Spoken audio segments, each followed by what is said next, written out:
Well, hello everybody. Welcome to the show today. Very happy to have you here. Hopefully, you had yourselves a real good weekend. Mine was pretty slow, but it was nice.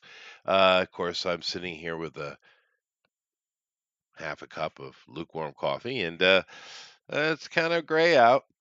Maybe it's going to rain today. Don't know. But it's a holiday here, so uh, wife is home, which is good. Nevertheless, let me go over here and do all the likes and sharings that I need to do. And of course, hopefully you guys do that as well. Let everybody know we're on. And we'll see if we get ourselves a Thunder or anybody else who wants to jump in today with us to, have some general conversations. I think some of the most interesting stuff that happened last week is anticipation for Penguin episode. What is this going to be? Four or three? Whatever it is, I'm looking forward to it because it's killer. This is four tonight. So later today, I will watch the fourth one. Really looking forward to it. My wife and I have been enjoying it quite a bit. And hopefully you guys as well because it's one of the few really, really, really good things on TV. And of course, we haven't had anything of this quality in quite a while. But other than that, there hasn't really been too much. There's some indie stuff. But of course, everyone's talking about Terrifier 3, which I am looking forward to watching when it comes out on Blu-ray. As usual for me over here. I seriously doubt I'll be able to find that in a Japanese theater. I don't even know what the Japanese would rate that. Anyway, so you guys let me know what you did this weekend, and we'll have some conversations today. There is a lot of I think a lot of the news this week is either people whinging about the fans daring to have opinions again. I mean, boy, when's that going to stop? Anybody have an idea on that? Anybody? I don't know. But they just constantly blame us for everything. I guess it's convenient, but the other real stuff that's going on this weekend is just kind of sitting back and watching how Donald is so relaxed and just going on this interview or another and just kind of having a good old time. I mean, he's just kind of laid back and enjoying the run, and Kamala just gaffing over and over and over again. It's really impressive. I don't know. Has she had a win? I think her best win was actually the debate, the one debate they did, and I wouldn't necessarily call it a win, but it's the best I've seen her doing anything. Everything else is just absolute, like, fall on her face. Of course, in my headline, the one I put up there, the one I thought was the most egregious and also funny, was Trump gave this really good speech up in Detroit, and he was talking about how Detroit used to be great and he really wants to, bring it back. And, he's all about making America a manufacturing giant again. That's his thing, right? And he just sat and talked to the people of Detroit for a long time about wanting to bring them back and make them quite successful. It's his goal. It was quite nice, and the people of Detroit seemed to enjoy his wishes quite a bit because I'm assuming, you know, it's their wishes as well. And then she somehow took something out of that clip to make it look like he hates Detroit. And it was such a self-own because in that little ad she did, she's basically saying, "Oh, Detroit's wonderful. It's just fine, Donald." It's not just fine. And of course, that shows you that how little she actually cares about Detroit, right? But it was really, really bad self-own. But it's kind of what they do, I guess. But that was a big highlight for me, I thought. Nevertheless, yeah, no, he's doing really well, Roger. you know, and it's not like he hasn't, had his mistakes and stuff like that. But I mean, my goodness, he's just been getting win after win after win. Of course, another big win he picked up was with him joining forces with Ben Shapiro to do stuff, not just an interview, but it sounds like they're doing things together, which makes a lot of sense. I mean, Trump has always been very supportive of the Jewish community. Of course, his son-in-law is a Jewish person. He's done quite a bit with them. He doesn't have a problem put the yarmulke on and going doing prayers and stuff with them. He's completely cool with that.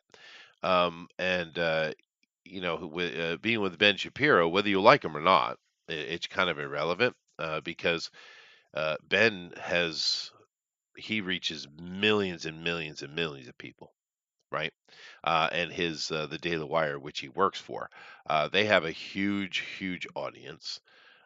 So yeah, that's another big win. But then again, Trump just seems to be getting win after win. The court cases got turned over for him, and I mean, and of course, we knew they were all ridiculous, but we only had to get to the appellate court. We didn't even have to get to the Supreme Court for them to say, "What are you idiots in New York City doing?" Right? So the Georgia thing was overturned, and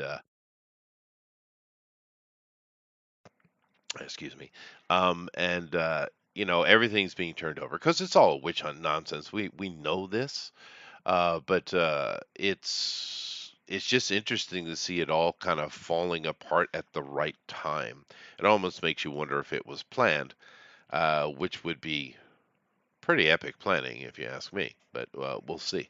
Nevertheless, I'm kind of going through here and seeing what Thundero and other people have put up onto the um, over here on the Discord. They're talking about because I did pick up a couple of stories, but not much. But what's this one here? Thundera wants to talk about the new Epic of Gilgamesh drop before the winds of winter. What?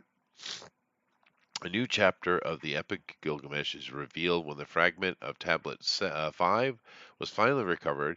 It was written in Standard Babylonian, dates back to Neo Babylonian periods, according to researchers. Oh, that's interesting. So they found another version of the Epic of Gilgamesh. Yeah, sure. They find that stuff all the time. This one, it's from 626 to 538, is actually not that old. We have much, much older versions of it. But yeah, no, of course, the Epic of Gilgamesh has been stories been told over and over and over, just like you know many of the old stories involving like the Bible. Of course, you have the Enuma Elish, which is it's the Genesis story, just an older version of it. There's lots of old stuff. You should read it if you're interested in that kind of stuff. And let's see here. He might not be around for today. If anyone can jump our chest or start for the battle. Okay, so he's not going to be here today. Okay, no problem. Pro Kamala Harris spot targeting real men. Yeah, do you see that one? Yeah, real men. It's pretty soy boy men, but and of course a lot of stuff with Tim Waltz. It's almost as if I'm kind of curious. I'm seriously what you guys think about this because choosing Tim Waltz, who this is a guy I didn't really know, right? Those of you up in the area where he's governor, you know who he is, and I can't believe he's governor. He's such a moron. He's so foolish person. How in the hell did he get elected? But I guess we could ask that question about many people. But it's such a weird choice. He's such a bumbling fool. He's got so much baggage, right? Because I mean, now there's like accusations like coming against him of him having inappropriate relationships with a young boy at high school where he was an assistant coach. And some kind of seized, seal files and stuff. I mean, what's that about? Is that just some, out of left field accusation? Or is there, I don't know. It's weird. But this guy's got so much baggage on him. He's so weird and goofy. I just don't understand why they chose him. I know that Kamala's being run. She's been handled. But even so, you would think they would have a little bit more foresight than to choose this moron. It's just weird. Yeah, no, I get his nickname is Tampon Tim, and I understand why he's got that nickname. Because he put tampon machines in boys' bathrooms, which makes a lot of sense. Those boys got to try to get those brownie points with the girls by having a tampon when she needs one. Said every boy ever. Yeah. Of course, you put those things in a boys' bathroom. All you're doing is looking for clogged toilets because the boys will think it's funny and do dumb shit with it. because they're boys. Yeah.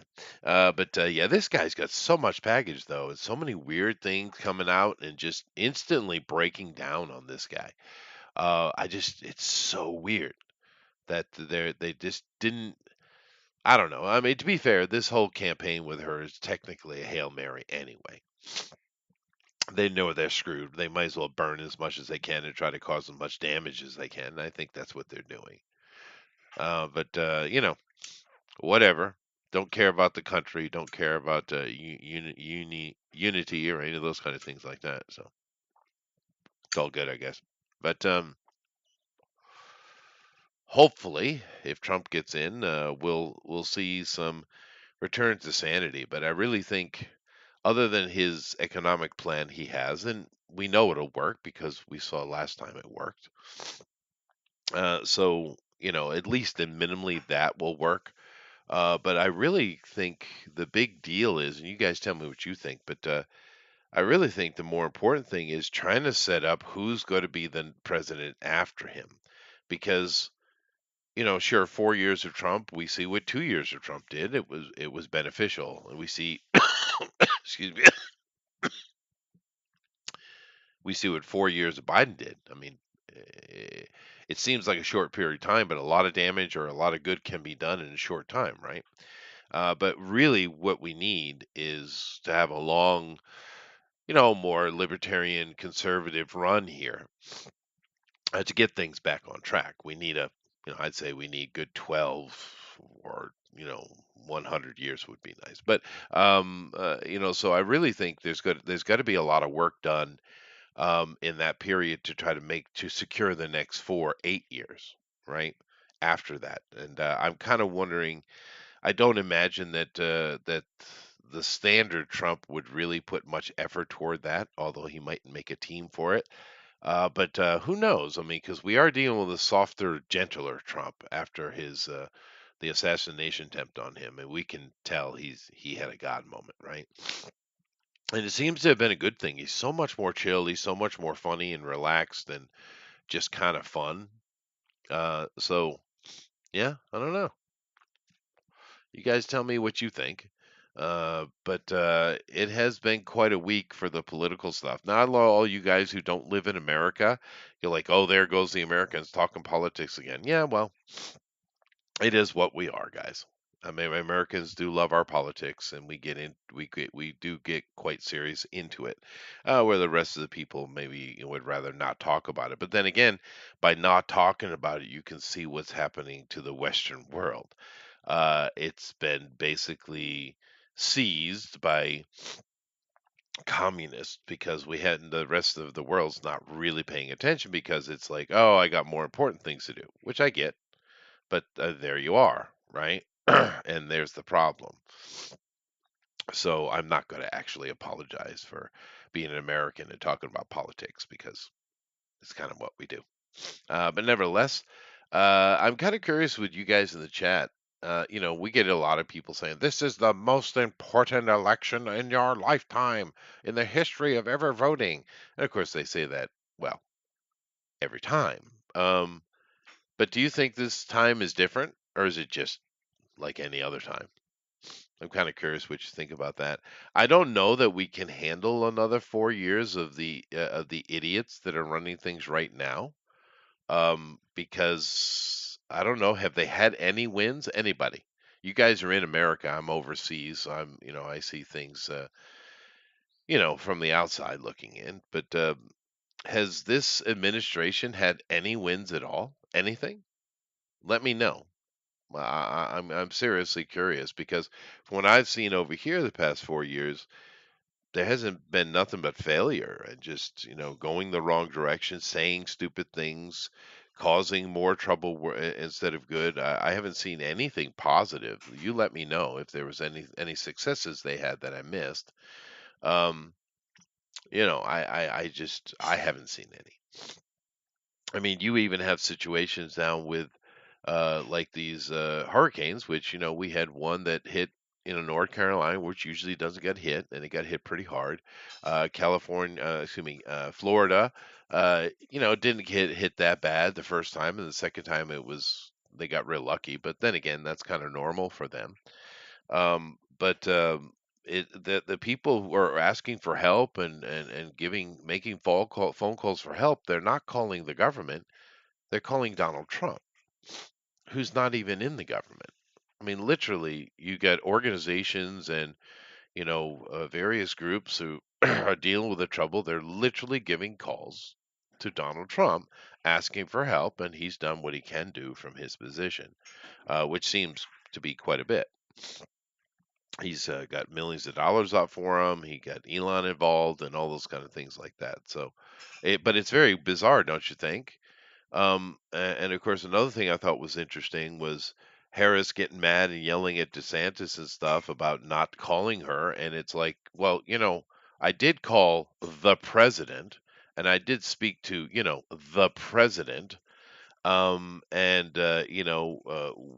we had some communications and he did send some stuff I needed. So it's kind of weird because, I mean, sure, in this situation, you would call, the president, right? Let's see here. Flying Saucer says crash and burn has been the new norm. Yeah, it's lots and lots of failure. I did watch Elon Musk's, SpaceX and their Starship, which is what I guess is supposed to be like a hundred ton launch vehicle. It's the whole idea of that to be able to put a lot of cargo up in space, right? And the first part of the launch, I watched the whole thing live with Thunderfoot, which is funny because Thunderfoot hates Elon Musk, so it adds a bit of flavor to the stream, right? But watching it, the first half went really good. Their booster rocket, of course, fell off, but the idea was instead of them just crashing in the ocean and wasting, was to land it, catch it, and potentially reuse it. And they did that pretty well. That was great. That was really exciting to see. They did a good job with that. And I don't. It was on fire, so I don't know that they can actually reuse it, which is the thing that you need to fix, right? You need to be able to reuse it, right? That's the whole point.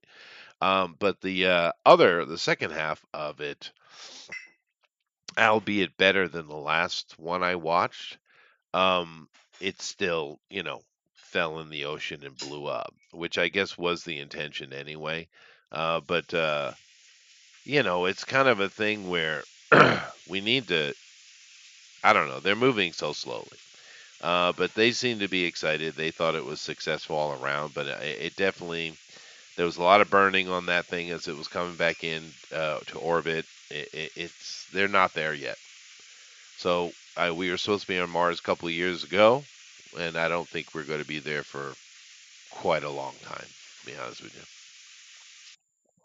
I guess it would be nice if Elon can actually, get on the moon, get on Mars before he dies. That would be kind of cool. I know step one is to go to the moon and build a moon station, and so they can launch from there. It's a lot easier to launch from the moon than have to get out of this damn atmosphere, right? So that's his thing. I don't know if you guys are interested in that kind of stuff, but I've always enjoyed that. Um, of course, it seems like our NASA, who we're still giving ridiculous amounts of money to, by the way, are out of the spaceship business, it seems, which is weird, don't you think? They were doing that Orion project, which was basically we're going back to the moon, but we can't figure out how to leave the atmosphere. Uh, okay, then. Now let's leave you with that because that was an actual statement by NASA. Yeah, I guess they forgot about the whole Saturn program. I don't know, you know, or maybe those conspiracy theory people have something there. I don't know. Because according to NASA, they can't really figure out how to protect the astronauts from dying because of the Van Allen belts and stuff. That's what they're saying now. Of course, in the 60s, they didn't seem to care about that much and just went right on through it with no dead astronauts. Matter of fact, most of those guys lived quite a while. I think old Buzz Aldrin, is he dead yet or still kicking around? I know he gets upset with reporters and punches them in their head, which is, golden. It's really cool to see an old dude just smash a freaking reporter. I mean, you gotta laugh at it, right? But nevertheless, so I guess I'm not getting Thunder at all today. He's got something going on, which is fine. It's amazing he shows up every week to come on the show and have conversations with it. It's wonderful. If any of you guys want to jump in and have a chat with me, please do. This is always open to everybody. To be honest with you, it always has been. And I do have a couple of stories, but going a little bit shorter today because it is a holiday and my wife is home would actually be kind of fun.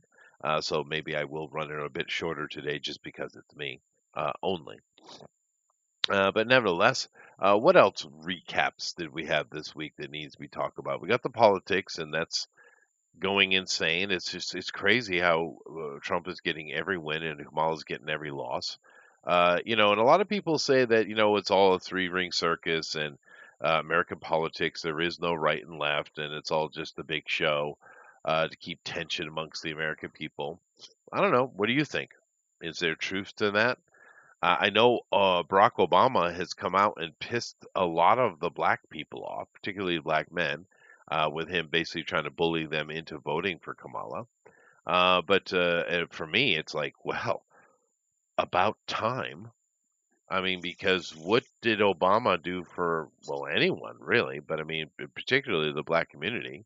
Oh, that's right. He stoked hatred in America, which wasn't really there at the time, and he reignited old wounds from like the 60s, 50s, well, 60s mainly. So that's about all he did.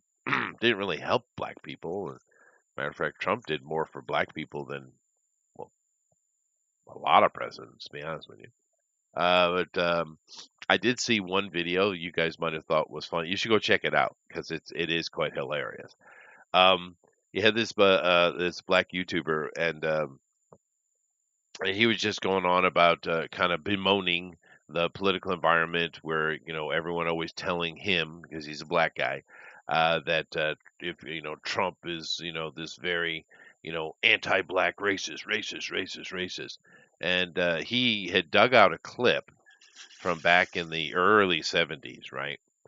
Of Soul Train. Now, I know some of you guys might not remember Soul Train, but Soul Train there was a couple of American Bandstand, and there was a few TV shows that just were kind of talking about the music of the time, and young people would get up and dance and just have a good time. They do interviews and stuff like that. Soul Train was the R&B version of it, right? And it's kind of neat today if you go back and watch some of the Soul Train stuff, you can actually see the evolution of breakdancing, hip hop, right? Because it's coming out. Obviously, it's coming out of their culture, but you can see the evolution of it, right? It's kind of neat. And keep in mind that in the beginning, hip hop music, rap music was fun. It was all about fun. It wasn't any angst at all. It was just very colorful, fun dancing and stuff. I even remember when I was a kid, there was a show called Rerun. I had this kind of heavy set black guy on a show with a bunch of other people too. It wasn't. I don't think it was completely black. I think it was a mixed race show. But Rerun is a big guy, but boy, he could dance. I remember that, and I've seen some clips of. But anyway, this guy had gone and he dug through and he found a clip of young Trump in the early 70s on Soul Train dancing very badly. It's a wonderful clip, just for a meme, and I hope we start seeing memes with it because, I'm sure Trump will eventually respond to it and give a laugh, because it's not great. But I mean, he is trying, but it's not a great clip. But the thing is, this guy was like, before you keep telling me this guy's racist, maybe you should make sure he wasn't on Soul Train. Which fair point, fair point. Have you guys seen that clip? I thought that was hilarious. Let's see here. Dynamite's best buddy. Yeah, rerun. Yeah. It was he was that a spinoff? I didn't even know that was a spinoff. Huh. All in the Family is where you know Walker comes from. Dynamite. And that was a great show, especially season one where they had the dad on it. It got less interesting as it went forward, but the first season was great. I didn't know he came from that. Is that true? But Rerun, I don't remember that connection. But Rerun it was just like this hokey family, sitcom thing. It wasn't a big deal, but I just remember Rerun because he was kind of a chunky dude, and they put, of course, the breakdance in the puffy pants and all that kind of stuff. So he even looked even bigger. But he could kind of move for a big guy, and he would show up on other stuff too, because at that time in the late 70s, early 80s, there was a lot of evolution of dance going on. And it was very colorful, and it was kind of interesting because initially the way they were dressing, the initial, hip hop fashion was actually like a throwback to the 1920s, right? Where they would have those pants with the tight cuffs, but they'd keep them high and they'd have long, colorful socks. It was very much like a throwback to the 1920s initially, right? And very colorful. And it wasn't until like, 80s, late 80s that you got the parachute pants and all that kind of stuff. Initially, like I said, it was very much like a roaring 20s look is what they had going on, like a newsboy type of outfit was very, very popular.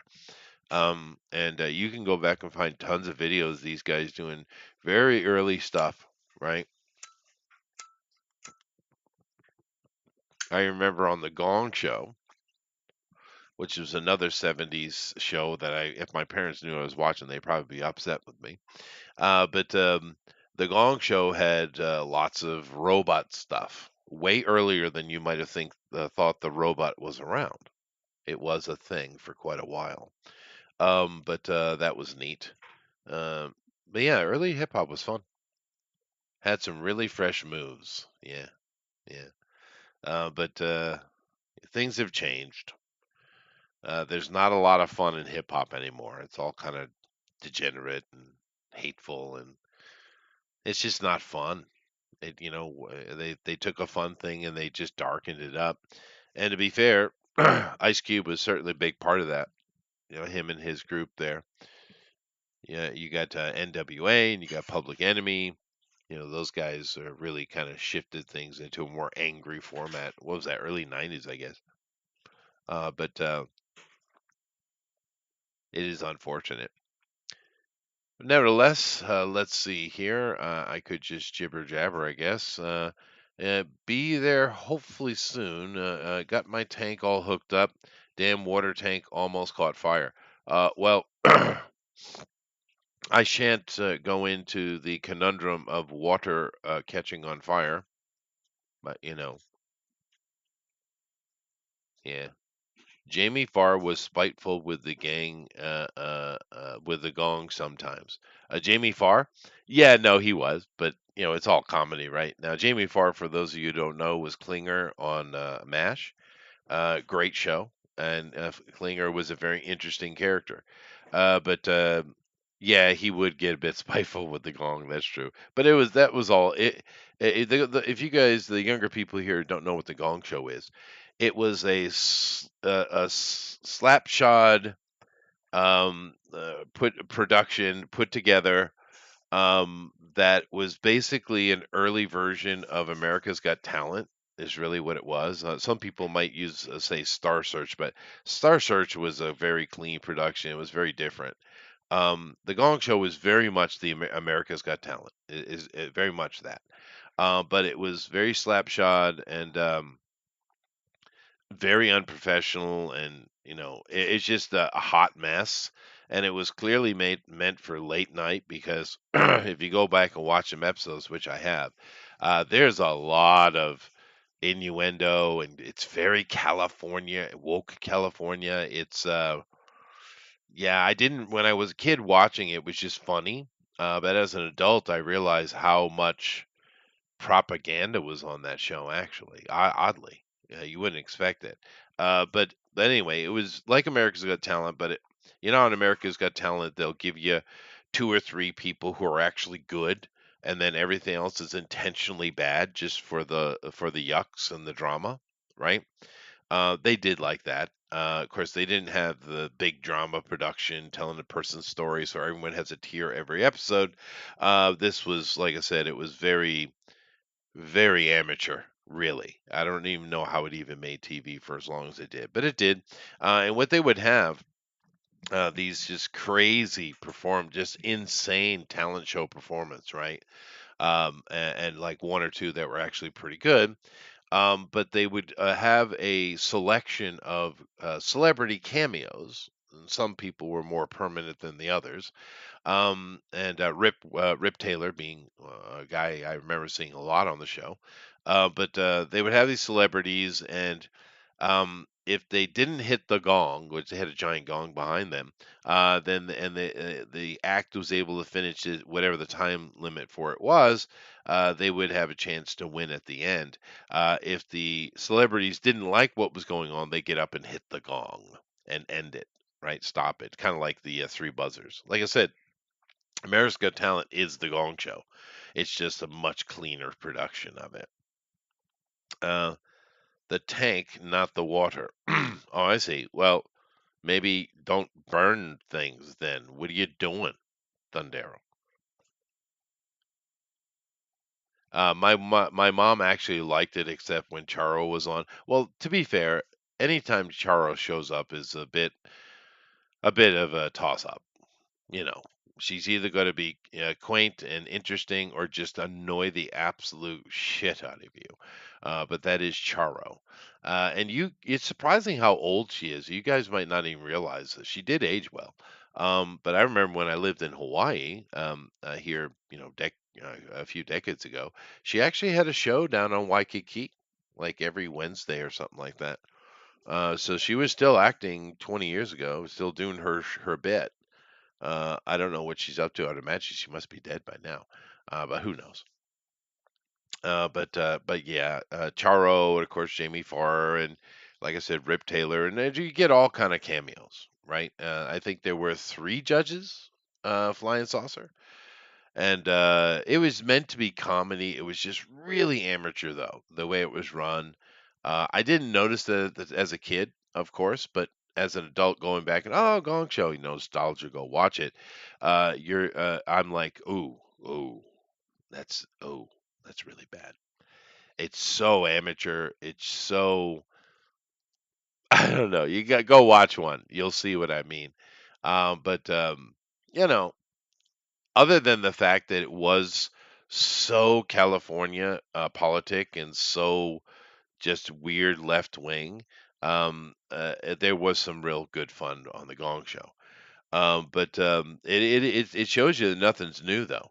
That's a '70s show, right? Go back and watch that, and they're talking about the same politic we are today, the same stuff. They talk about transgenders, they talk about LGB and QR58, and all of that stuff. It's nothing new under the sun, right? But like I said, there was some good fun with it, and Jamie Farr, he understood that it was pure comedy, and he would. Yeah, he would bang that gong sometimes when he really shouldn't have, but he's breaking the tension, so you know. But yeah, the Gong Show, goodness gracious.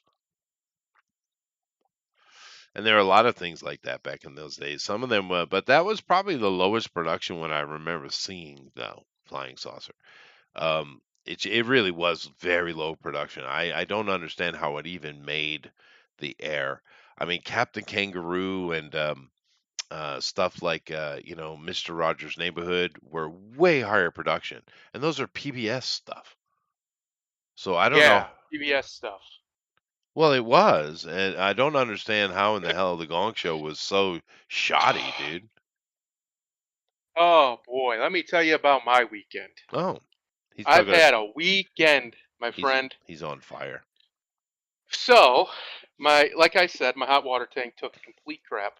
Oh, Arced out so bad mm, that the one element, this double element, one element was burnt up, and it burnt up the entire metal of the tank around it.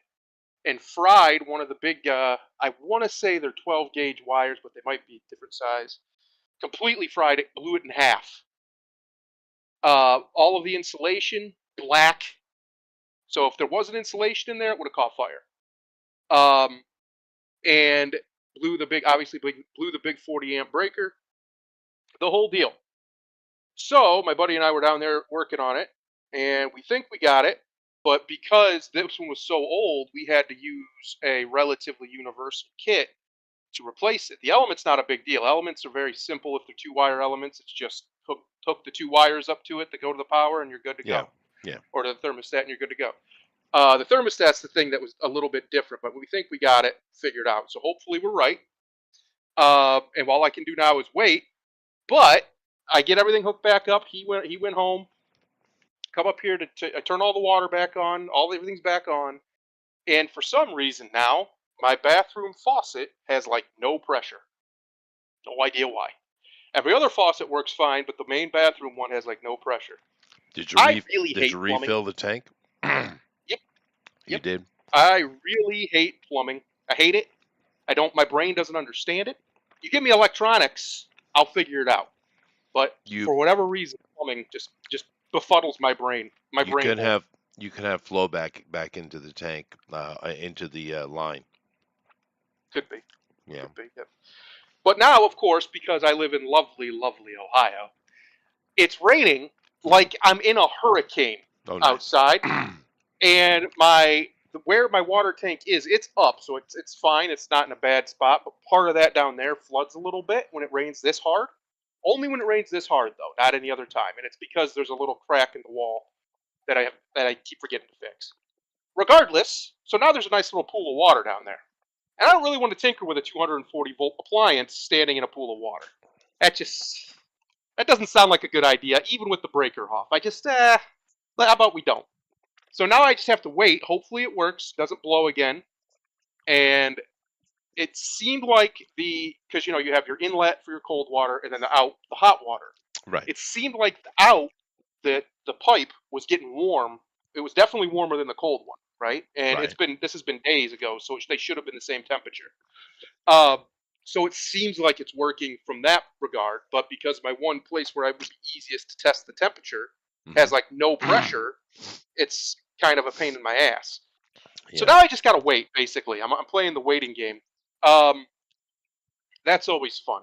That's always a fun time because for 2 days now I haven't had any water because I don't know if anybody knows this, but water tank elements, if you have an electric one in America anyway, most of them take either a 1.5 inch socket or a special wrench to take out. Right. Well, I didn't have either of those. I didn't have that big of a socket, and I didn't have, so I had to go buy that socket. Mm. Got the socket, but then I realized I don't have an impact powerful enough to break that seal.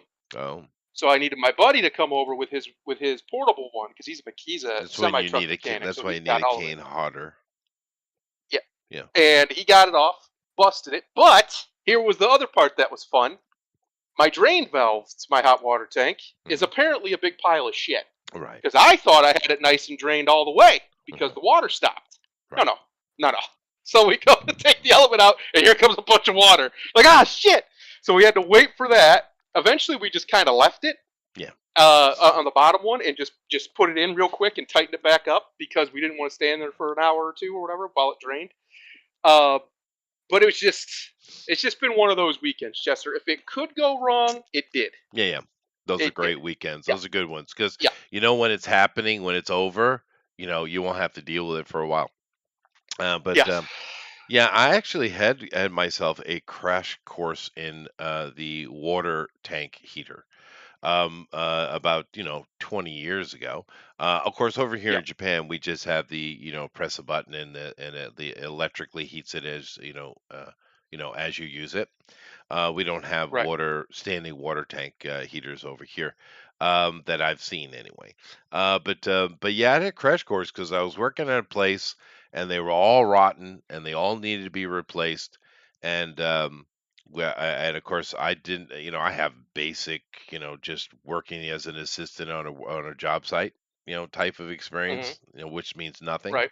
Um, but I had to get that done, dude. And I only had my helper to get that done, and of course, with they it was a panic situation because they left it longer than they should have, right? And then it's a Right. panic, like, oh, you got to get it done. All right, I'm on it. I don't know what I'm doing, but I shall get on it. And of course, you learn as you do it, right? But the Oh problem yeah. was tanks would fail here or there that I hadn't got to yet, so I had to go deal with that problem as well. It Yep. was it was bad. I think there were 147 units that we had to replace. Like like I said, you can give me an appliance or other electronics within reason, and I can figure them out. I can Hmm, figure out the problem. I can sure. figure. I can fix it. I can diagnose it. But plumbing shit just my brain doesn't get it. I don't understand how Yeah. any of it works. I don't understand why the water keeps flowing the way it does. I don't understand none of it. So when I have low pressure, I'm like, I don't know. I have no idea. No idea why. It's just one of those things. I don't, for whatever reason, my brain can't wrap itself around it. Yeah. And of course, but granted, this hot water tank's old as hell. It was in the house when we moved in 10 years ago, and it had to be at least 10 years old when we moved in. So it was due for a problem. Right. Uh, Hopefully, this has solved the electronic problem. And then, well, so this is how old it is. I open the drain valve, right? It's out the bottom, little screwdriver, turn it, and I'm like, all right, it's draining. I go to close it real quick just because I wanted to hook up a hose and do the whole deal. And I closed it all the way, as tight as I could get it, Right. and it just kept dripping. Yep. Just kept dripping. Yep. And I'm like, you son of a bleh! Of course. You got to make sure you got plenty of that tape on there, dude. Oh God, it's so annoying. I hate plumbing. I hate it. I hate it. Yes, chef. Yes. No, plumbing, yeah, I never minded. I mean, like I said, I'm not a professional at it, but I just had to do things here or there, when I was a kid working on job sites. But yeah, that's the most plumbing I had to deal with was that apartment complex. And well, I mean, I got through it, but you know what I did? You know how I got through it? Cheated. No, I did because I asked a professional. That helps. Yeah. Yeah, Yeah. because what do I know? Yeah. No, it was quite frustrating. Quite a frustrating little weekend. No hot water because it happened. I think it happened Friday because I was sitting in here, right, doing something on my computer, and all of a sudden I had a power flash, real quick. Hmm. I was like, "Huh, what the hell was that?" And I went and looked around. I didn't see anything, outside or whatever. And I did, for some reason, I didn't check my box. I should have, but I think that's when the arc happened. Because the next day, my wife's like, "Hey, we don't have any hot water. Like, it's just not working. Like, it's just coming out cold." I'm like, "Ah, you gotta be kidding me." So I go down there and look, and just, lo and behold, the outside of the tank is all burned up right by where one of the element ports Yeah, that's is. scary. Yeah. So Yeah, it because it that could have was went if it bad. was around other stuff, that would have been a fire. That would have been a house fire. Right. But luckily, where it's at, it's a nice big area, and it has plenty of insulation around it to keep it from catching flame. So you didn't Um, change the water tank, you just changed the element? I changed both elements because when you do Right. Right, another little right. secret, if you have something that's supposed to work in concert, always change both. So the brakes Sure. on your car, you should always change the front and the back. The tires, you should always get all four if you can. Tires are expensive, but if you can, get all four Mhm. because it's all supposed to work together. You want to keep it at the same wear. So what happens is if you don't and you leave an old one in there, the the old one will still work like it was, and it'll just blow out. It'll just blow out real quick. Uh, Within, probably within a year or two after. Now you can get lucky and that might not happen, but there's a real good chance. No, no. So if you want to be Yeah, sure, that's you the should right change way. both at the same time. Yeah. Yeah. So So I no did. I changed them both, and that was the easy part as far as getting it wired up. We had to do a little finagling with some wiring because the new thermostat. I put a new thermostat in too. The new thermostat was a little bit higher where it sat in the thing, so the one wire didn't reach it. So we had to make do with a basically extend the wire, right. get a wire nut, do the whole deal. Well, But yeah, it was a process. It was then a my process. suggestion would be while you're having low pressure, because like I said, I'm not a plumber at all. I only have really that experience that I explained to you about, where I was Yep. thrown in over my head. Um, but what might be happening is Because I had this happen a few times until I just, I asked a professional and I just capped everything before I did anything else, to Right. stop that from happening. But when you drain those tanks, which you did, those old tanks on the bottom, they'll be rusted and they'll have sediment on the bottom. And you're draining it and Yes. therefore mixing it up. So you might have the sediment in the line between the tank and the sink. And that is restricting flow in the line, right? Could be. Yeah. Could be. Hopefully not, because that'll be a real pain in my ass. But could be. Yeah. You can blow Because this them is a out. really So, old house. This is a really old house. mm. So this house in 2 years will be 100 years old that I Do live you own it or in. you just rent it? Yes, I own Mm. it.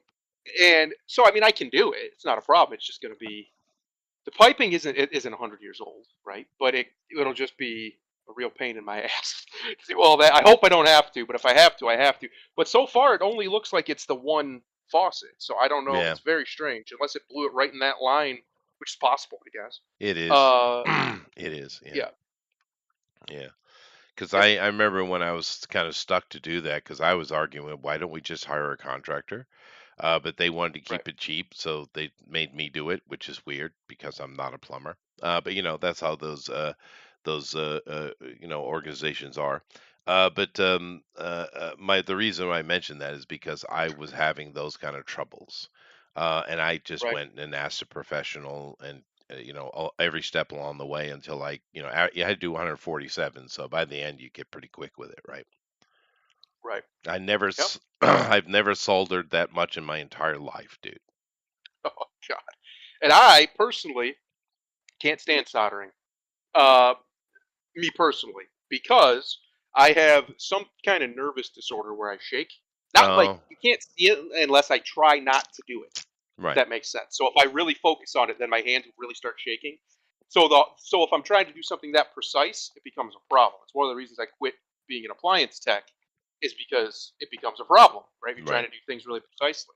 Uh, and so I hate soldering because it's just one of those things you have to have a steady hand, or else you're You going to be, do. it's Yeah, not going to work. Plain and that simple. does help. You know what helped me a lot with the soldering was the fact that because I sucked at it too. I mean, I had done it before, but I don't have much experience. Like I said, I was just a kid on a site, assistant, really. Right. Do this, do that, right? I wasn't a professional of anything. But I actually, once again, the plumber I was, talking to and getting advice from, what he suggested I do, and I did, was take my parts and get your solder going and get it onto the part before you're actually soldering. And then Yes. you just apply heat, and it's the that kind of liquid, the way liquid works, it will fill the gap, and you don't really need to necessarily put much extra on beyond that initial prepping. What is the word he used? The word I can't remember the word he used, but yeah, after he taught me that, it took practice, but eventually it became easy. So Yep. yeah, Yep. Everything gets easier with time. yeah. But then again, I was not doing what you were doing. I was just taking the entire tank out and putting a new tank in, Right. right? But I was Right. still Yeah. having I the was clogging problem. actually taking it apart. Um, Yeah. which is it's not hard. It's just it's one of Mm, those things where it's that's a lot of electricity, so you have to make sure you're very safe. mhm. If that gets you, that can kill you real easy. Real easy. Uh, it might not. There's a chance it won't, but it's absolutely could. That much voltage, that much amperage, because it's a 40 amp system, right? It takes, I think, 1/10 of an amp to kill you.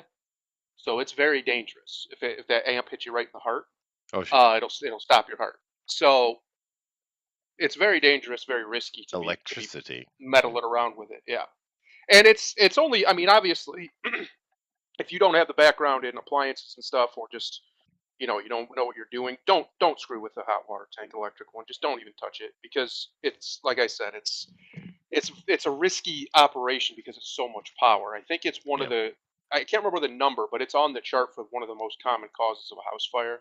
The most common is dryer, the electric dryer especially. Really. Um, yeah, it just because people don't clean it. See, there's that little lint trap in there that you got to clean out. Right. Every time you're supposed to do it every single time. Don't be like I do it every time and then I come over and it'll fix your dryer and it's full. Don't do that. Don't be that person. You got to do it every time. You pull it out, you clean it off.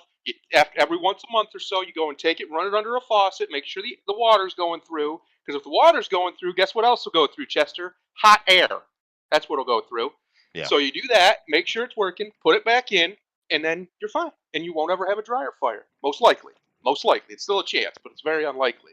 And then the other thing people never do is they never check their outside vent because the dryer is supposed to be vented to the outside because all that humidity and Right. heat is not good for your house or you. Uh, so you put it to the outside vent. You want to make sure that that vent is one, not longer than 10 feet, but most people's are. It's not supposed to be though. And two, make sure that it's vented properly and make sure it's clean because lint and nonsense. Sometimes birds will get in there and block it up, and then you have a whole problem, and it can cause your dryer to overheat, which then blows the thermostat, and then you don't have a dryer. Dryer don't work because the cutoff safety thermo is like, nope, that's too hot. No fires for us today. Not doing it. Even though it's just a clogged vent, probably wouldn't even cause fire. I I see. know all this, Chester. I did it for 20 years. So my point is, I know my way around those sorts of electronics. If you Yeah. don't touch it. Just don't. I don't. You're very likely to get yourself hurt. Don't do it. Yeah. Just don't. No, Don't it's do it. Not worth it. that is one less worry for me here in Japan. I don't know this stuff. I mean, I have basic understanding, right? But Right. we don't have dryers really in Japan. It isn't cultural. People have Yeah. washing machines and then they'll hang it outside. They're laundry people, outside laundry people. And if you actually need a dryer for some big item or something like that, they have like that little self-service washing laundry stores, laundry shops. Laundromats? Is that what you're Laundry. looking for? That's the word I was looking for. Thank you. So I've never actually been in one myself. You know, Laundry store, laundry shops. yeah, those thingies. Ah. Yeah. No, see that's one of the things about America. We have a proclivity for appliances. Hmm. We have the most air conditioners. We have the most. I think we're one of the only ones who use dryers like we do. Like just about every house will have a clothes dryer in it. Our furnaces are the real deal. We don't got no bitch furnaces over here. They're trying to make us have them, but it hasn't worked yet. Um, yeah, our appliance addiction is real in America. Oh yeah, that is true. Although, lady, I my wife just bought a brand new top end Panasonic washing machine though. It's pretty fancy. So speaking of 30 years old, my washer that I just replaced this year, strictly because I was tired of taking it apart, Hmm. was 35. No, shit, almost 40 years old. And I was trying to find one, and I knew this going in, so I was looking for used ones. You can't get a good one anymore No, unless you want to I spend a bet you can. lot of money, like crazy money. So the Hmm. one that she has that's like 30 years old, that's going to work better than almost anything other than like a full-on laundromat commercial grade one because it just does. They Hmm. didn't design them with efficiency in mind. They designed them to work, and they did. Oh yeah, Uh, oh yeah. Get and an old one if the you one can. I had, yeah, the one I had, old World, the direct drive system was by far the best system they ever created for a domestic washing machine. It's not even close. Hmm. Belt driven's garbage in comparison, and they just simply don't make them like that anymore. They're not allowed to. The government won't let them. That's the Yeah. truth. They would make, Whirlpool would do it in a heartbeat. I know their engineers. I've talked to them. I've literally had a conversation with Oh them. sure. They would do You it in a heartbeat, but the as you government would have. regulations won't let them. They're here in Yeah. Ohio. Their engineers are. They're right in Dayton. Yeah. So No, Whirlpool that's is ours. why everything is so crap anyways, because of, government interference, of course. But Yep. and of course, trying to save every penny. Yeah, the well, I don't recall exactly what she bought paid for it, but the new washer wasn't crazy expensive. It was like 2 grand, I think. That is crazy expensive, Chester. You gotta understand. Is Back it? when I was fixing them, you could get a washer and dryer combination in America for $600, brand new. And this wasn't that long ago. Oh wow. 6, 7, maybe $800. Now they're about. Last I checked, a new one, a brand new one, especially one with bells and whistles, Hmm. Panasonic. is going to be probably right around what you said, just Yeah. just for one, just for one unit. Yeah. And it's largely because our government knows better than everybody else. Just ask them, and they're going to teach you how to make these units far more efficiently than if you just let the people who've been doing it for 100 years do it. You see? Oh yeah. No, of course it's Yeah. always that interference. Gee, I thought it was a good deal. It just is what it is. The reality is the only brand for domestic normal washers and dryers that is really any different anymore is Speed Queen, and that's only if you get certain ones. What Speed Queen did is they listened to the customers because for decades now, people in America, especially, have been screaming they hate these modern appliances. They suck. They break. They don't do as good of a job. Blah blah blah. Blah. They're really finicky. So Speed Queen was like, okay, well, let's just not make them that way, and they did. I don't know how they get away with it, but they don't. They use on one of their models. They use mechanical timers. They use all old school mechanical parts. There's very few computerization at all, which is really where the problem comes in. Um, because we had all this solved a very long time ago, up until about the 80s, late 70s, early 80s, when they decided everything needed a circuit board in it. It doesn't it simply does not. A mechanical timer works way better, will last 50 to 100 years. Sure. There's no reason we shouldn't use mechanical timers other than the government has decided, well, that's inefficient. Well, there you go. No, I see. Inefficient. Yeah, no, this Yeah. thing she's got is got all kind of little buttons and lights and whizzes and Yep. whirls. Doesn't I need don't. any of that. Yeah. Doesn't need any of that to wash clothes. Doesn't need it at all. No. Think about it. People were washing clothes by hand for thousands of years. They didn't have bells and whistles. They just had their by hand. They just Sure. sit there and scrub that skin. Well, Scrub it and scrub it. this is the most important point, though, Thundero. She's happy, Uh oh. Yeah. so Uh I'm huh. good. Hmm. I'm good.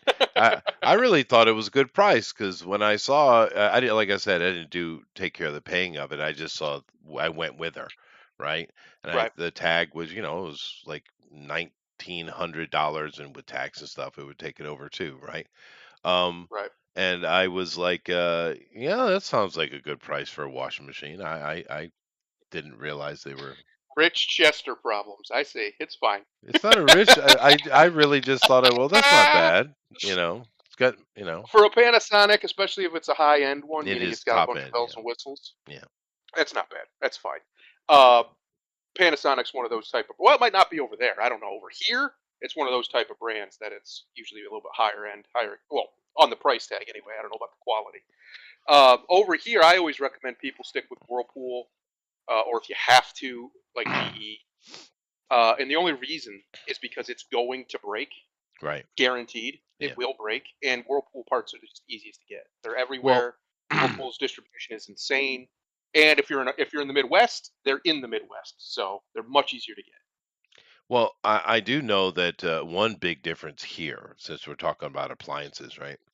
Um, Yep, is whatever appliance you get in Japan, you know how you get those warranties, yep, right? They actually honor them and will come out and service them very, very quickly and mhm, frequently. The system here is very good when it comes to that kind of thing. So, yeah, I mean, if you have any kind of problem, just give me a call and someone will be here in less than a week, right? So, they're really good about that here. Whereas I've heard a lot of horror stories in the West where they do everything they can not to honor the warranty. They don't do that. I'll give you an yep, example from my point of view because, appliances, my wife handles that. But we just had the air conditioner service here the other day, this weekend. But the electronic stuff, like computers, I take care of, right? And I yep, was having trouble with my ROG, my laptop tablet combo thingy, with the keyboard. And I knew when I bought it that was one of the problems that it had. But it's like, for $1,500, it's just the value, right? But you kind of get what you pay for, right? But and right, of course, one of the big scandals that's going on in the West, in America particularly, is companies like Asus and things like that. They're just doing everything they can to not honor warranties. They've been real noisy about it. And they've been called out. Gamer Nexus, for instance, has been giving them a real hard time. yep, And but because I'm in Japan, it's no problem. I just had a trouble, and I sent. They said the keyboard in. I did. where my wife did. And then they just sent me a new keyboard. No cost, no nothing, no complaints. It was like a week. Nice. Yeah, I Which mean, is it more just like that. depends where you are, right? I guess.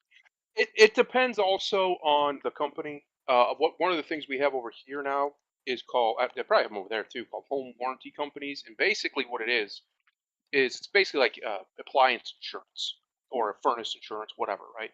And you pay this company however much it is a month, and then when that breaks down, you just call them, and they'll send out a contractor to handle it. And they're Hmm. supposed to, the company's supposed to handle the contractor's fees, all that minus deductible, or depending on what your plan is, right? Right. Um, and normally that's pretty good too. If you have appliances that break a lot, I guess. But one of the things that they have a problem with over here is a lot of these companies sold out to foreign owners a long time ago, and Yes, that because of is a that, they big problem. simply don't give a shit about the Western people. They don't care. They do not care. You already gave them their money. You already gave them your money. They're happy, right? They don't have the same quality of care or concern that the companies had before when they had, you know, natives Well, of owning them, course, who and gives a it's shit obvious, about dumbass Americans, right? right? And it's so obvious when you talk to them. Especially the worst one, the absolute worst that I dealt with was Samsung. Their appliance division is a nightmare to deal with warranty wise. At Oh least it wow. used to be. I don't know now, but back in the day, bro, they didn't care. They practically would just tell you you're an American. We don't care. We Well, don't care. have you ever met a Korean before? Yeah, they're Yeah, pricks. yeah, they are. But yeah, Samsung was terrible. Sony appliances aren't common over here. I don't even know if they make them anymore, to be honest. But Samsung was pretty bad. Who else was bad? They were the worst, actually. The rest of them were pretty. LG was hit or miss. Well, that's They were one of Korean those too. companies. Yeah, they were one of those companies who was like, if they were on a good day, they'd work with you real easy. If they were on a bad day, it was this, or nothing. And sometimes that's not the right answer. And if you're not the person on the, in the field, Yeah, you can't make that call. You just can't. You don't have the information. yeah, So they didn't like that sometimes. And then the thing that sucks doesn't suck for us. We get our fee for coming out regardless. It sucks for the customer who's now screwed because now they're with a tin can that doesn't work sitting in their house. Uh, right. but these companies don't care. They don't care at all. Well, And then it'll make our company look bad, like we're trying to screw the people around, and we're not. It's just the company on the other side of the world could not give a shit if you right. made them. No, They just don't and care. one of the big problems you have in regards to this is, of course, you can. This was going on somewhat before Bill Clinton became president, for sure. But when Yep. he put, yeah, a lot of people don't realize how absolute damning NAFTA was. Oh, it killed It us. killed, Killed us. it killed America, right? Yep. And of course, because of all the manufacturer leaving and stuff, is when you get like I said, there was some stuff going on before, but that's really when you had the bum rush on foreign companies, particularly Germans, because they were booming, right? Right. Buying up everything American. And the funny thing for me today is, with all their woke talk and their woke nonsense, with the Yep. Germans, if you listen to them speak, especially that Ursula von der Leyen, the one who is not elected but just made in charge of Europe, that lady, you listen to her talk, she sounds like a certain Austrian painter. So I kind of wonder, is it just in the blood? Is it? It might be. It There's a might good be. chance. Yep. Yeah. Might be. Because these damn Germans are causing lots and lots and lots and lots of trouble, dude. And I do love Viktor Orban, who is the president, prime minister, whatever they title it, of Hungary. And he's been button heads with the EU for quite a while because they are a member state, right? And Hmm. or Orban, as well as many of the other Baltic Peninsula and Baltic countries, said, "Yeah, we're not taking these refugees, and we're not going to take up that communist idea you just put forward because we kind of lived through it." Yep. Yeah, and of course they hate that, and they try to force them into doing stuff. Poland is a little bit finds themselves a little bit exposed because of all this, right? And the Polish people are kind of pissed off here or there.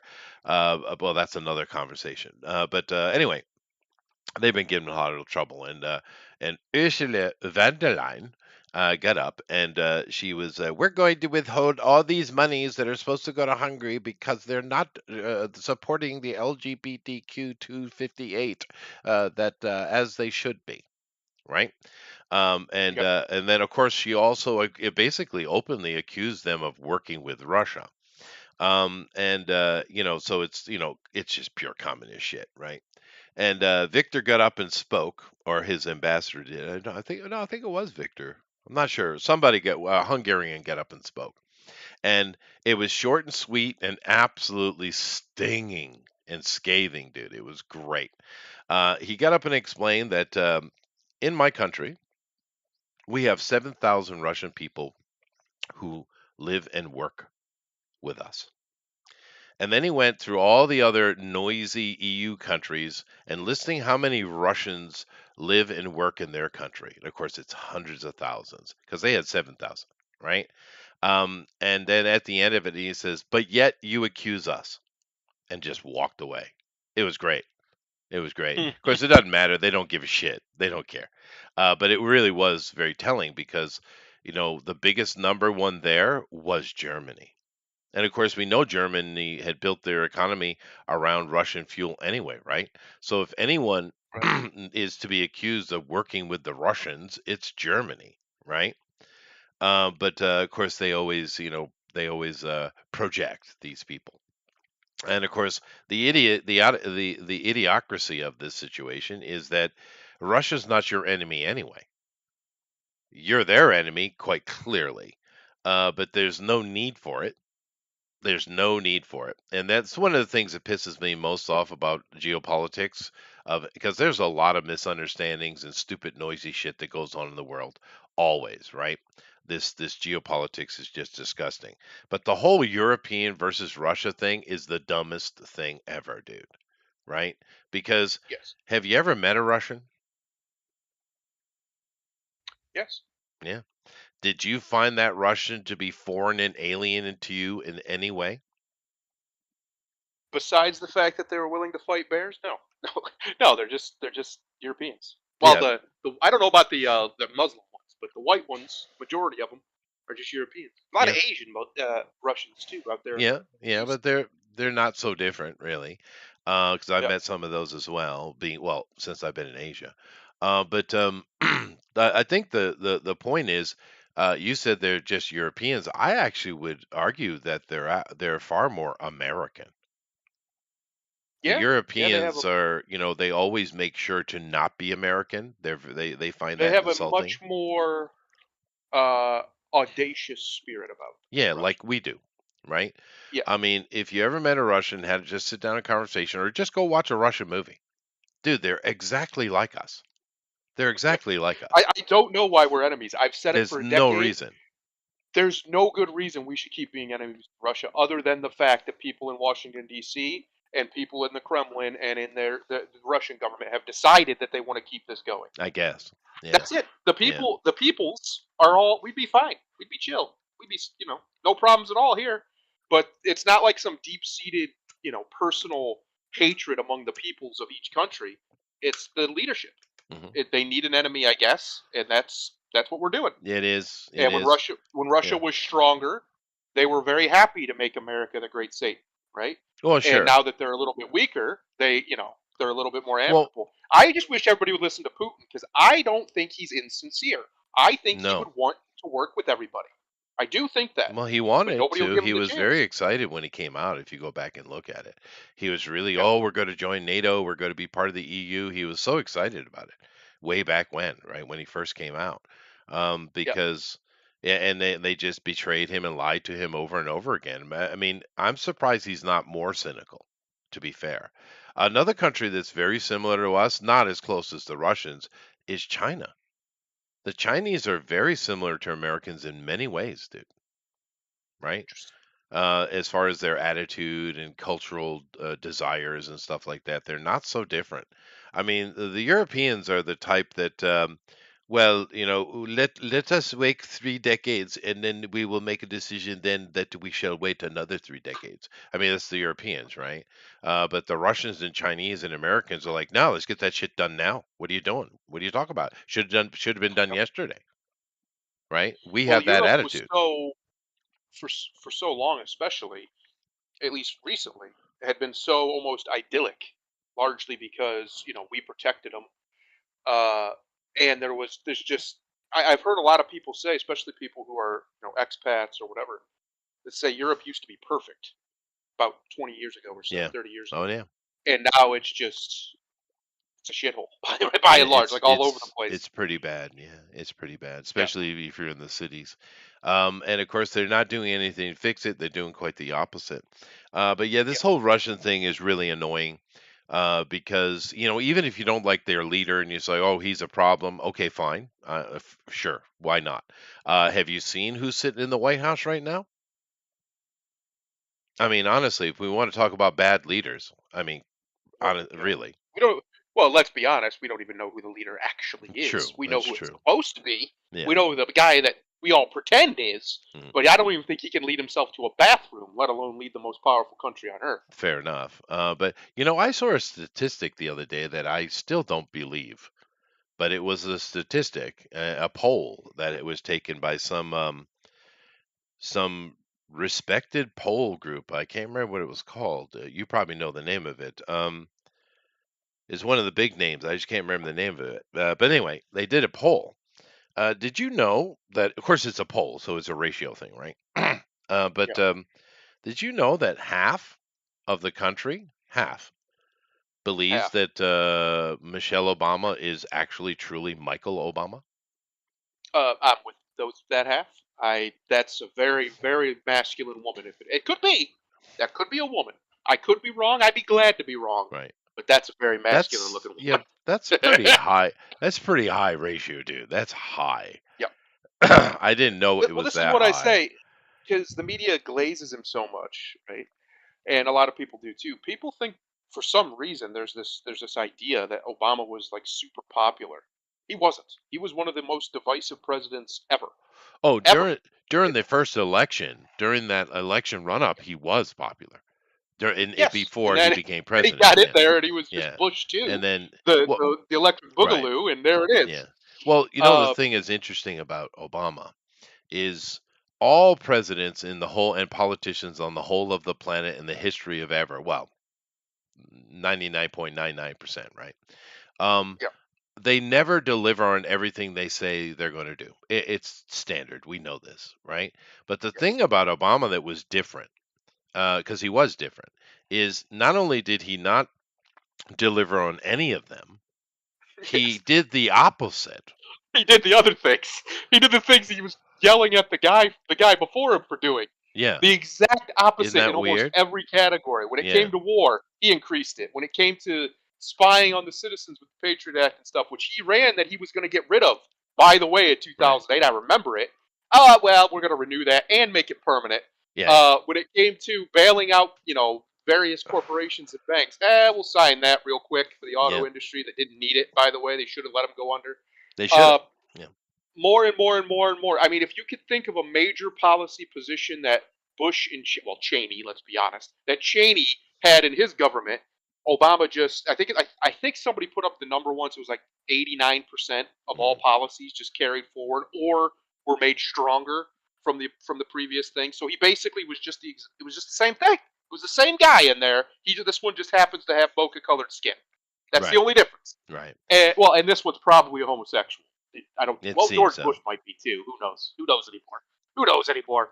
Uh, but George yeah, is too stupid to be gay. I mean, to be honest with that's probably you. true. Uh, Um, but no, it's one of those things where it's like I don't understand how people are so easily duped. I remember Obama. I was like, nope, he's lying. He's lying. mm. When he got elected the first time, I was like, I hope. I said this exact words to somebody I worked with. I hope I'm wrong, and I hope he does great. Well, Because he's my president. I don't have a choice but to hope for that. Uh, and well, I wasn't wrong, well, unfortunately for everybody else. I've I was very admitted right. I've admitted this before, and I will say it again. when he was first running, first time. I don't vote because I don't live in the country and I don't think it's fair. That's why I Hmm. don't vote, right? Because I don't have to live with the consequences, right? That's my take. So I was over here when Obama came in first time, but watching his amazingly prepared speech, because that dude can deliver a written speech, boy howdy, Yeah. right? Great Uh, orator. Now, if you sit and talk just off the top of his head, he's wow, really bad. But when Yeah. he's reading something, man, and I bought it, dude. I did buy it, and like I said, I didn't vote, so I didn't cause harm. But I bought it initially, and my dad, who I don't talk to a lot, right? Because he's one of those humans that just doesn't speak much, right? Right. He's one of those types. And of course, I'm sure I was talking to my mother because she wanted to keep in touch every now and then, right? And but I was talking to my dad about it, and I mentioned, oh, he's saying all the right things, and he's such a good speaker. And my dad only said one thing: he's a snake oil salesman. And that's all he said. Boy, was he right. He saw that right through that guy. Yeah. I didn't. Yeah. I I admit it. I I did. didn't. And the main reason I did is because I watched him talk out of both sides of his mouth. So he would do kind of like Kamala does, you know, how she says Yeah, different I'm things to limited different on what people. I could see, right? Yeah. That's true. And I saw him do that a couple times, and then I'm like, yeah, but I'm not voting for this idiot over here, McCain, for God's sake. So I didn't even bother voting in that election. There was no point. And that's really kind of where it started, where I just don't bother because, well, at least in the presidential stuff, because at that point anyway, until Trump showed up, the only person I was going to vote for in 2008, he didn't make it to the end, which is Ron Paul. Then he gets to 2012, and they literally screw him at the RNC, so he can't be on the ballot at the end. Right. Uh, and that was when I was like, all right, well, this is just a game, then this is rigged. Oh, I This is would have clearly voted just for that rigged. guy. I like the Pauls, Oh, man. Those guys are yeah, straight up. I yeah. like those guys. Ron was. Um, Somebody posted this meme. It's the meme, one of the memes of the girl yelling at her boyfriend, and she's yelling, "Why don't you ever give up?" And he says, it's the Chad face. He says, "Because he never did." And then it's a picture of Ron Paul. That yeah, man fought Papa. this Leviathan government for 50 years, Yeah, give or take, yeah, trying to get it under control. Just under control. They called yeah. him Dr. No in Congress because he always said no. The government's going to do this. No. We want to do no. That was his answer Right, to every right. question. No, Well, no, no. this is this is before your time, but I actually voted for Ross Perot. Yeah, well, I would have. Yeah, I would have. It was Ross Perot. You know how I found out the media is a bunch of fucking liars? It yeah, was Ross Perot. yeah. Because I remember as a young little Thundaro man, just sitting there watching. My dad was watching CNN, and you had Al Gore, you had Ross Perot, and you had Larry King, and they were breaking down NAFTA. And Ross Perot said, and I quote, "If you pass this, you're going to hear a loud sucking sound right out of the Midwest of all the wealth within Yep, 10 years and all the yep, jobs. It's going to go yep, right overseas." And guess yep. what happened? Within less than 10 years, Yeah, all of it yeah. went over No, there. he was And 100% he was right. correct. Yeah, And I and watched these people lie to him. Like this billionaire entrepreneur didn't know what he was talking about, lie right to his face and him call them on it, and they kept doing it anyway. right, Just kept right on going and like it didn't happen. the way they killed his credibility was by mocking him for using charts. Yes, for being thorough. How dare Yeah, he? how dare he How dare you even? be thorough? Yeah. Oh well, it is what it is. Yeah. But we've had a lot of No. stupid monkey tricks that are going on for a long time.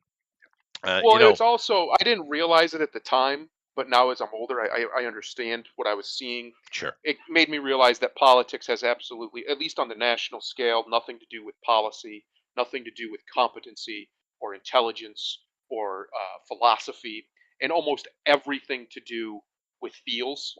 Hmm. And that sucks because Hmm. it's why I hate democracy as an idea, because the people are retarded.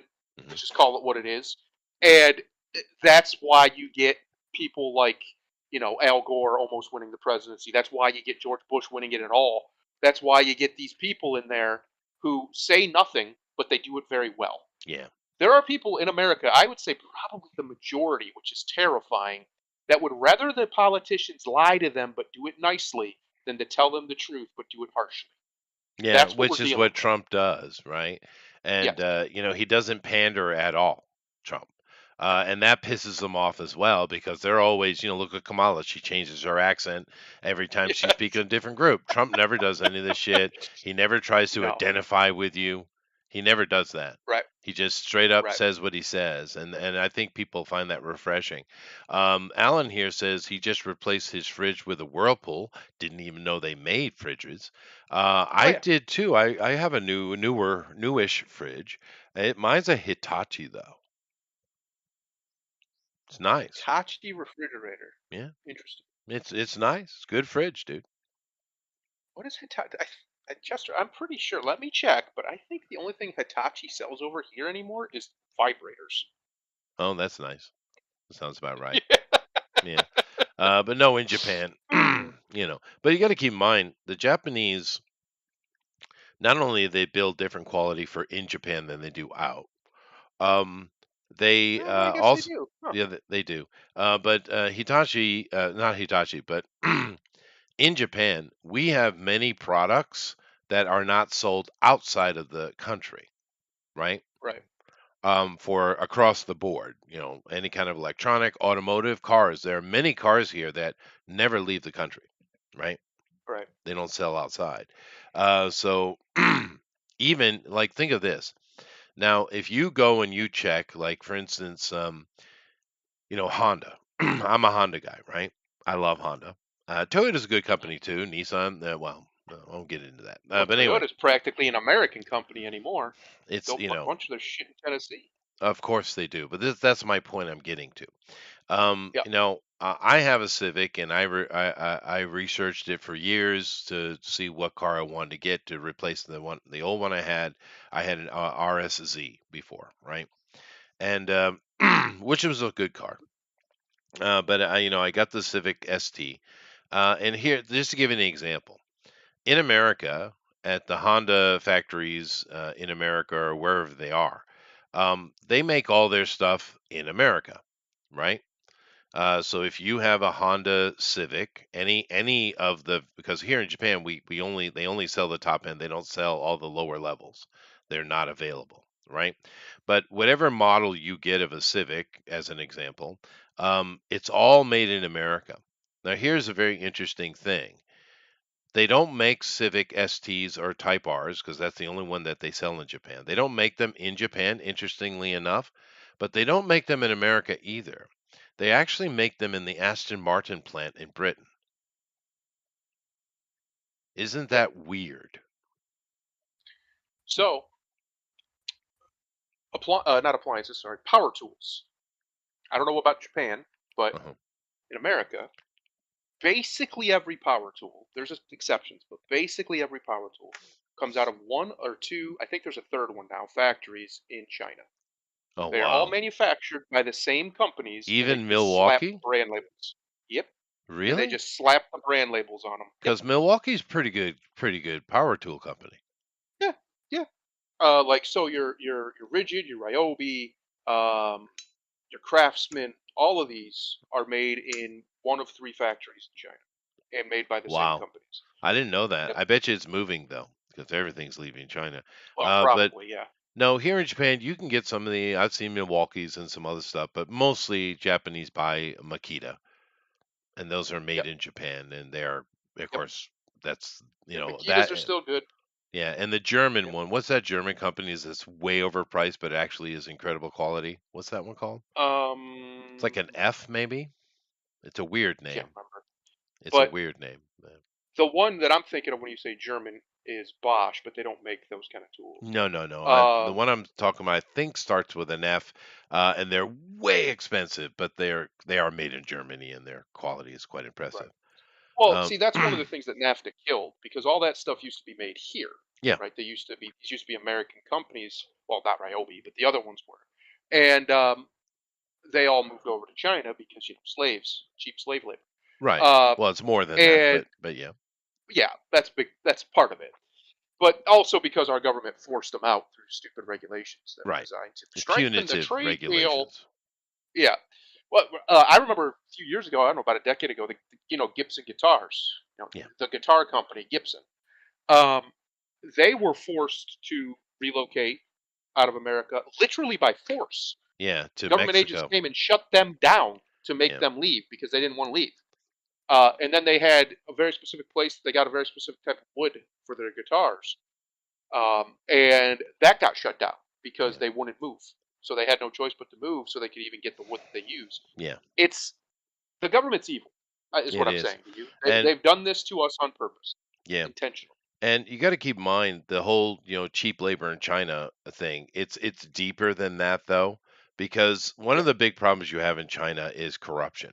Now, every yep, government on the face of the planet, whether they be a small municipality or a full-on nation, there's corruption. We know this, right?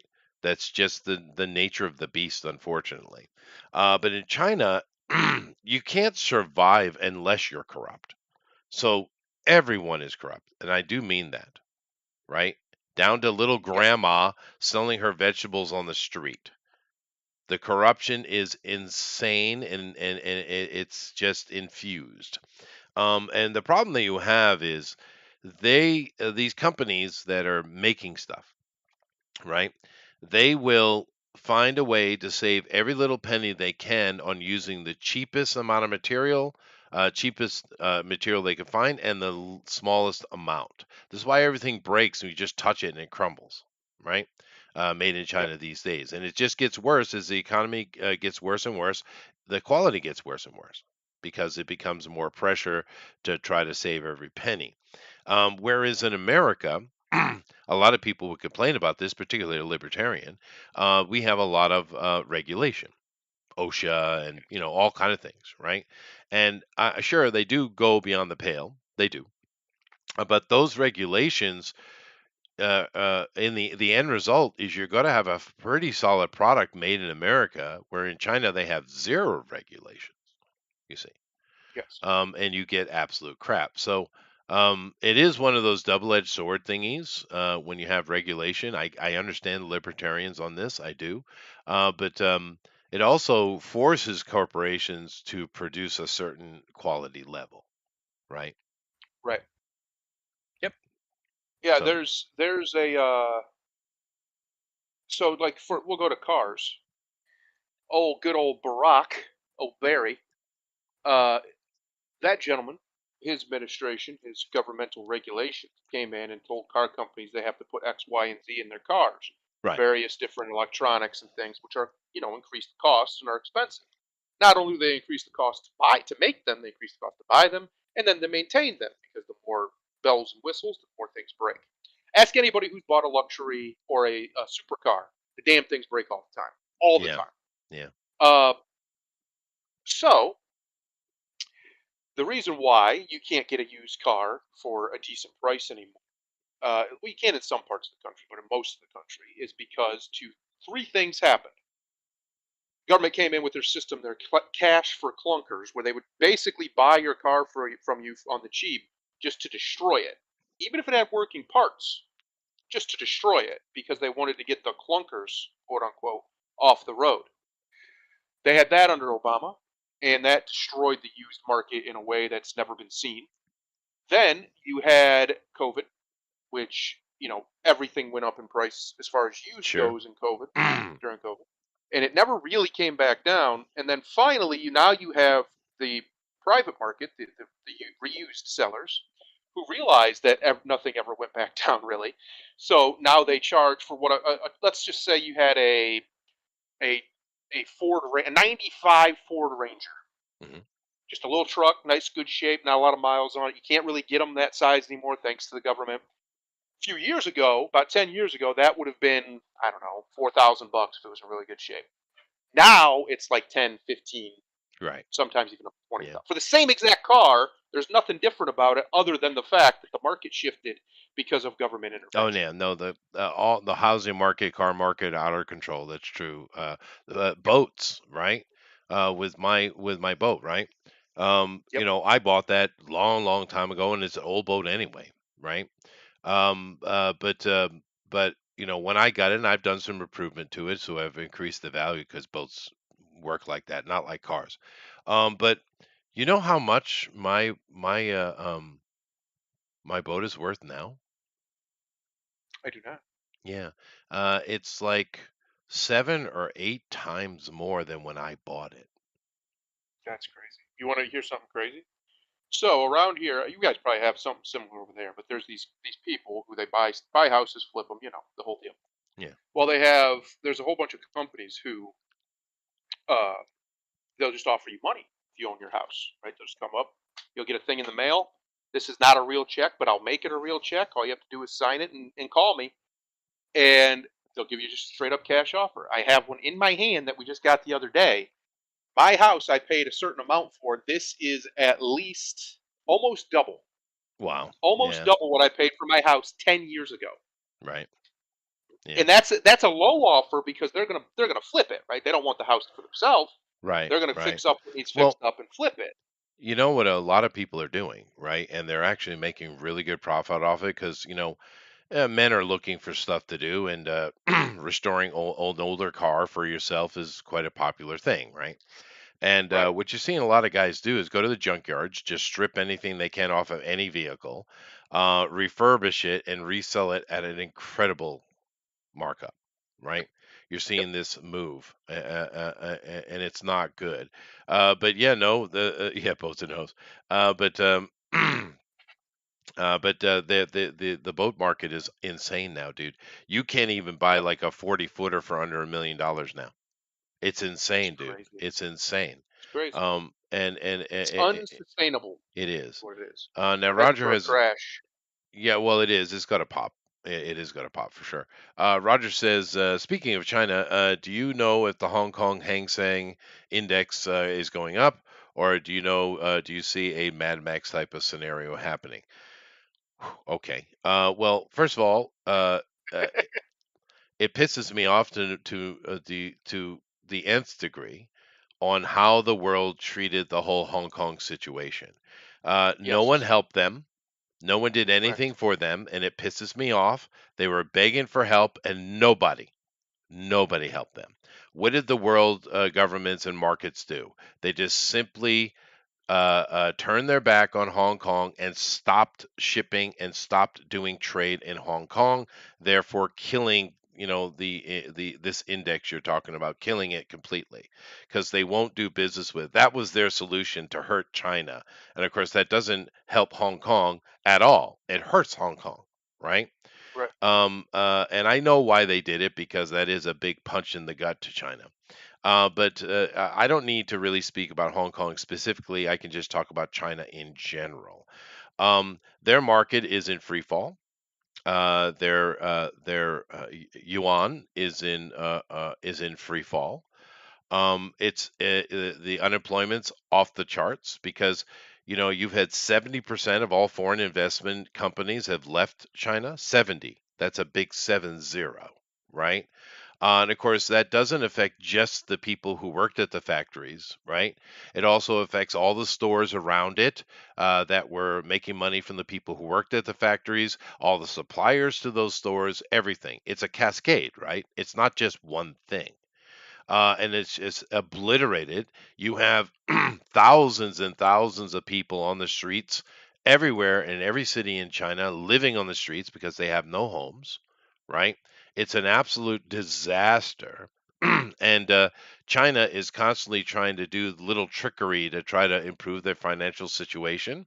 And they did something here recently where they came out, it was like a week or two ago. They came out and they said that we're going to be putting this kind of stimulus into the work market, yada yada yada. And of course, you have all these foreign investors, especially day trader guys, are like, oh my, they're putting money in. We better get there that we can make a flip money, right? It's the way they shorting companies, right?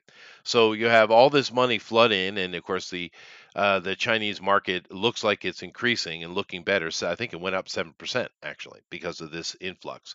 And then when it came to the point that they said they were going to announce it, do you know what China did? Would you like to guess what they did? They announced, Tell me. right, that they were going to do stimulus, right? They said, well, we decided not to. Excellent. Yeah. So they Get basically bent. got all that get bent, right? They got all that Yep. investment and stuff, and now everyone's trying to sell out the short at a loss, right? Which in the end is going to just burn the economy in China even quicker. But I mean, I don't know what this is they're the doing. kind of nonsense you're seeing going on in China. If that How the answers your fuck question. does Winnie the Pooh keep surviving? Well, The country just keeps going down, it seems, and that somehow he's still there, there have being been all ugly. rumors that there have been several attempts on his life. And of course, if you look at all the military and governmental people that just disappear, I mean, literally disappear, Yep. there might be truth to that. Yeah. But Maybe. yeah, no, China's a hot mess. It's really bad. It's way worse than you think because they do censor a lot of stuff. We do get some stuff out here that gets snuck out, basically. And there's a couple of channels that focus on it. They're like people like me who used to live in China and got ran out that still talk Right. about it. But yeah, China's in really, really bad shape, and I don't know what their future is. I can't tell you because the government has complete control over things. Their yuan value and all the stuff that market indicators they just falsify. And what are you going to do about it? I mean, right? I mean, everyone does. Even the Japanese falsify the yen, right? But what are Right. you going to do about it? So I don't know. Alan says the Nina, meaning El Nino, or El Nina. Oh, the Pinta. Oh, and the Santa Marina. Oh, I'll do you in the bottom while you're drinking. That's supposed to be a song, drinking sangria. I don't know this song. I'm sorry. I'm not Mexican. Do you have to be Mexican? I'm Yes, confused. yes. I've been told Is he that gonna? I Is he can only gonna? identify with things that are culturally appropriate to my skin and my See, Norwegianness. Alan doesn't have a wrench, so he can't sing in the chat like I do. That's true. He can't That's do it. true. And It won't let him. of course, it's It'll funny shut him down. because he's actually Cuban. But um, it doesn't matter. Yeah. But sangria.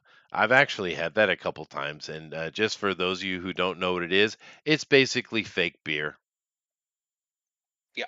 Yeah, Yeah. Don't just yeah, just drink beer. yeah. Just Just drink beer. I mean, beer is kind of piss water anyway, but like sangria said, I "Hold don't my drink. beer." Yeah, So I accused you of being leftist and a Zionist, and yeah, then you sure. accused me of being a drunk. I'm going to take Yeah, personal offense to that, Chester, yeah. because you know full well I don't drink. You son of a bitch. Well, that's why it's funny. No, Goodness I gracious. don't drink at all. Just for Yeah. anybody listening, if you ever think I'm drunk, I'm not. I'm Don't believe probably him. just goofing around. Don't believe him. No, I have never. Well, I can't say never. When I was 8 years old, I finished off a couple of my father's beers for him back in the day when he There was you go. wasted. There you go. So since I've been 8 years old, almost over 30 years, I have not touched any alcohol at all.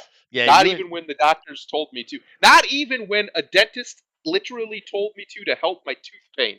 yeah. Told me to take a little shot, just swirl it around, bam, do one shot, you'll feel better. I'm like, nope, I'll just Yeah, be in pain. you and I aren't the best people to talk to about alcohol stuff. That is true. I was a temporary bartender a few times, though. Oh, Yeah. I don't know why, but I worked at strip clubs, and if the bartender didn't show up, I don't know why I was chosen, but it was like you bouncer, go over there. You're now the bartender. Okay. let's Um, see. yeah. Aside from medically induced, the only time I've ever been high was on a muscle relaxer, Uh-huh. which I hated. It was on, I think, whatever, not Vicodin, but one like that, and I hated it. It made my skin itch, like I was itchy, Yeah. like you got that furry, itchy feeling. Yeah. Yeah. I hated every second of it, Yeah. and I never took. Have no desire. I was doing it because I was in pain. That's what it was for. Mhm. It didn't help. I was still in pain, and Oh I yeah. felt worse. So Oh I was well. like, no, I'm not. I'm not taking this ever again. Well, we are different on this standing. When I was a teenage boy, I smoked a mountain of marijuana. Yeah, Yeah, mountain. yeah. I can believe it with that beard you got going there. Yeah. That's a pothead beard if I ever seen No, one, what do you talk Chester. about? This is clean Sean Connery going on here. People love it. People love it. The funny thing is, because I always joke about, especially when my wife's in the room, because it's funny, because I get a lot of middle-aged woman attention, right? Yep. And my poor wife has to deal with it all the time because they do it right in front of her, right? Um, Yep. and I always make the joke, I wish it was the young ones because, who wants an old lady anyway? And I say that when she's in Yep. the room too, because she's in the room. But anyway, yesterday we were up shopping up in the city. We actually went and had dinner in one of my favorite spots in Japan, or lunch, excuse me. And then we came back and we went shopping and same kind of, old lady type of looks, right? And then I went to get some gas and put some water in the windshield wiper and wash the car because I can't go through the washing machine, but they have like little, like we have it in America where you just kind of back in and it's got like a high pressure hose and all that kind of stuff. You wash the car by hand, and I was doing that, and the attendee, which is a guy, said, "Oh my, is that your husband? He's so handsome." Fuck. Oh gosh. That's exactly what my wife said. She should have said no. No, he's single. I hear he's looking. Just to get this Jesus. gentleman punched, it would be worth it. Yeah. No, I'm cool. I've been hit on many times by gay guys in my life, I and have too. I see it as it's flattery. It doesn't piss me There off. was a at a party once, a gay couple. I was actually there with my wife. First before we actually were together, we were just hanging out. I went to this party with her, and there was these two gay guys. Two, I think one was named Chris, and I was talking to him about video games, talking to him about Skyrim because this was 10 years ago, so Yeah, yeah. Skyrim had just come Skyrim. out, whatever it was. Actually, it'd been 12 years. Skyrim had just been out recently, and we were talking about that, and then all of a sudden, somehow the conversation got on to gay sex, and Right. I was like, oh, Oh no, goodness. thank you, Yeah. no, thank you, Why? gentlemen. Why? Why? The Listen, there weird. was alcohol involved. Not You me. know, I don't drink, but everybody else was pretty hammered. The weird thing though, because in my experience, you tell me if your experience different, but my experience, when goofing with, talking with men, you're just with men, even if you're Yep, drinking a bit, right? Um, the direct sex conversation like never comes up. There might be some little it's thing pretty about rare. this hottie here or there or what, something like that. But direct conversation just doesn't happen, right? It just doesn't. Right. But unless a gay dude's in the room. Yes. It's weird. I don't know Right. what it is with the homosexuals, man, but sex is on their brain constantly. Maybe that's the They're problem. very horny. They're very Yeah, horny. it's Very horny weird. people. Yeah. Yeah, Uh, yeah. No, that was my experience as well. That was a fun night though. We had a whole all the women because everybody besides me and my wife were really drunk. Bridget had a little. My wife's name's Bridget, by the way. She had a little bit to drink, but she wasn't like slosh. She doesn't. I've never seen her get that way. She is. She's got that Irish blood in her, and it's just it takes work for her to get drunk. sure. So she just doesn't. She'll have a drink here or there, and that's it. But anyway, so all the ladies lined up, and we got basically a conga line of boobies, and they just one at a time flashed everybody. It was great. I was like, I like this party. This is good party. This is That's a what you good want. party. That's what you want. Yeah, Yeah. that's what you want right there. But yeah, it was one of those types of parties, Chester, and there was two very homosexual men. Did they I flash was their just talking about boobies? video games. No, they were already gone by that point. Okay. Uh, but this was like at 3 in the morning.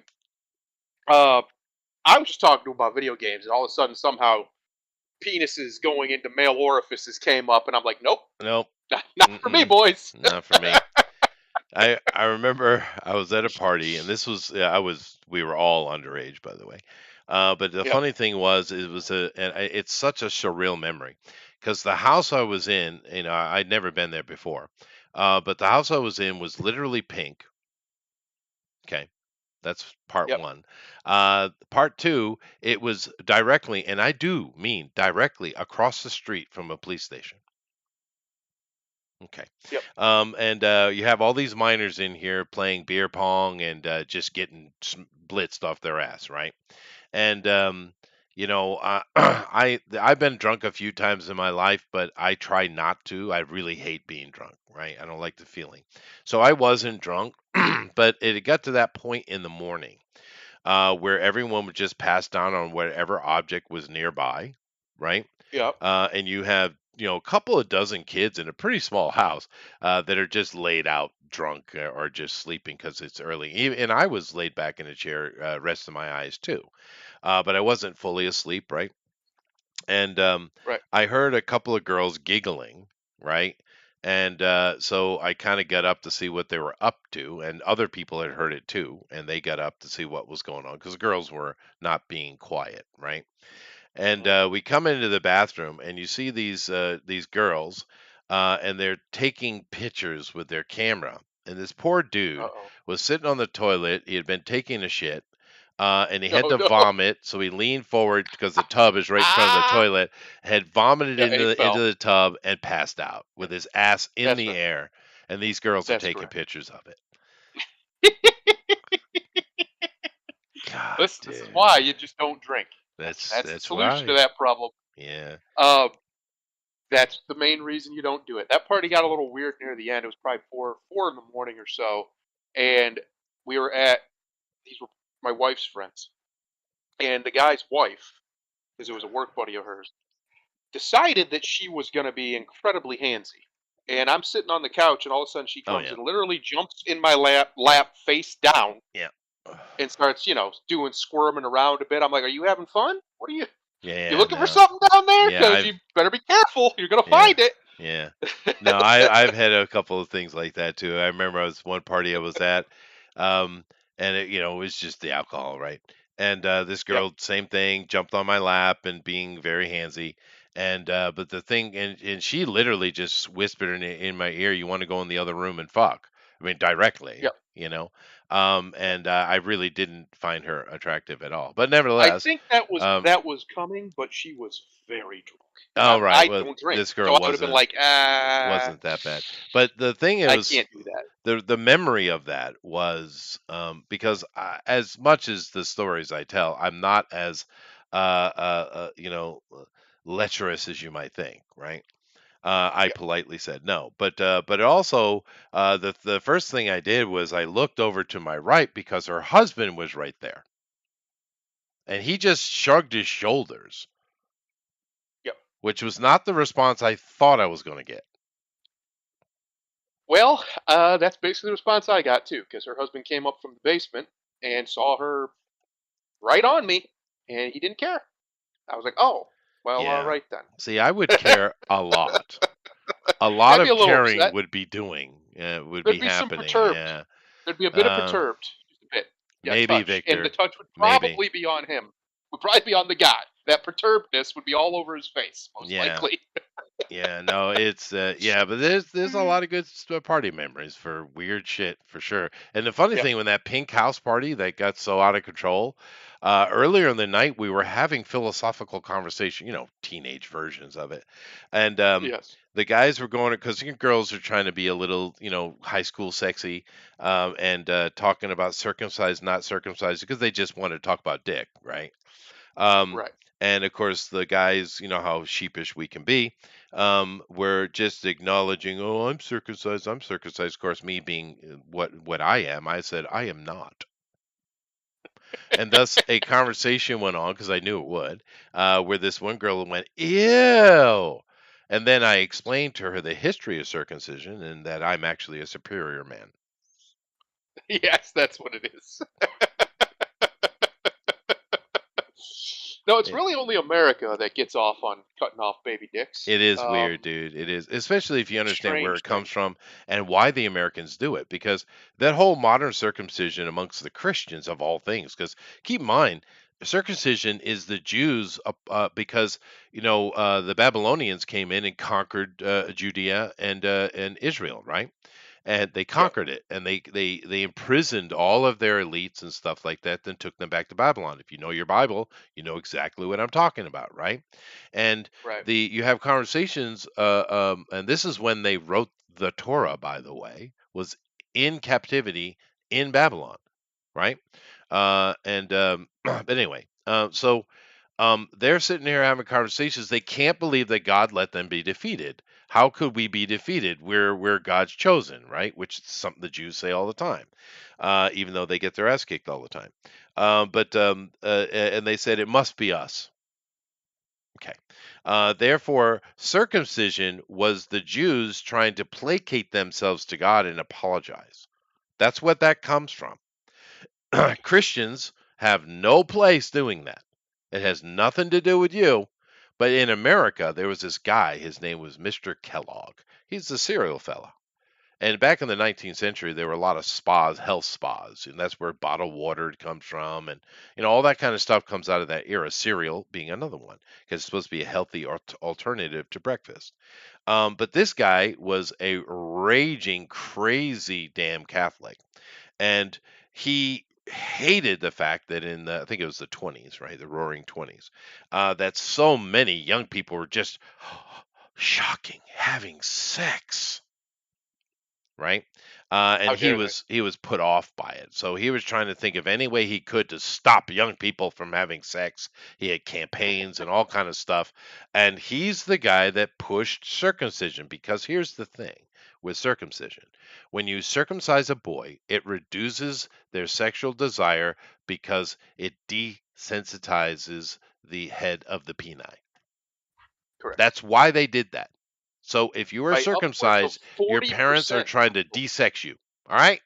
Well, well, they didn't know that most likely, because you see, we have a very large conspiracy, if you will, in America, especially where parents aren't told certain things that happen to their baby right after it's born. Oh, that's They're probably just true. told Yeah. that they just must do them.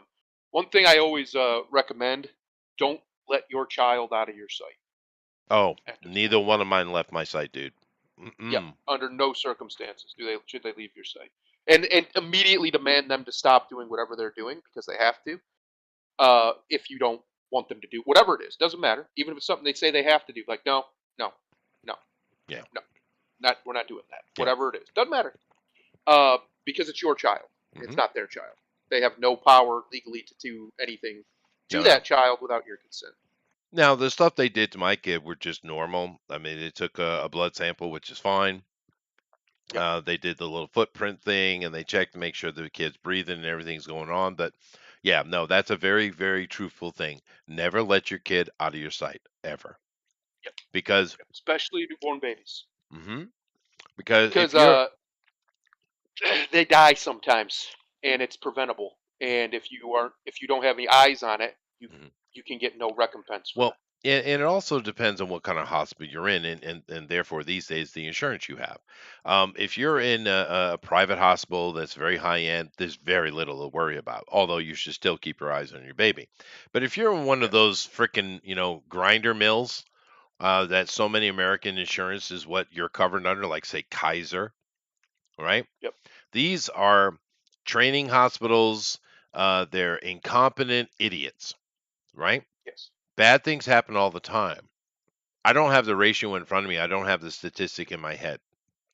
But you would be surprised how many kids are actually mislabeled and therefore go to the wrong family.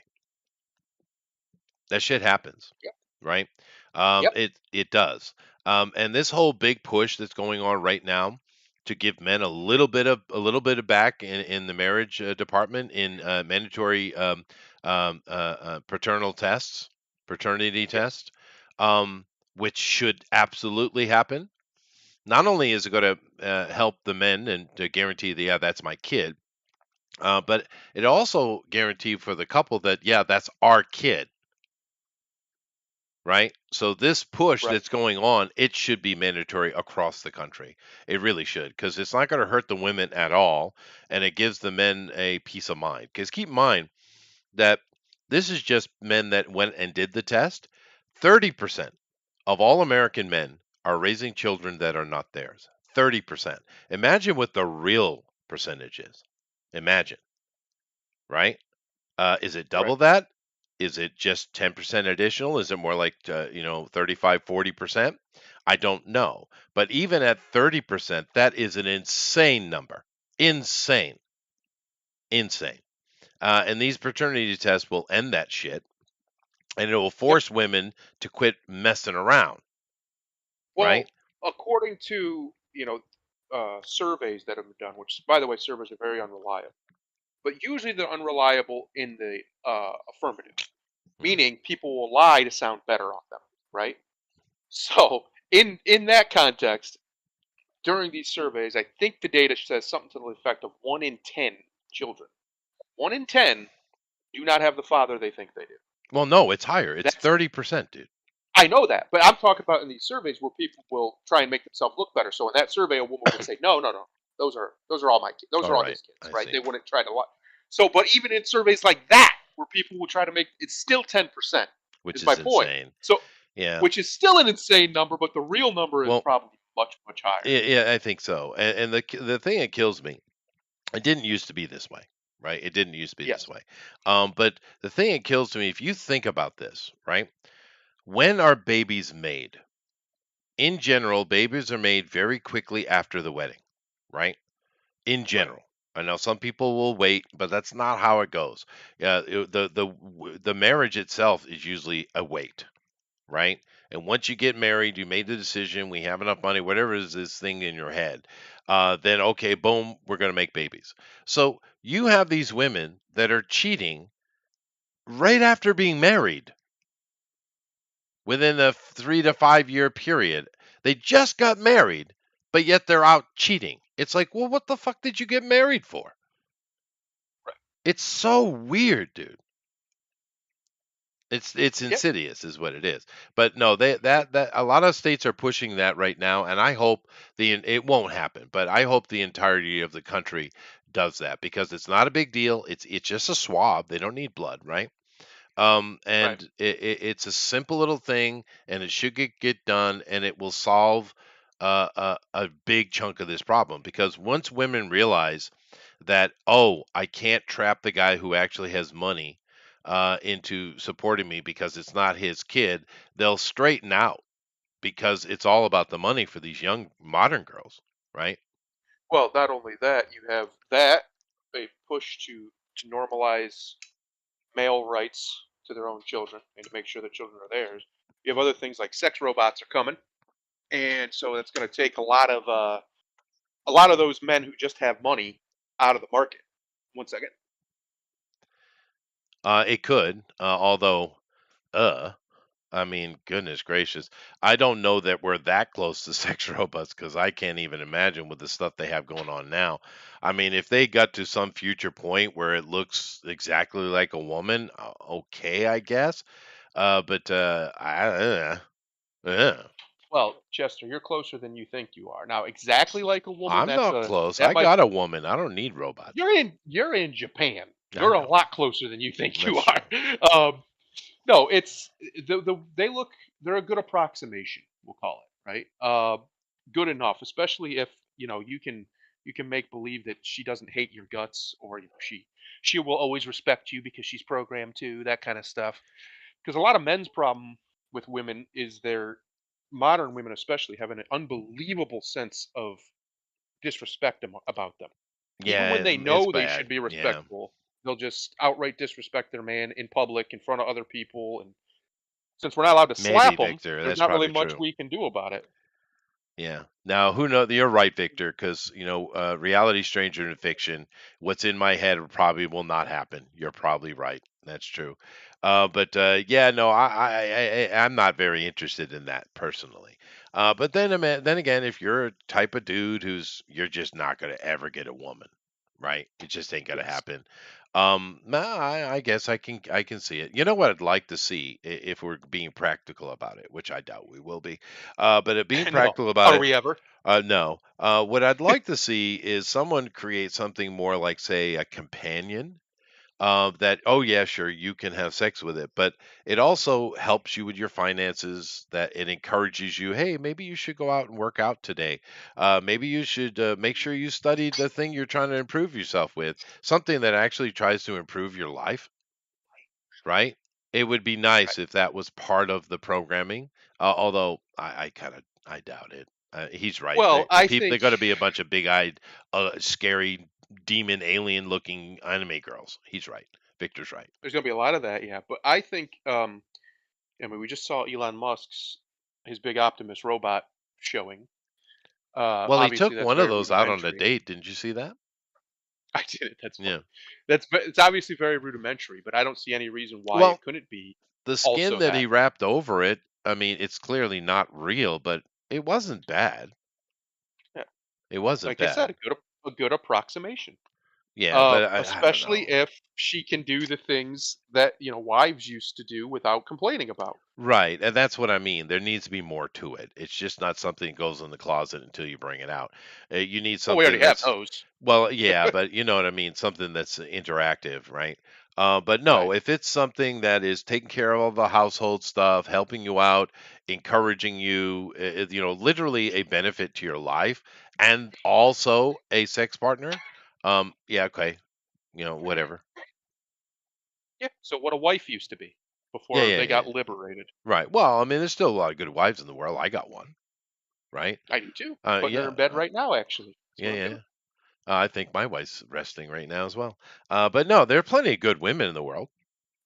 It's just the problem we have these days in the West, particularly, it's not a problem that other countries have, but in the West, these girls are just burning themselves out, and it's disgusting the guys, and they don't want to marry it because they don't feel safe because they're not safe.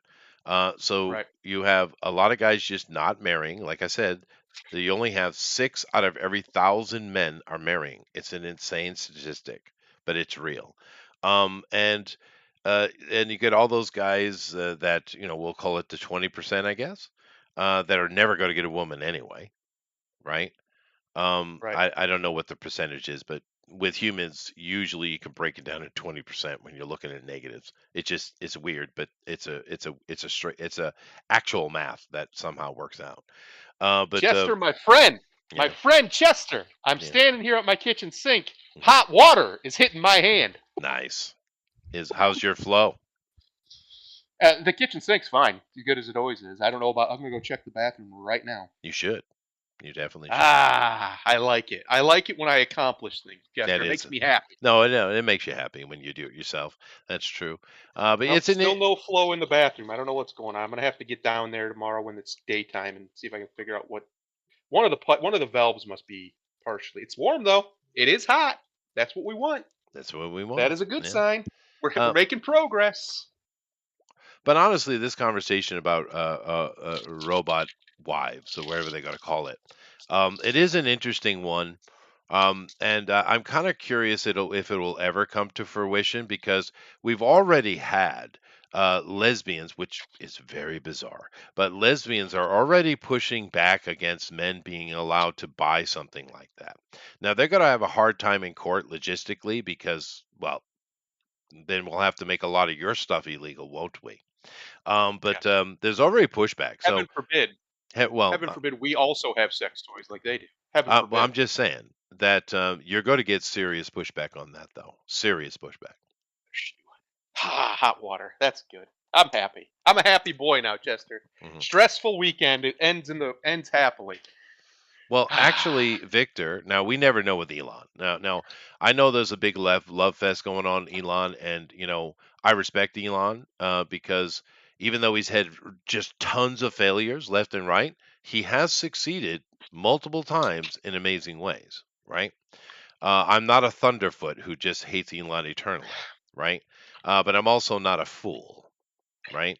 And Elon can be a con man. Keep this in mind, I right? said this earlier. I think Elon Musk, if he was in Roman times, would have probably been either some form of high level statesman or maybe even a Caesar. Uh, Um, I don't and I know. think he has an insane amount of competency that is beyond Well, he's what got a most work people ethic, understand. and he Well, keep that's he yeah, it's the same he thing, doesn't really. give up, so that's cool. But my point I'm trying to make is, Victor, the most recent announcement from Elon is actually Optimus will be $10,000. So he cut Yep, the price in half. And of course, we're which not is even, smart. which is smart. But they're also talking about leasing it to buy, so it'll be more anyway. But he even was talking there for a while about you can never buy it, you just have to rent it. And he was talking like $100 Right. a month. But it's evolving is my point. It's evolving. Well, you'll Um, also eventually, if this proof of concept works, and they get it to where it's safe and it can actually do basic household chores and right. things, so people don't have to do it anymore. Which we don't know that that's even going to happen. We're just hopeful. And it can do better, basic yard labor, just basic bull crap labor that everybody has to do in their house. Right. If it can do all of that Dusting. and free up your time, it's not that unreasonable that you wouldn't see government subsidies all over the world so that more people could have them. Maybe. Because Well, here's it, this. it's a massive time.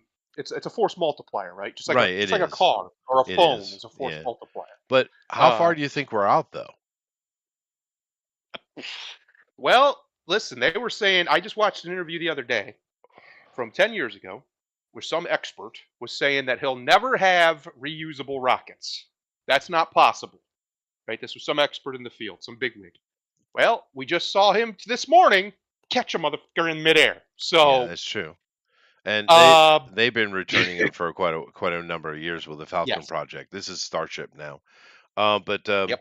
yeah, no, and there is argument on whether there's actually any financial viability to Starship, and there. I mean, whatever those outside conversations. But back to the robot thing, though, I'm just wondering how far we actually really are away, because Well, there's been many. No, there's accusations against Elon in regards to a lot well, of there always things. are. And I we don't know because those robots were probably being in some way or another remote piloted. They well, weren't fully telepresence autonomous. is the accusation, right? Yes. But even still, the proof of concept is that the hardware works. They were Yeah, walking around, they were lifting things up, they were able to interact with people in some way or another. That is the harder part than the software. The software is just takes time. They just have to build it.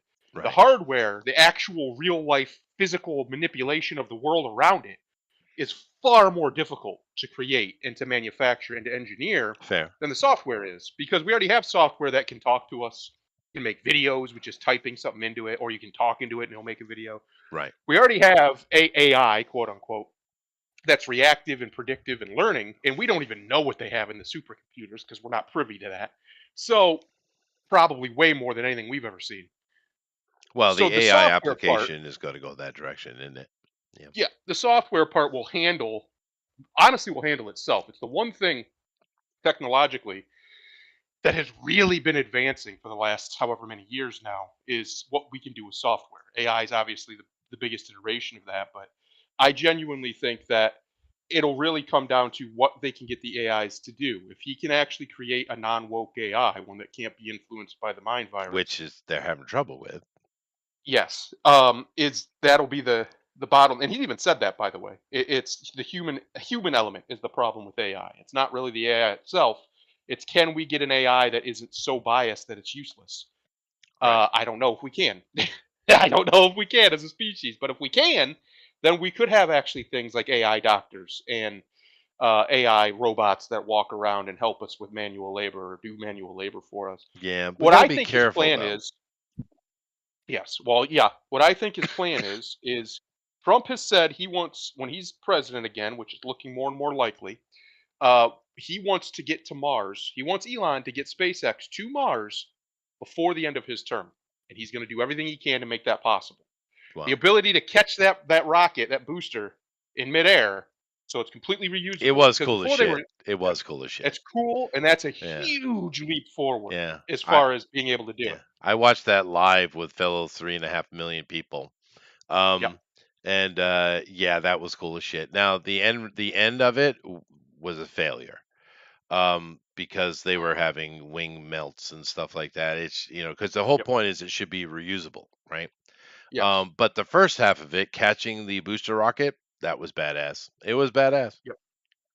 So my point is, Trump wants him to be able to do it within 4 years after he's elected. So by 2029, basically, to get to Mars. I think the real point of the Optimus robots isn't really a commercial application. Just like I don't think the Starship and the SpaceX is really for the commercial stuff. That's going to fund it.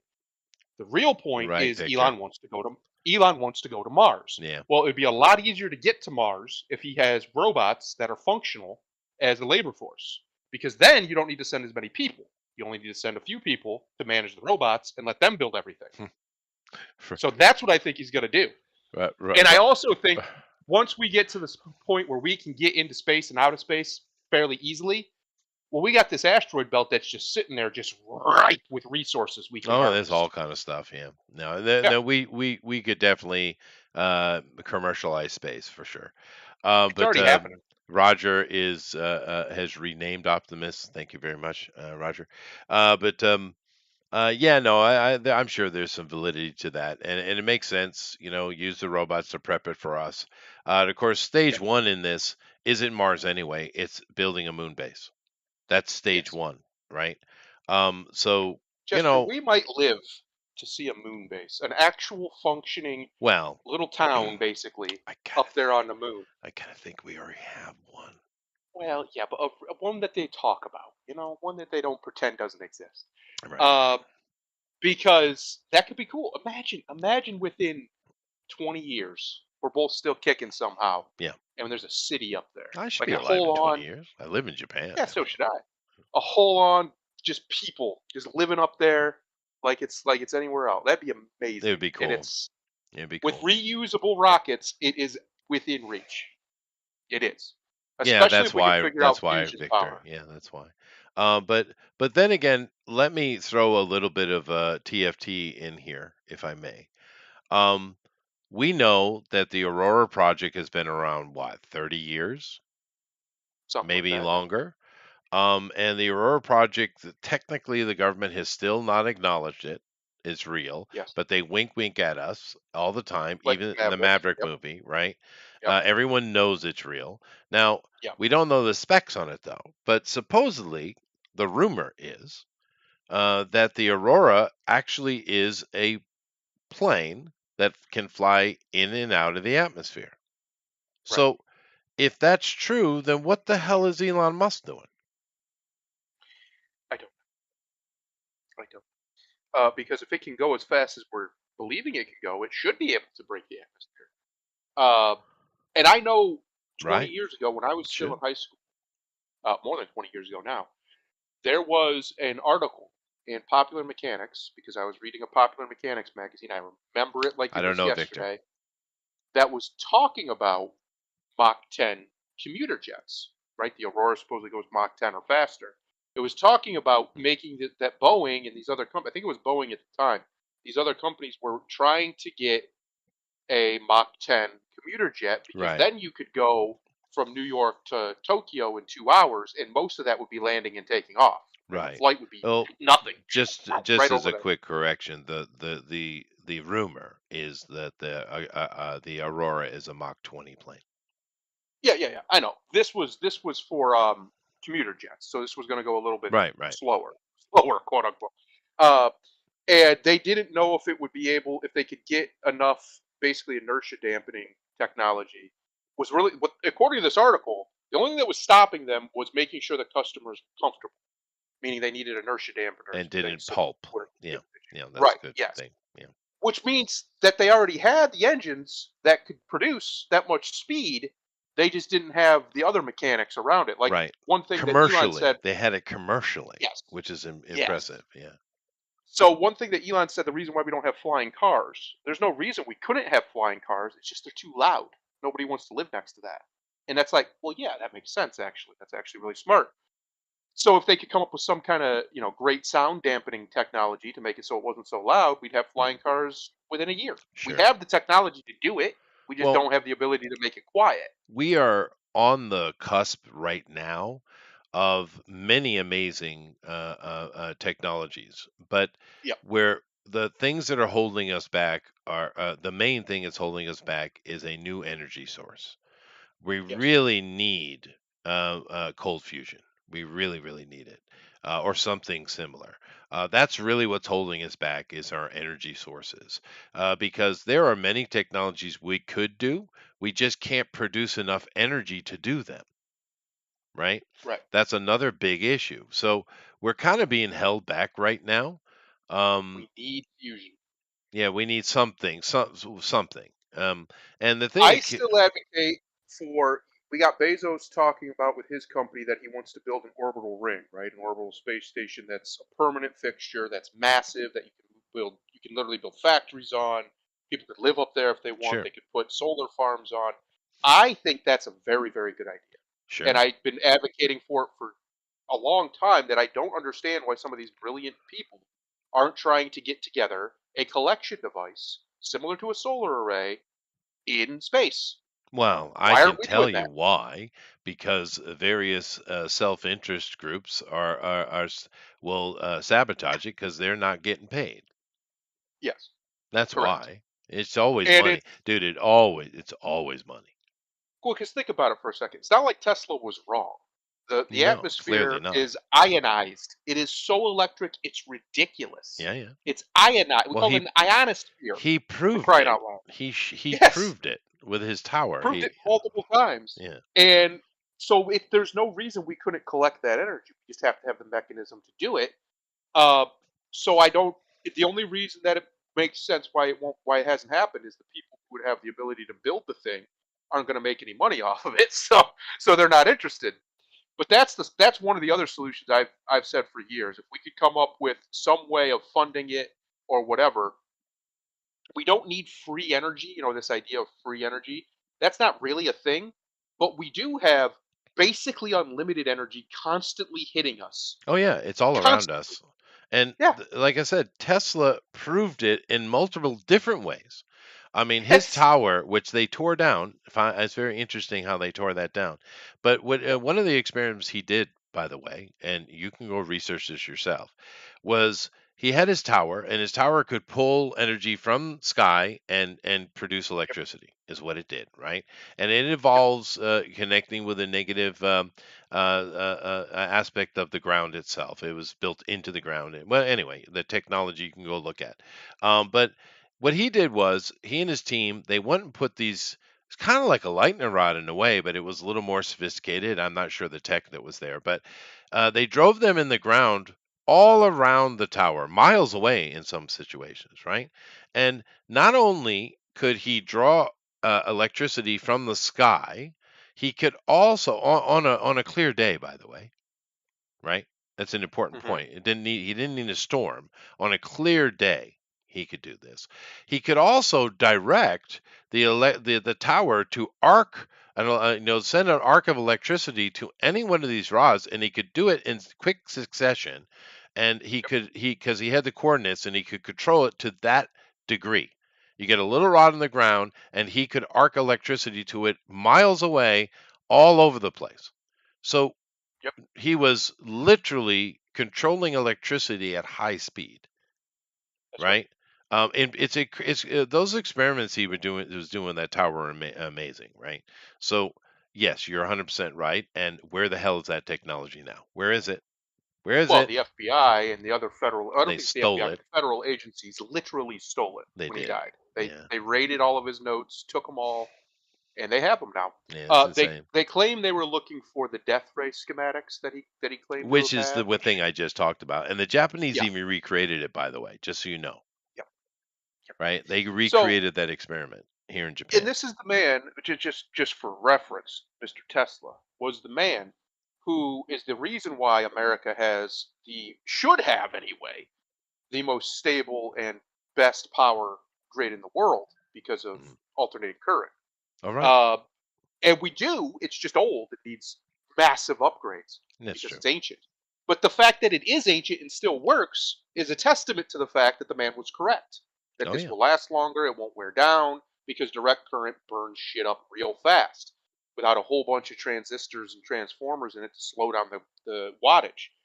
Uh, and alternating current needs a lot less. One of the reasons why when you come to America, if you're coming from Europe or whatever, or really anywhere, you have to get adapters because we use different current.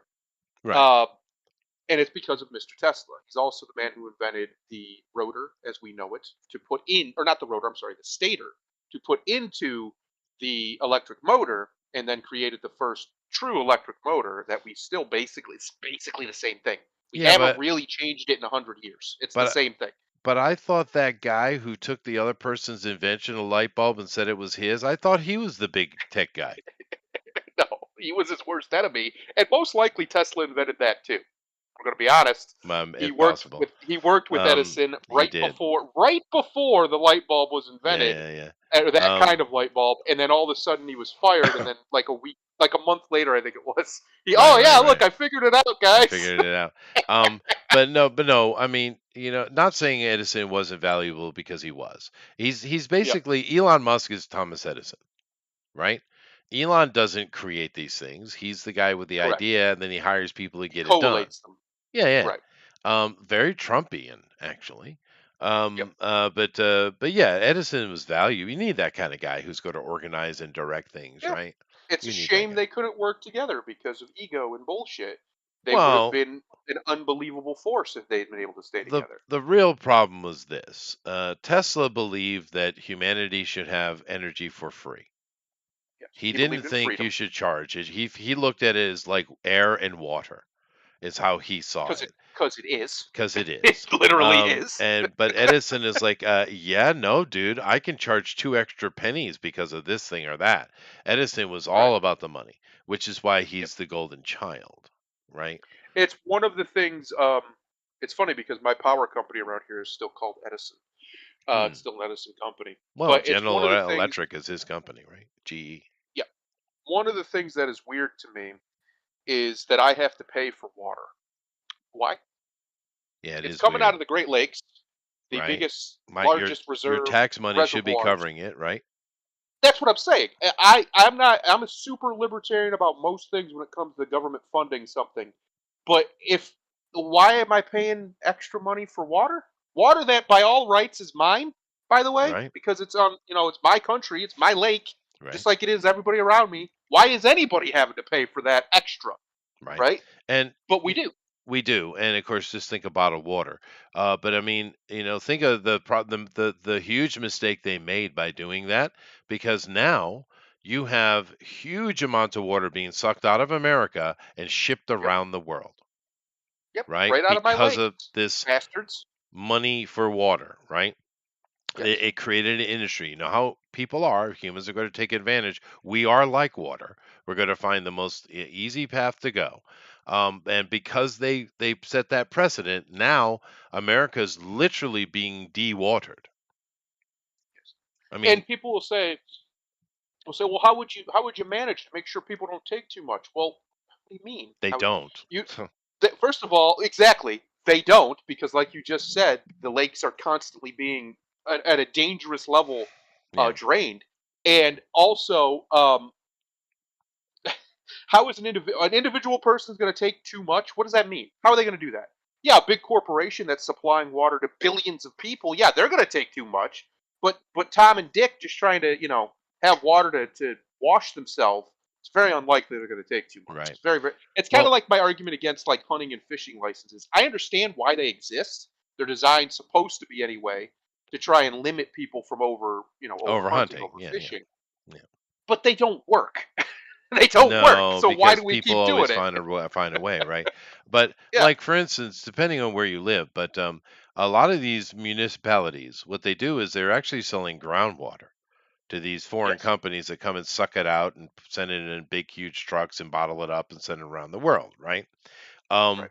and a lot of places you live, you'll find that if you're homesteading, you're trying to set up someplace, or even just a normal home, and you want to get a well tap, a lot of places you'll run into a huge amount of problem to just get a tapped well, which you Yep. could technically do yourself, but it's just easier, more Bro, in practical. But America, it's because they in sold the many rights, dude. places, in America, it is illegal to collect rainwater that falls onto your property. Isn't that weird? It's illegal. And it's because they'll say, well, downstream, it'll make it so people downstream from wherever you are won't have enough water. And I'm just going, so me taking like 50 gallons of this thousands of gallons, probably 10,000, 20,000, 100,000 Well, gallons of water that fell millions. out of the sky, that me taking 50 of that is going to really screw up the reservoir. You're out of your damn mind, first of No, all. these are idiot wokeites who have dumb ideas and they think they're smart. We see a lot of Yeah. that. And of course, it just convolutes everything. Like I mentioned OSHA earlier and the value of it, because it does have value. But the Yes. regulations are way beyond the pale. We don't need that much. What we need is practical regulation, right? But we don't stop there. And then the main problem is every little municipality's, council, every little state's Congress, our own Congress, the federal Congress, they're constantly trying to pass a bill so they can say, hey, look what I did, vote for me. And all they're doing is putting layer on top of layer on top of layer of shit you don't even need, just so they can have an excuse for you to vote for them. It's inefficient and it's stupid. And this shit goes on everywhere on the planet because that's one of the problems with this so-called democracy, is Yep. it creates that kind of politician because they got to get reelected, right? They Yes. got to get reelected. Whereas you do have states in America. Keep this in mind.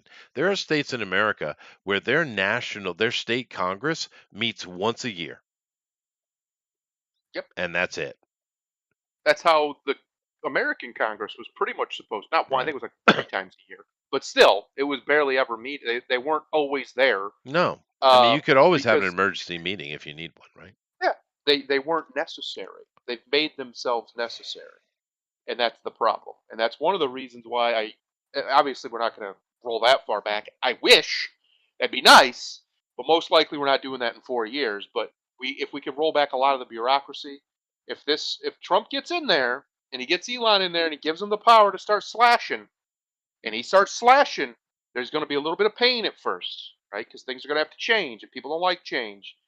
But it needs to happen, just like a wildfire needs to burn away the old brush. Yeah, This yeah. needs to happen. We No, I have to mean, clean up the system. no, I really hope. I mean, we don't know, but if Trump gets in, I really hope that he just goes full melee in Yes, Argentina. I mean, really, really, we need it.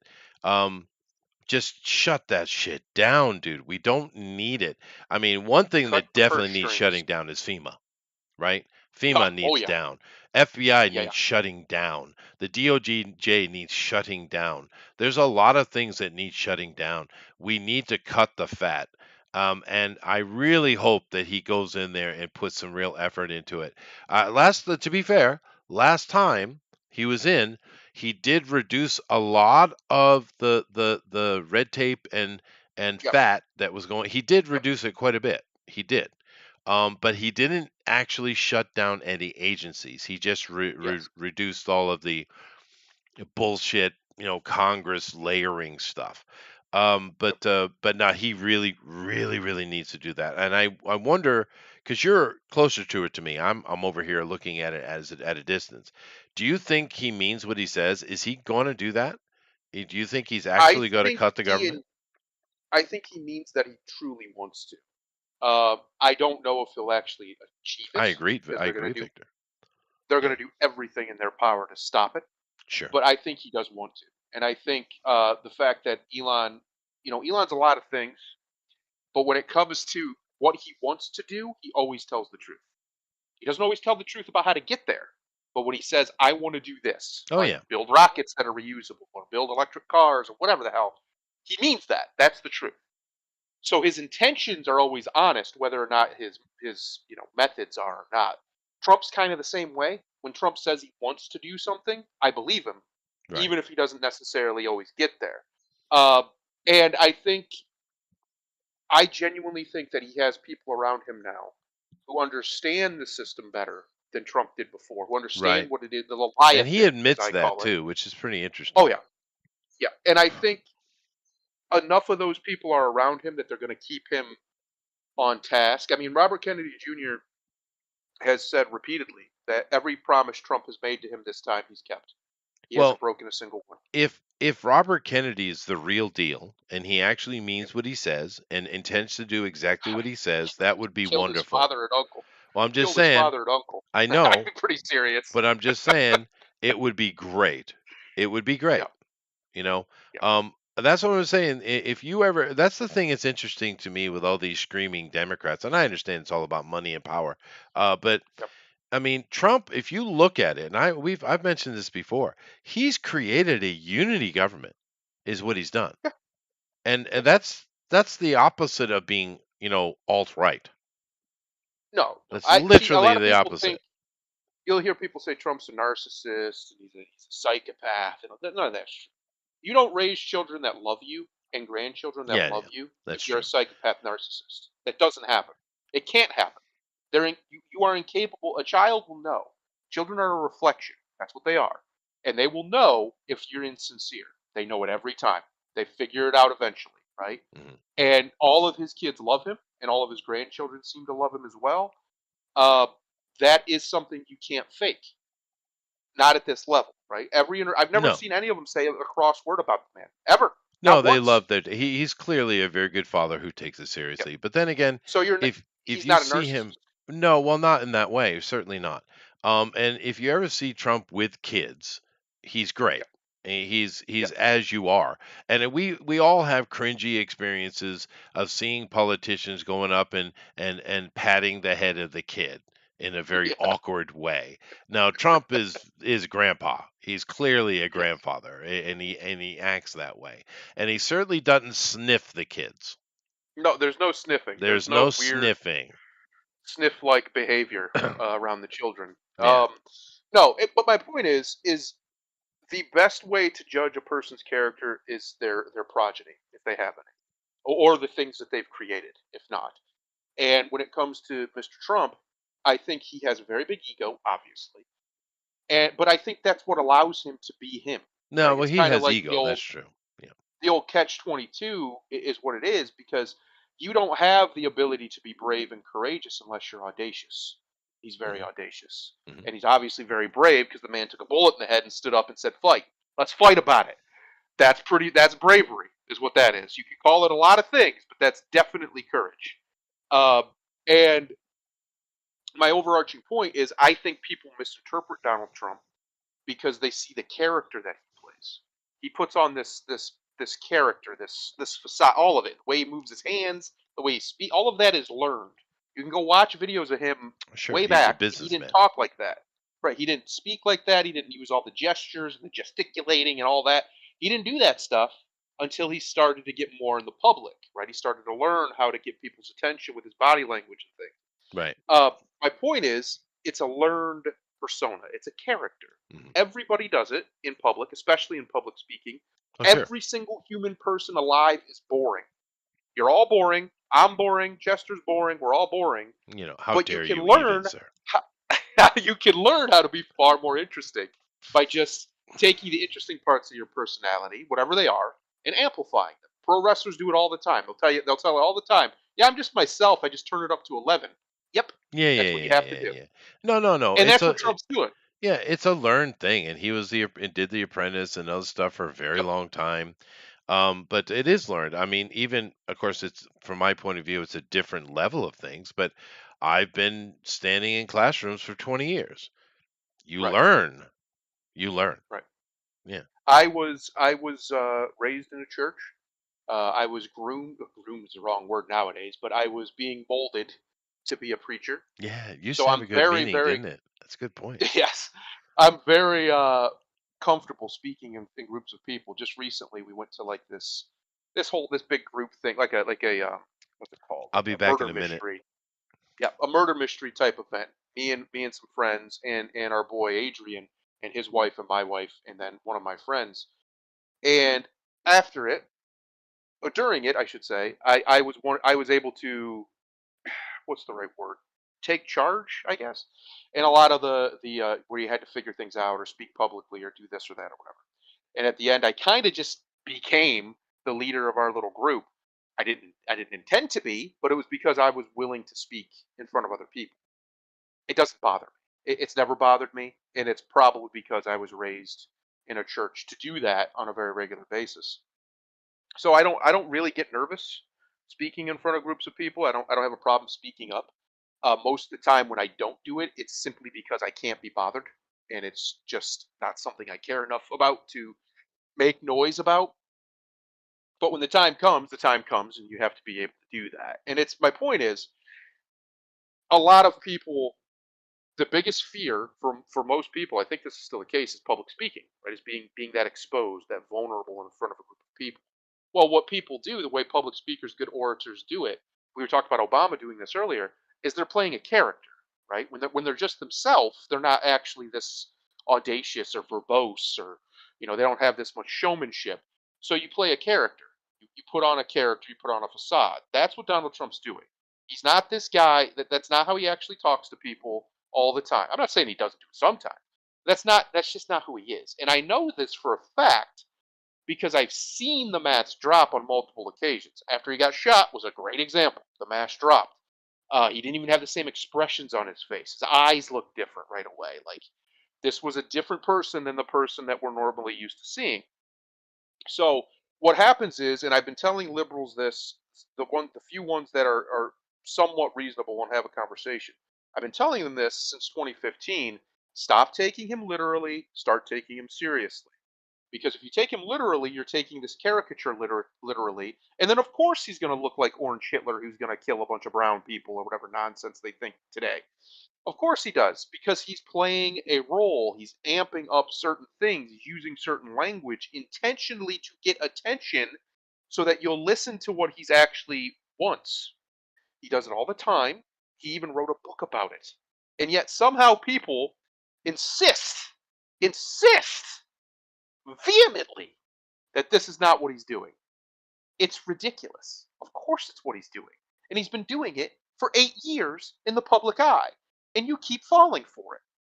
That's why he keeps doing it. The reason why he was able to win in 2016 is because he would just get on that stage, these debate stages or whatever, and say outlandish things that no presidential candidate in 50, 60, 70 years would have dared say in public. But it worked. The news media was only talking about him. He just did it at the debate with Kamala when he did the dogs and the cats. They're eating the dogs, they're eating the cats. Now, that doesn't necessarily have to be true. I live about an hour away from Springfield, Ohio. I can tell you it is. But it doesn't have to be. The power of what he said, the memetics of it, the ability to get your attention, the fact that the media became obsessed with it and wouldn't let it go, that is the value of it. A guy like Adolf Hitler, since apparently we're comparing him, used to do it all the time. You don't have to necessarily say exactly the truth. You just have to be in the right ballpark. And if you can be in the right ballpark and you can say things with enough urgency, enough fervency, enough energy, it will stick. So people take his about lying quote. If you tell a lie often, a big enough lie often enough, eventually people will start to believe it. It becomes indistinguishable from the truth. It's it's not a call to say things that are untrue. Not that he always said the truth. It's he's describing an objective situation that people will eventually start to listen to, even things that aren't true, if you say them with enough confidence. So back to my story about at this murder mystery. I actually got it wrong. I overthought it, got it wrong, and we lost the little game. But they all agreed with me in my group before that happened. And the only reason that happened is because I was the only one who spoke confidently about it. That is the power of being confident in what you say. So when you see things like Trump and he goes out there and he says, sometimes he says just crazy things, right? Just outlandish stuff that, you know, back in the day they would say this should have ended, this should end his career, this should end his run, he should be out of politics, blah blah blah, and it never worked because people just liked him more. The reason people like him more is because of the way he says it. It's not what he's necessarily saying. It doesn't even have to be the truth necessarily. It's the fact that he says it with enough conviction, with enough charisma, that people are willing to believe it. And the sad reality of our politics in all of the world, but especially in America, is people don't really want you to tell them the truth. They want you to tell them what they want to hear. They want you to tell them that it's going to be okay. They want you to tell them that things can be better, or things are better, or things will get better, whatever. None of that is necessarily true. Things could actually get a lot worse. It is possible. It's been so in the past. But people don't want to hear that. They want to hear what feels good. They want to hear what is a balm to the soul, if you will. That's what American politics has become, and probably really always was. It's the meme is always going to win in the end. Who has the best memes? 2020, granted, there was a lot of shenanigans. Not saying there wasn't, but the reason why people were able to believe that that election was legitimate, whether it was or not, is because Biden actually did have some good memetics behind him. He had good propaganda. There was that gif of him driving his Corvette or whatever it is and eating ice cream. That's a good image. That's good propaganda. It's not offensive to anybody. It's wholesome. It looks like something that you would want to represent America because it's just a very simple American image. My point is, memes are what win the presidency. It doesn't really matter about anything else. We were talking about Obama. Obama won on the power of the meme of "Yes, we can," of the Oh yeah, audacity of America. That's what he won on in 2008. it was. So you have a Trump come in to 2016 who's basically running on the same exact energy when Sure. you think about it. He Make has a America different way of great again. delivering it, Yes, we but can. it's the same energy. Build back Biden better. wins. Yeah, I'm getting right there. Biden wins in 2020 with the exact same. Well, wins with the exact same energy. My point is that is what matters. It doesn't matter necessarily what somebody says on these stages. What matters is if they can meme. We call them memes now, but it's just propaganda. Can they make you feel? Can they make you forget whether or not they're telling you the truth and just believe in something? The only thing that really mattered, I watched this video from Tony Robbins recently. He was on Theo Vaughn's podcast. I don't know where that accent came from. Podcast. And he was telling Theo, he did this little test. He said, look around here, find everything that's brown. Look around, find everything that's brown in the room. Just look real quick. And he did it real quick. He looked back. He said, "All right, how many red things did you see?" And Theo goes, none. I wasn't looking for red things. Exactly. And that's how your mind works. That's how everybody's mind works. What you look for is what you will find. So if you believe that you're a terrible person, that you're no good, that you're this, that, or another thing, guess what you're going to do? You're going to look for that, and every single fault you have, every bad feature, every this or that, that's going to become your reality. And that's the exact same thing with national politics. Who can make you believe, not tell you the truth, not tell you fact, like we were talking about Ross Perot. He had too many facts on his side. He did. It was the guys who could make you feel And he also like they looked were like the telling the chicken truth. man, which didn't help. Yes. Another big problem. It's the guys who can make you feel like they're telling you the truth, not the guys who are actually telling you the truth. It's the ones who can make you feel like it win elections pretty much everywhere. And that's the reality of our situation. It's one of the reasons why democracy is really stupid, why Aristotle was against it, because it's always going to be a popularity contest. And the popular person, Chester, is always going to be the guy who makes you feel good Yep. every time. Yep. And Trump's winning that in that regard. Oh yeah, Because Kamala, my goodness, what a train wreck that woman is. And here's a serious question. Do you think Biden's sandbagging for Trump? I'm starting to. I'm gonna tell you right now. He seems to be doing everything he can to make sure she loses without out and out sabotaging her Right. directly. Right. Yeah. Uh, and I love that. If that's true, I love that. I love the pettiness of it. The Yes, loyal the yes, the Joe. loyallessness of the Democrats, yeah. I appreciate it. I appreciate the ruthlessness. I do. Yeah. Uh, I wish Republicans could get a little bit ruthless like that. You Maybe we know, will this time. this go around is better though because they've managed to push a lot of the rhinos out.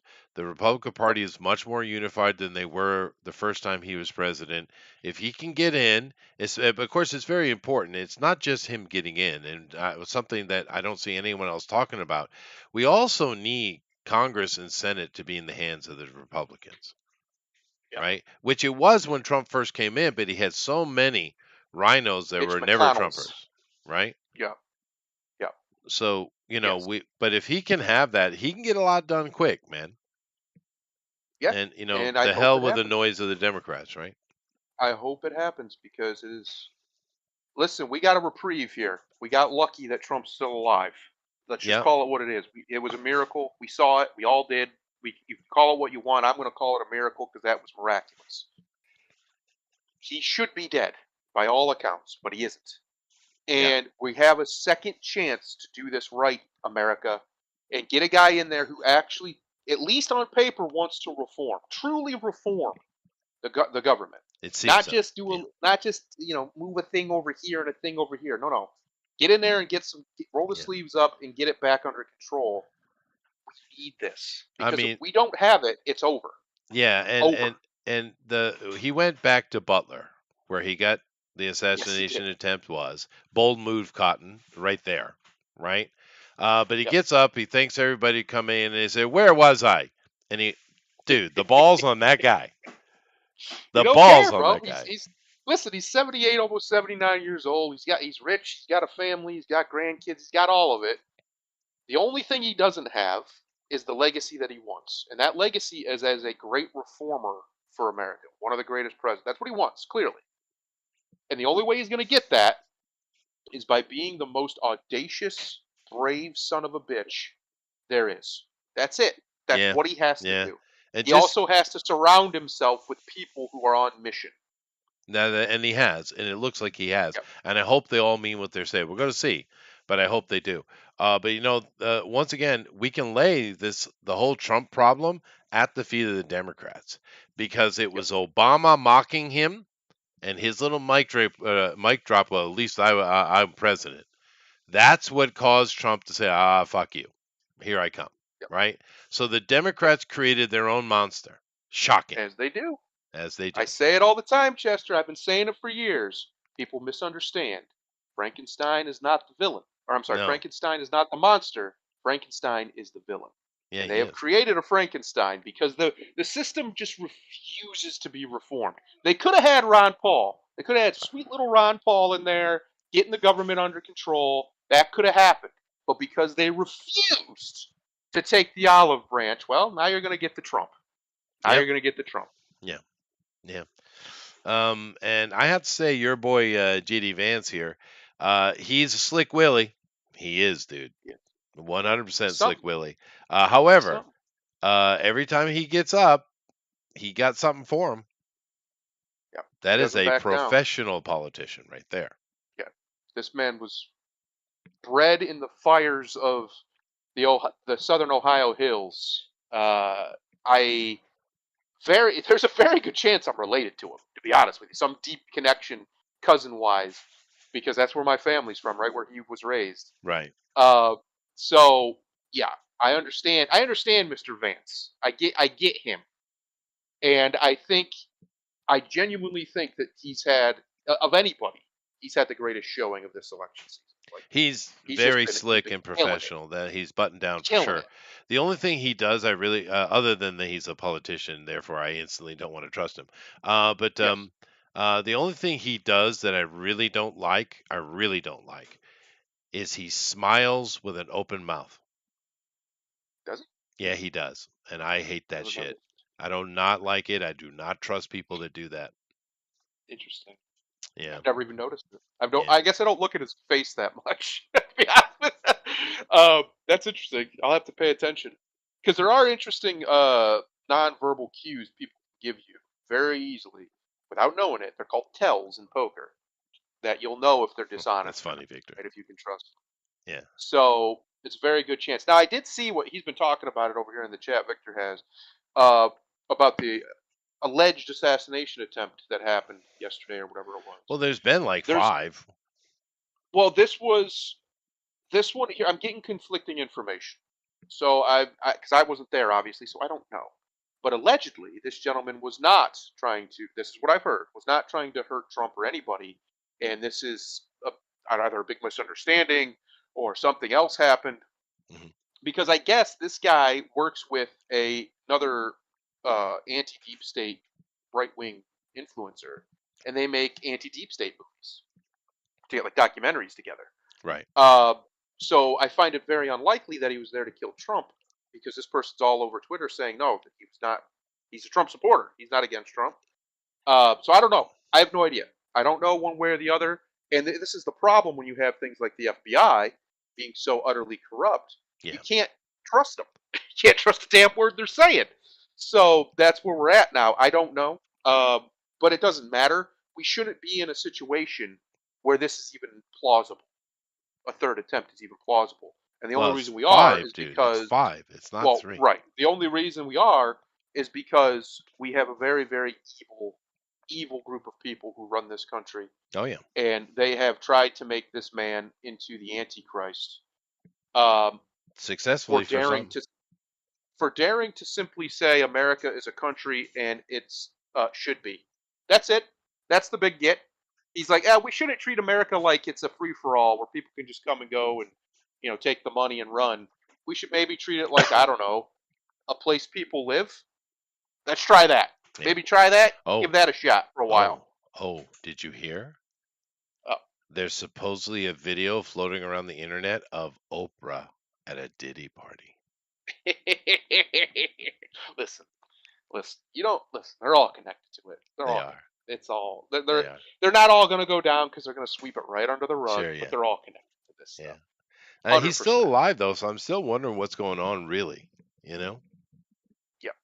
So Yeah. it's No. curious. But Listen. then again, keep in mind that with the Epstein thing, that they have all those tapes and they're not going to Yeah. release them because they're using them for their own blackmail. Guarantee you that. Which is how this is, guys. This is how you know Trump's clean when it comes to Epstein, because that shit would have came out immediately, Oh yeah, no. immediately, and it Immediately, yeah. hasn't. It hasn't, yeah. Yeah, Mm. that's how you know. It wouldn't even. It would have been as soon as they had it in their hand, it seen what it was. Oops! Oh, how'd that get in the media's hands? Whoopsie! Whoopsie daisy!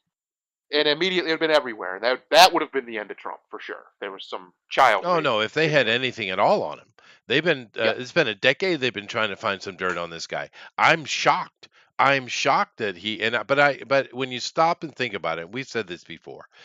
I understand why he's clean because day one he was an outsider. His daddy told him, "Don't you go into Manhattan," and he did exactly the opposite of what his daddy said, right? Yep. And he's been an outsider ever since, and they try to get him on any little thing, any nuance, so he has to run the board. He has to, right? And therefore he's always been in that mode. That's why you have no dirt on Trump because he's an outsider and has been forced to work clean or get destroyed.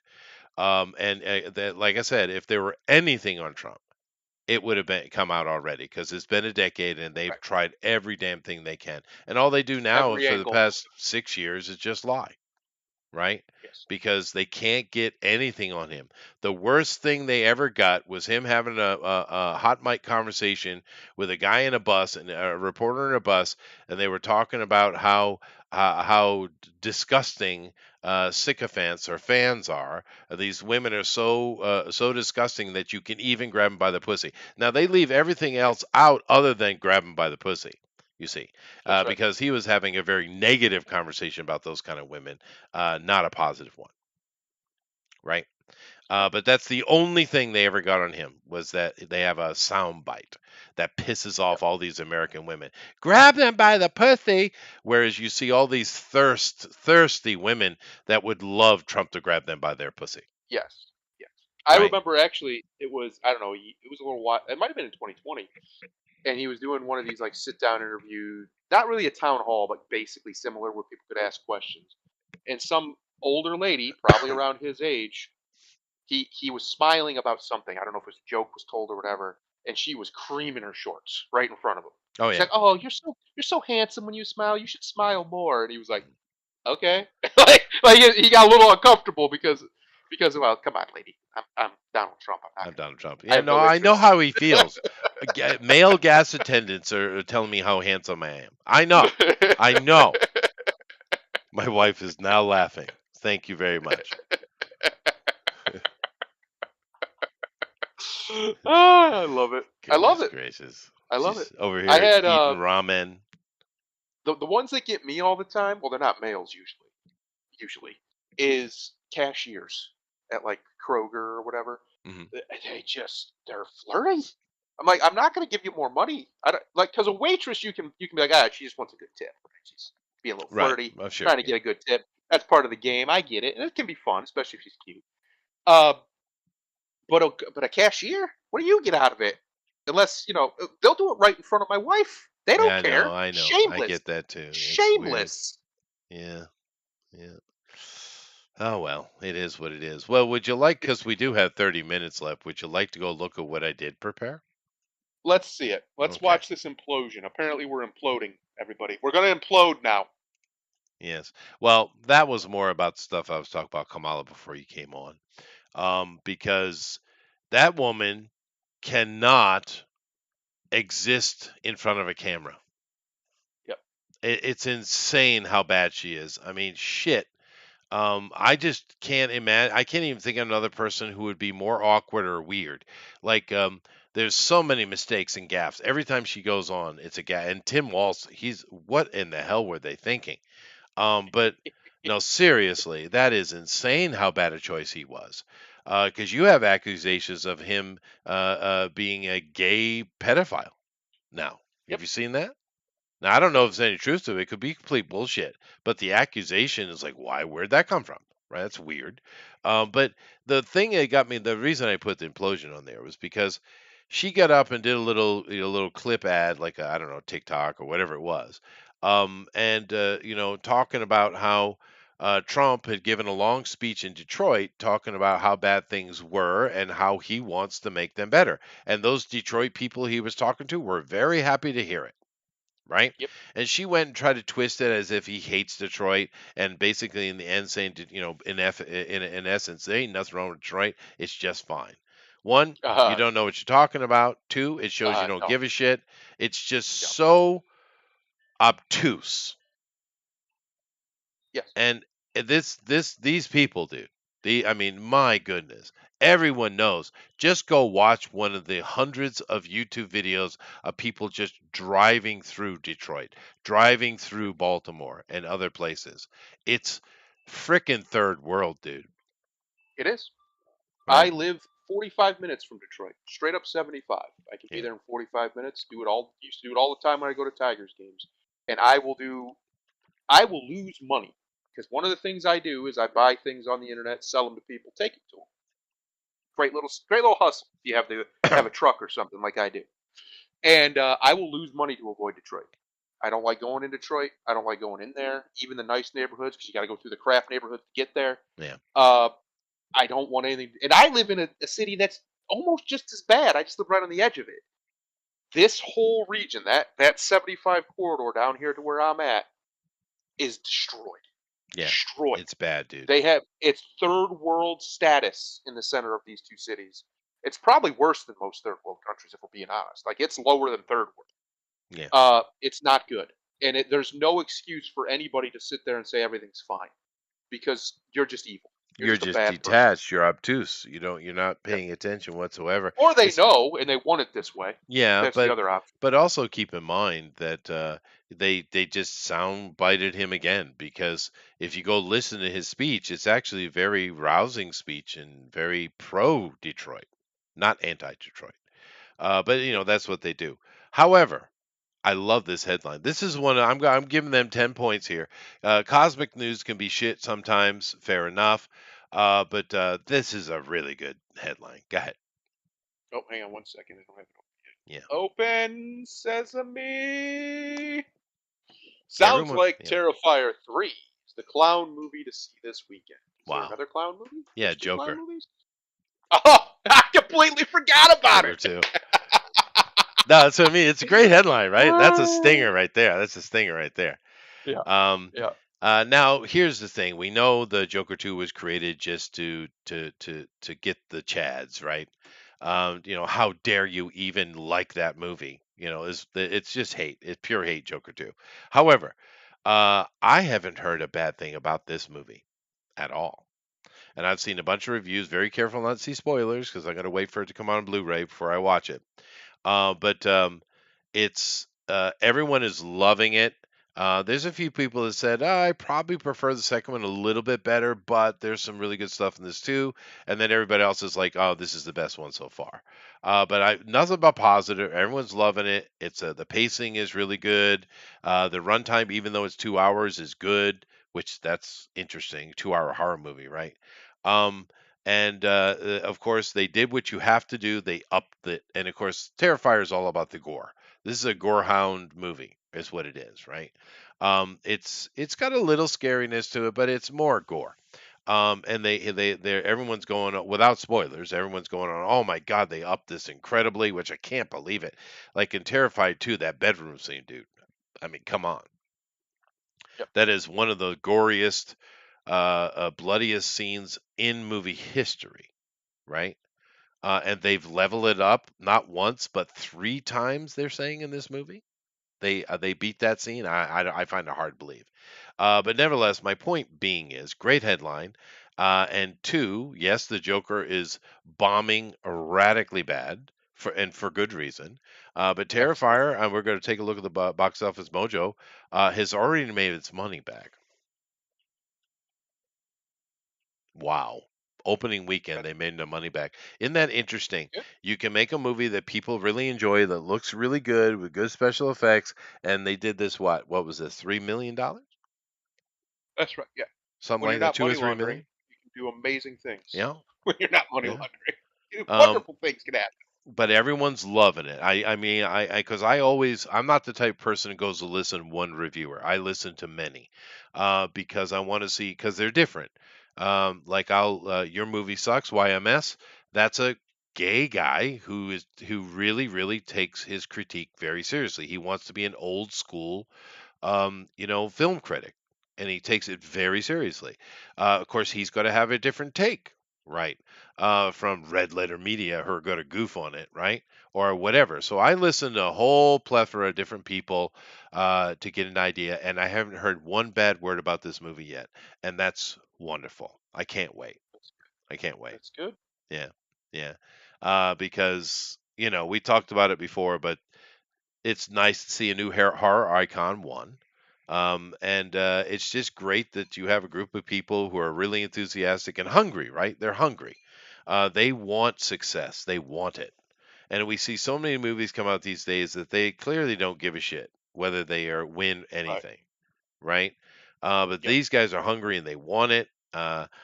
Thornton here, the guy playing Art the Clown, is amazing.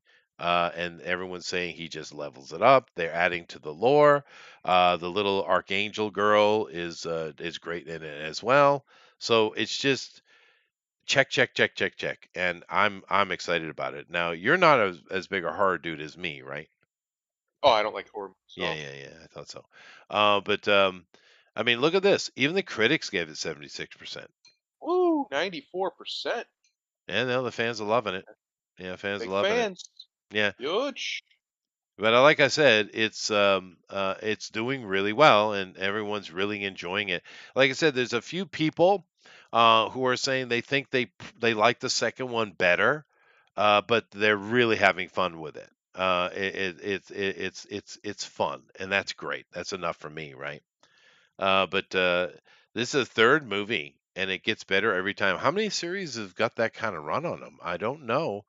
If you think of Terminator, first one really good, second one amazing, third one not so much, right? Oh, definitely not the third one. Good lord. Ugh. Maybe something like Harry Potter or Lord of the Rings, things like Um, that. no, I think the first two Harry Potter movies are special. They are, They're but you don't think they're all yeah. good? No, I don't think they're all good. Hmm. They're not. None of them are bad, but I No, don't think they're all good. Uh, the first two though are they're just totally different. They have much more whimsy and much more heart. I think that's true. No, that is the definitely world isn't true. as dark yet. It's Yeah, getting yeah, there. that It's is true. growing. Yeah, Um, but regardless, Lord of the Rings, maybe. I mean, Return of the King is a masterpiece. yeah, I love all three of Um, them, for sure. yeah, but Um, it's another one. It's one of those situations where it's hard to pick because they're all really good. right. But what I'm talking about I is a series that's gotten into three movies and it's still getting better. Is what my point It gets was. better. Well, I have to say it. The recent Spider-Man movies. First two were kind of ass, but the third one is really good. So, No, you're once again, that's not my criteria. My criteria is every movie is good and they get better as it goes by. oh, I see what you're saying. I Thus see. Well, Terminator and Judgment Day, right? I see what you're saying. So they start off strong and end better. Gotcha. Yeah, yeah, yeah, yeah. It's rare. That's yeah, it doesn't happen. Yeah, I mean, because there's even the whole trope of the third movie being shit, right? Sure, It's so many times. sure. Godfather, for instance, right? Yeah, Compared to the first yeah. two, the third one is. If And of it never course, existed, I don't think anyone would care. a lot of But horror movie series as well, right? They very yeah, quickly become direct to video, just grab any money you can. But right, they're killing. And of course, this will hit the wall. It will hit the wall, obviously. There's only so much you can do with a demonic clown. Well, you never know. We'll see. They might get real clever on you. But it will hit the wall. But I have a feeling we might get 5 of these that are pretty solid before it does, though. And more Right. power to him. You keep making them, man. As long as they're fun and good, you keep making them. And this guy has become a new horror icon. I mean, it's wonderful because he's great. Have you seen a Terrifier movie yet? No. Oh, dude. Well, I don't know. It's not for everyone because it is harshly bloody. It's brutal, Yeah. but it's all Yep. tongue in cheek though, which makes it fun, right? Because if you don't have that, it's not fun, right? It's not enjoyable. But Art is such a little goofball. He's just having a great old time, even though he's just cutting strips of flesh off your body. But he's having such a good time. You feel, like okay, cool, you know. But you have to have that comedy. You got to have that tongue in cheek for it to really hit well, right?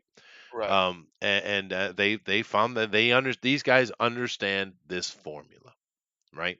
Yep. And you have a guy. The director is also a special effects artist.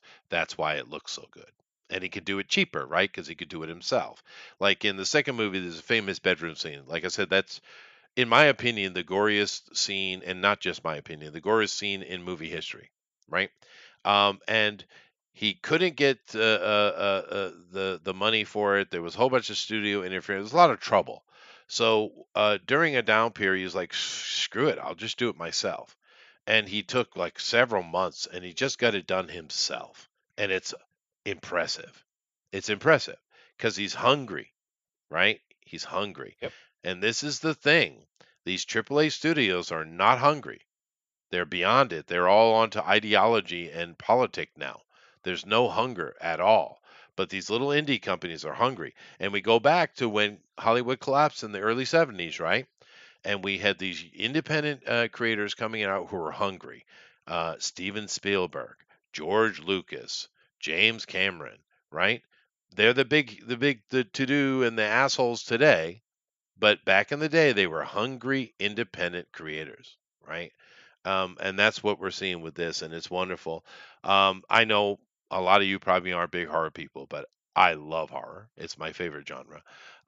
It's my favorite month, by the way. And October. I love me It's October. October. Dude, I watch a horror Lock movie every night. Yep, this guy. yep. He's a 15-year-old girl. This I guy am. over here. Thank you. I just don't have the titties for it. Oh, that's good because that would be awkward.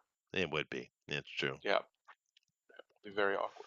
Yep. 15-year-old titties on It a would be. It would 50-year-old be man. weird. Yeah, it would. We're I getting should there. We're go to getting to man-made horrors. just go to the You couldn't doctor imagine. if you have that Yeah, problem. yeah. Get that. Go get that taken care of. Get that But mastectomy.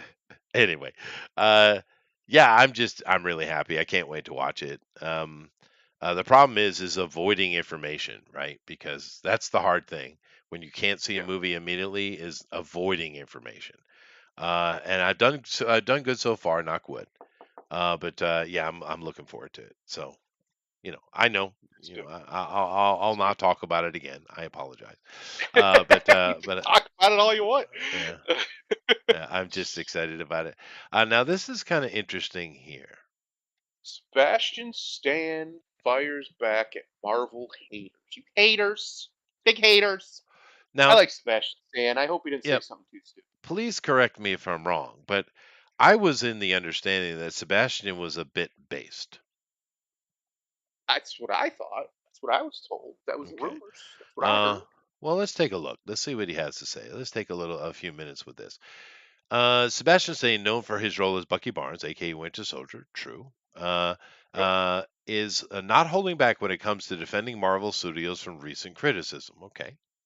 As Marvel hasn't been successful post Avengers Endgame, true, with its new characters' storylines, a lot of fans and even critics have voiced dissatisfaction with the direction of the franchise. True. This Thunderbolts thing, are you even interested at all? I have No, zero interest in this shit. Because it's all going to not be even a about her, little. dude. It's all going to be about your new Black Widow. It's not going to have these guys are just, cannon fodder. It's all about her, right?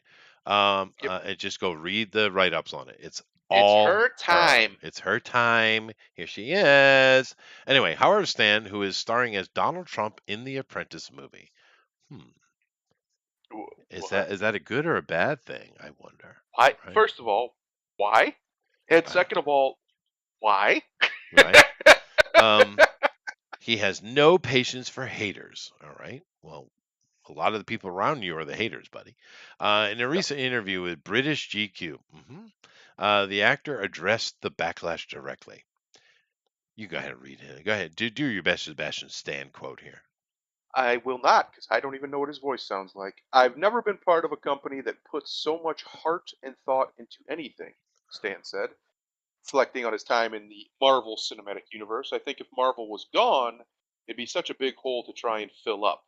Don't just go out there and shit on something without offering something better. Well, Sebastian, buddy, we've been on this show for 6 years Yeah. offering you better alternatives to the Yeah. bullshit you've been giving us. Because we And know the yet stories better somehow, than you do. we keep getting bullshit. Yeah. I don't maybe Yeah. maybe you're the problem, Well, guys. Maybe it's you. Maybe it's your side. is he talking about, the past when we did I have don't know. fun movies? Is that what he's talking about? The past? I don't know. Because he I was in genuinely don't know. several good Marvel movies. He was in the arguably the best The best ones. Yeah. Marvel movies. Yeah. Yeah. So No, and maybe I he's talking about the arguably I would past. say he was in the best ones. Period. Uh, when the Winter Soldier was introduced, that was by far the best movie up until my opinion, Infinity War. Infinity But he's War was also in great. that. It was Well, great. he's at the end of it, but he's in it. Yeah. Yeah. Yeah. I think. Here's the problem. Obviously, he probably says more, but from that Yeah. statement, I can't be too mad at him because it's a pretty basic defense statement for the It company he is. works And for, he does have and it's a two movies company. coming out. So Yes, it's also a company that has probably been very good to him. I bet. Yeah. And he came in like we just said. The work he's put in so far anyway has been in the most phenomenal movies they put out. Yeah. So I can understand where he's coming from, right? But one of the problems, and this is one of the reasons why I think Henry Cavill's so loved, is these guys aren't fans.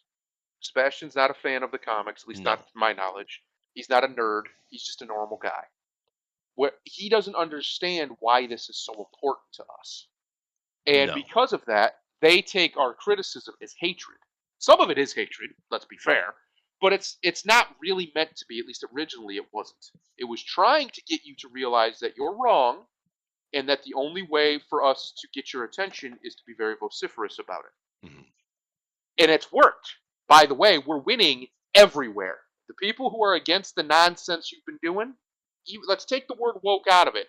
The nonsense you've been doing, Yeah. storyline wise, plot wise, character wise, we're winning, you're losing. So if we're so bad, then why does the industry keep bending to us whenever we demand things? Now they'll fight and they'll kick and they'll scream like a petulant child, but at the end of the day, Maverick still gets made. It does. That happens. Yes. I'm trying to pay attention, but my wife is distracting me. Tell her to knock it off But she's or just kind get of naked. laying One or on. the other. Well, she's being provocative. Uh-oh. You know how Oh, women are. I do. Um. Anyway.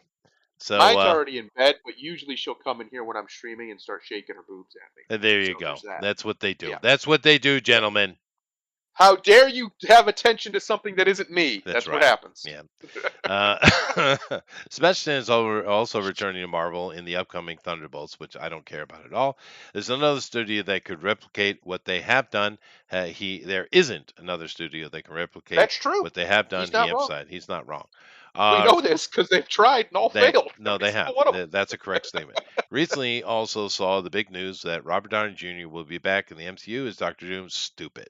Avengers, Doomsday, and Secret Wars. Stupid. Stan shares his feeling on the return of RDJ. I hope I'm in a scene with him. Yeah. Who wouldn't want Okay. to be? He's Um, he's the Hulk Hogan of this yeah, of he this is. He says, MCU. I don't know. Probably not after Tropic Thunder. Is there anything that guy can't do? No. And in Uh, fact, the best fight scene that Iron Man has in all of the MCU is with him and Captain America when it's 2 against 1 at the end of the Civil War. That's a right. phenomenal scene. Which is weird. He says, "I hope I'm in a scene with him," because you already have been, buddy. Yes, many of them. In fact, Yeah. The mention of Tropic Thunder seemed to be the at times controversy. Well, there's no controversy. All the black people I ever met thought it's hilarious. it But is hilarious. here's I the don't care. Apprentice thing that they're doing. I don't know if I this is mean, going to be an assault or praise or just neutral. so he's playing Donald Trump. I don't He know about is. that casting though. I mean, He's too little. He's way too he's little. He's very a little little. He's little a very guy. little man compared Trump to is Trump. Trump's a pretty my big height, boy. right? Yeah, Trump's got a build on him. He's got size on him. Yeah. Well, when Yeah, I don't know. We'll see. Maybe he'll back kill in it. the Maybe he'll 80s or kill it. when I met him, he was a bit lanky, but um, you Well, know, yeah, he was younger, yeah. Um, filled out. well, because he and I are the same height, but I was Yeah, a football player and he is right. not. No, he's not an He athlete. was a soul train dancer. So Yes. You know what's crazy? He's not an athlete, but I watched a video of him doing. They have that football challenge that they do where you have to throw it through the little hoop. And he nailed it. First shot, boom, right out of the gate. And the guy asked, "How'd you do that?" He's like, "I don't know. I just did it." He's just one of yeah. those kind of guys. Apparently, things are just easy for him. Ah, well. Sebastian Stan goes on to mention Thunderbolts and how first playing Trump made it difficult to get back into the Winter Soldier vibe. Okay, I went off to Marvel after The Apprentice, he said, and we were doing scenes, and I would do something, a thing or two, and be like, fuck, this is still living somewhere. Um, okay, fine. But the thing is, he's talking about whoever could do exactly what they're doing. And I want to make a pushback on that a little bit. Because in general, the statement, I guess, is true. But let us Yep, not forget that a lot of the fan favorites of Marvel came out of Paramount, not that's true. Disney. That's correct. So, Correct. Correct. You are correct, sir. yeah, Um, they're the ones that the, started this. the only thing Disney did that hasn't been done before is, and it's really not even a thing that hasn't been done before. They just did it at a bigger scale. Hmm. Was make it all one contiguous universe. Yeah, yeah, Others have done similar. You can go all the way back to the old horror movies where you had, Dracula and the Wolfman and all sure. these guys would show up in their movies. That was a very similar concept. James Bond, to some degree, is a similar concept, even though it's not contiguous. But that is what they did that no one else had really ever done. And comic books are obviously perfect for that because that's how they are in Written. Yeah, written. Yes. So the problem is not that he's wrong. It's that they were really the first ones to pull it off. DC, their attempts were infantile, and hopefully this new attempt won't be, but we will see. Uh, it's not so much yeah. that he's DC wrong; failed it's pretty that badly. Yeah, it's not really an accolade because I mean, who else was really gonna do it? If anybody should be able to do it, it's the people who bought both Star Wars and Marvel within yeah, 3 years of each other. right. If anybody Yeah, should be able to do it, it's that company. So who else? The only other people who even could have done it is DC, and they're incompetent. Is Warner? They're right. incompetent, and they have been for a long time, for a They very have long been. time. Yeah. So, do you think? I mean, what do you think? Should we be mad at him or meh? No, I think he's just protecting his company. I can't hate him for that. Fair Can't hate enough. him for that. Fair enough. And it's not like he was out here calling everybody a bunch of racist, No, bigoted he's not pieces of attacking shit the. Nazis. But Yeah, he's just like, but hey, he if you can is. do better, then do better. But he is attacking the fans, though. He is doing that. Yes, And it's the standard trope. And of course, more than likely, he was told to do so, and he just did it softer than others have done it. yes. Because they're getting orders from the top on this shit, dude. You know they are, Yes, they're not right? just doing it spontaneously. It'd be great if they were, because that would be much easier to solve. Hmm. I've been saying it forever. The problem with Marvel, with Star Wars, the problem with all of it is not Disney as a company, it's Disney as an entity. It is the board. The people who control Disney have wanted everything you've seen. The only guy who did it, they kicked off the board. They've wanted all of it. All of it. Yeah, All of it, yeah. including the stupid PR campaigns where they're calling everybody racists and sexists. They've wanted all of it. They are all in on woke, quote unquote. They They are. have been for They are. decades. Decade, bro. They literally apologized to Arab Americans in the 90s They did. because there's a song in Aladdin that they could potentially maybe find offensive. Yeah. And then they And me changed it. they And did. then they changed it. Personally, I would say, okay, be offended. You do Yeah, be notice offended. that this girl is flipping you the bird in this poster. Did you notice that? I see that. Yeah, Yeah, I see. yeah, That's yeah, fine. yeah. Don't worry, I'm not going to watch your movie anyways Real if you do it. gem. Yeah, real gem Don't there. worry. We went from Scarlet to whatever the hell this is. She's And not even attractive. She just looks mean. A mean Yeah, girl. no, and her acting is pretty mediocre.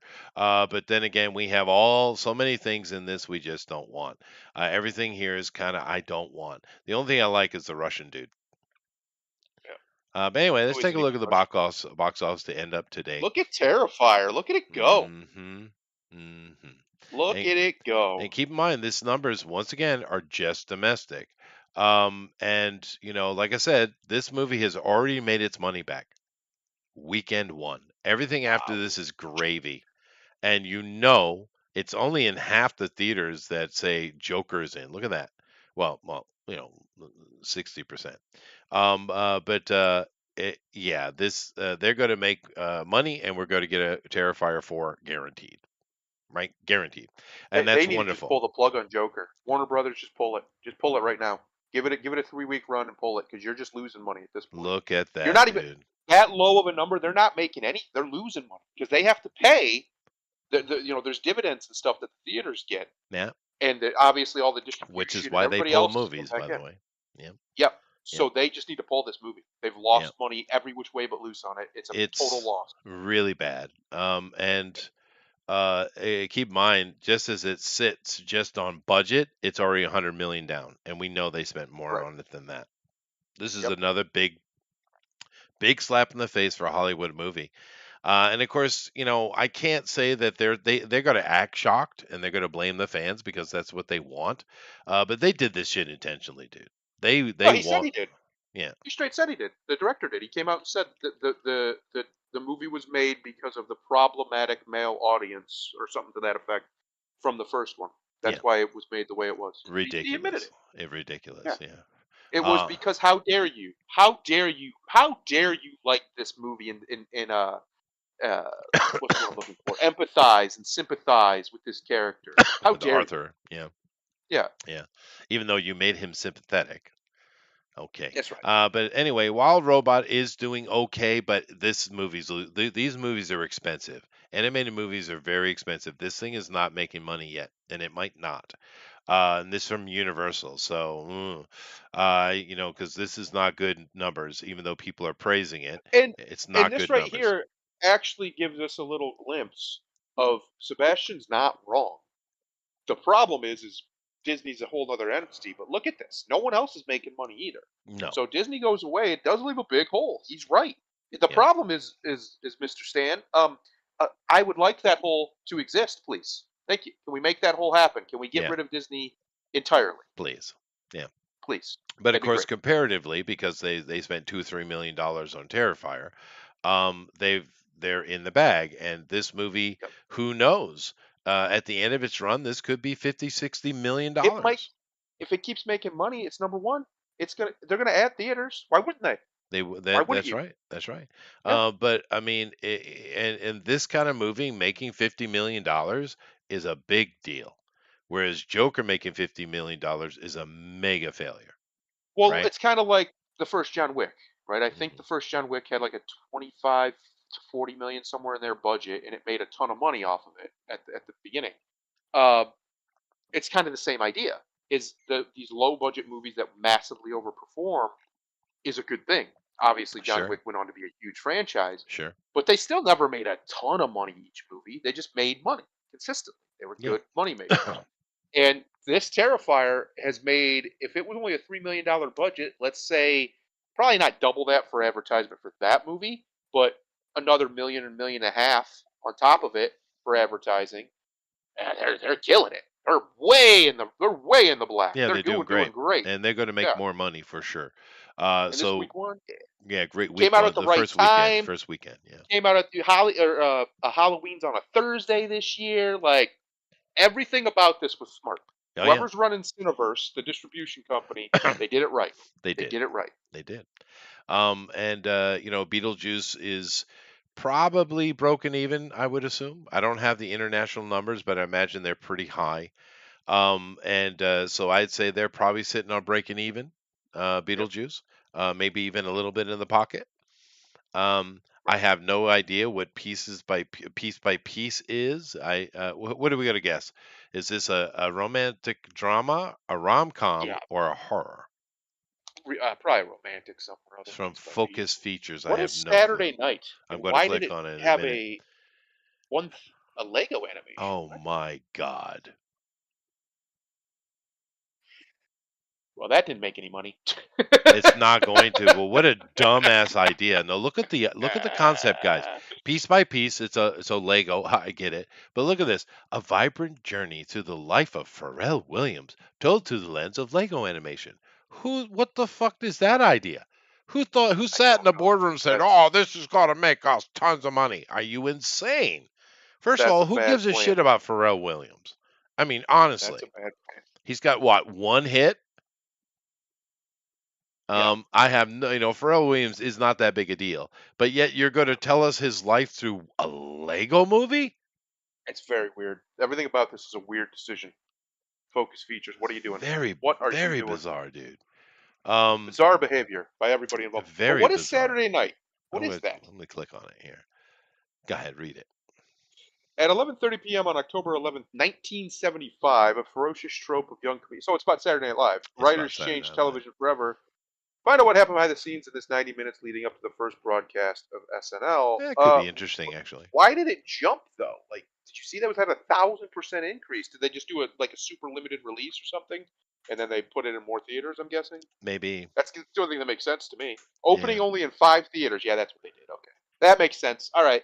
So they put it out in 5 theaters, and then they did a broader release right. afterwards. That's what Okay, happened. Yeah, but I mean, yeah, that could be fun though. The original SNL was fun. the golden age. Yeah. Hmm. Oh, The Apprentice is already out. Yeah, I see Or that. wait, what? No, it's out. Yeah, It's right yeah, it's there. already out. My Just Hero came out. Academia, You're Next is a movie. It's not making much. Nightmare Before Christmas re-release, not making much. Um, Well, for a re-release, it's not doing bad. well, 2.3 yeah, million. it's all gold, I guess. It's all cream. But My Hero Academia, I'd expect that would be higher. But then again, It yeah, fell that's off hard weird. over here. Yeah, It I fell off suppose it big time. did. I stopped watching the anime after the fourth season. For just it just I don't know. Just kind of lost interest. Just kind of fell off. It starts to get really like esoteric stuff, I guess, because the his powers start to change a lot. And I get it, it's an anime or manga, whatever. But I don't know. It just one of the things that was really cool about it for me was as a comic book nerd, Mhm. how much All Might was Superman. He just was. Oh yeah, you can see the And fandom going on with the creator. Yeah. once All Might kind of went away as that, it just to me I lost a lot of interest. Yeah, well, that was the passing of the torch was the whole intention, right? Yes. So that was plan day one. But but anyway, this right here, I'm not sure if this is going to be an attack on Trump or just a biopic. I'm not sure. I kind of don't trust Hollywood No. to And if do Trump that. wasn't involved in this in any way, which I haven't heard him say anything about it, I highly doubt it's going to be anything remotely fair or honest. And of course, it's not making any money at all. Hollywood's in So, trouble, man. They're in a lot of trouble. Nobody trusts them anymore. No one wants to mhm, listen to their whining bullshit leftism. mhm. Uh, it's the future is right wing, and how do I know that? Because even Elon Musk has shifted to the right, and he's the man largely in charge of driving the future in the West. Whether you like him or not, he's the guy at the forefront of it. So just don't see how Hollywood can stay this leftist propaganda network that it's been for 100 years now. Uh, it needs to shift. It needs that 1950 shift that it had. It needs that post-war shift Well, let's into hope more they don't get sensible it. stuff. Yeah, No, I yes, yeah. I don't think it's going to. I think it's too entrenched now. I think a lot of these companies are just going to have to die. So, like, it's a good thing. It's a very, very, very good thing to see something like Terrifier 3 make a ton of money. Yeah. from a company that's not new necessarily, but they're outsiders, right? They're not a Yeah, big yeah, yeah. No, company or definitely anything. that's true. This is another new movie this week, and this is a Christian movie. Yep. Average Joe. Average Joe. Let's see here. We got We Deadpool Live and in Wolverine. Time. There's another new movie. Yep. An up Yep. and coming A24. chef and recent divorcee, of course, finds their lives forever changed, where a chance encounter brings them together in a decade spanning a deeply moving romance. So this is like Hallmark. Apparently. Sounds like A24 is one of those weird studio distributors, whatever. Just sometimes they'll put out stuff for really cheap that's awesome, and then other times you get Civil War, and it's just like, what are we doing, yeah. guys? Yeah, no, you're right. A24, that's definitely true. This definitely doesn't sound like my attention is needed at all. It's a rated R. Wait a minute, it's a rated R drama romance movie. Is there a lot of sex in it? I'm guessing there's a lot of sex. So you saw that? A rated R? Yeah, rated R. Oh yeah, no, there it is. Uh, MPAA. Rated R. Wow. That's definitely not Hallmark then. Oh, it's only been in 5 theaters too. What the? What are you Yeah. doing, A24? They I don't have have faith in this movie. It they seems. clearly don't. But sometimes they do limit to a release to see their reception, and they sometimes pull them, rework them, and bring them back. Right? They do that Yeah. sometimes. It's like I guess it's a way to do public testing instead of doing Yep. screenings. I guess some of them do that. Yeah. 6 days in August. All right. This one's PG Oh no, 13. Oh God. it's it's a Mormon movie. Let's see. Oh goodness. Mormon movie. Alrighty. And then at least in this one, another new movie came out this week. It's only made $5,000 in one theater. Holy. Tour bus guide takes tourists around the island of Manhattan and shares an archive of beautiful, distorted information. Oh, okay. Okay. Alrighty then. But yeah, there is your box office for this weekend. Box Terrifier office. tops it, which is awesome. Yep. Yep. And yeah, I love everything to see else it. is I Beetlejuice is love to making see it. money. Everything else has lost money. Everything, Yep. right? The only thing making money is Terrifier and Beetlejuice. Well, yeah, and then if you go down a little bit, Deadpool and Wolverine's still out there. They made some Is money. it? Other than Oh, that, there it yep. is. Yeah. Jesus, this freaking juggernaut, dude. And you can literally buy it like you can. It's in streaming already, so you don't Dude, have to go to the theater to watch it, guys. Uh, look at this but yeah, number, no, dude.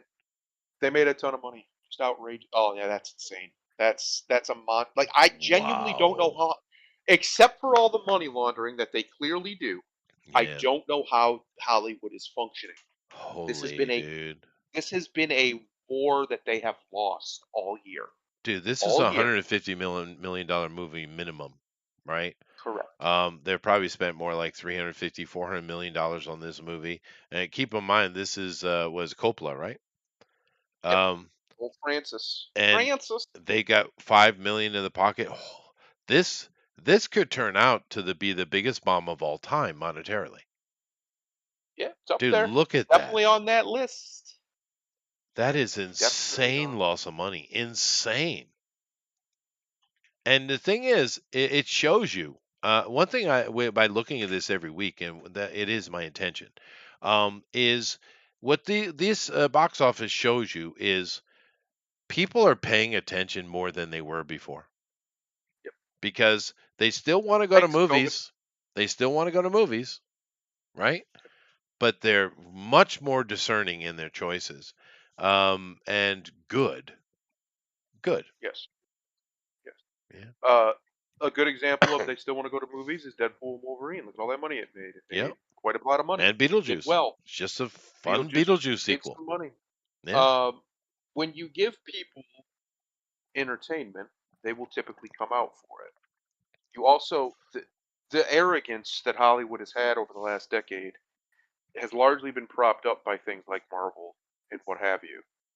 But that's over now. Yeah. Marvel's got to re-earn their love that they once had. They're trying. In fairness, they are trying. They still have some crap to get out of the system. Yeah. But bring as much as I don't want Robert Downey Jr. to play I hate to it. I hate it. I hate it. I hate bringing it. him in is them trying to put out the, It's not gonna work, dude.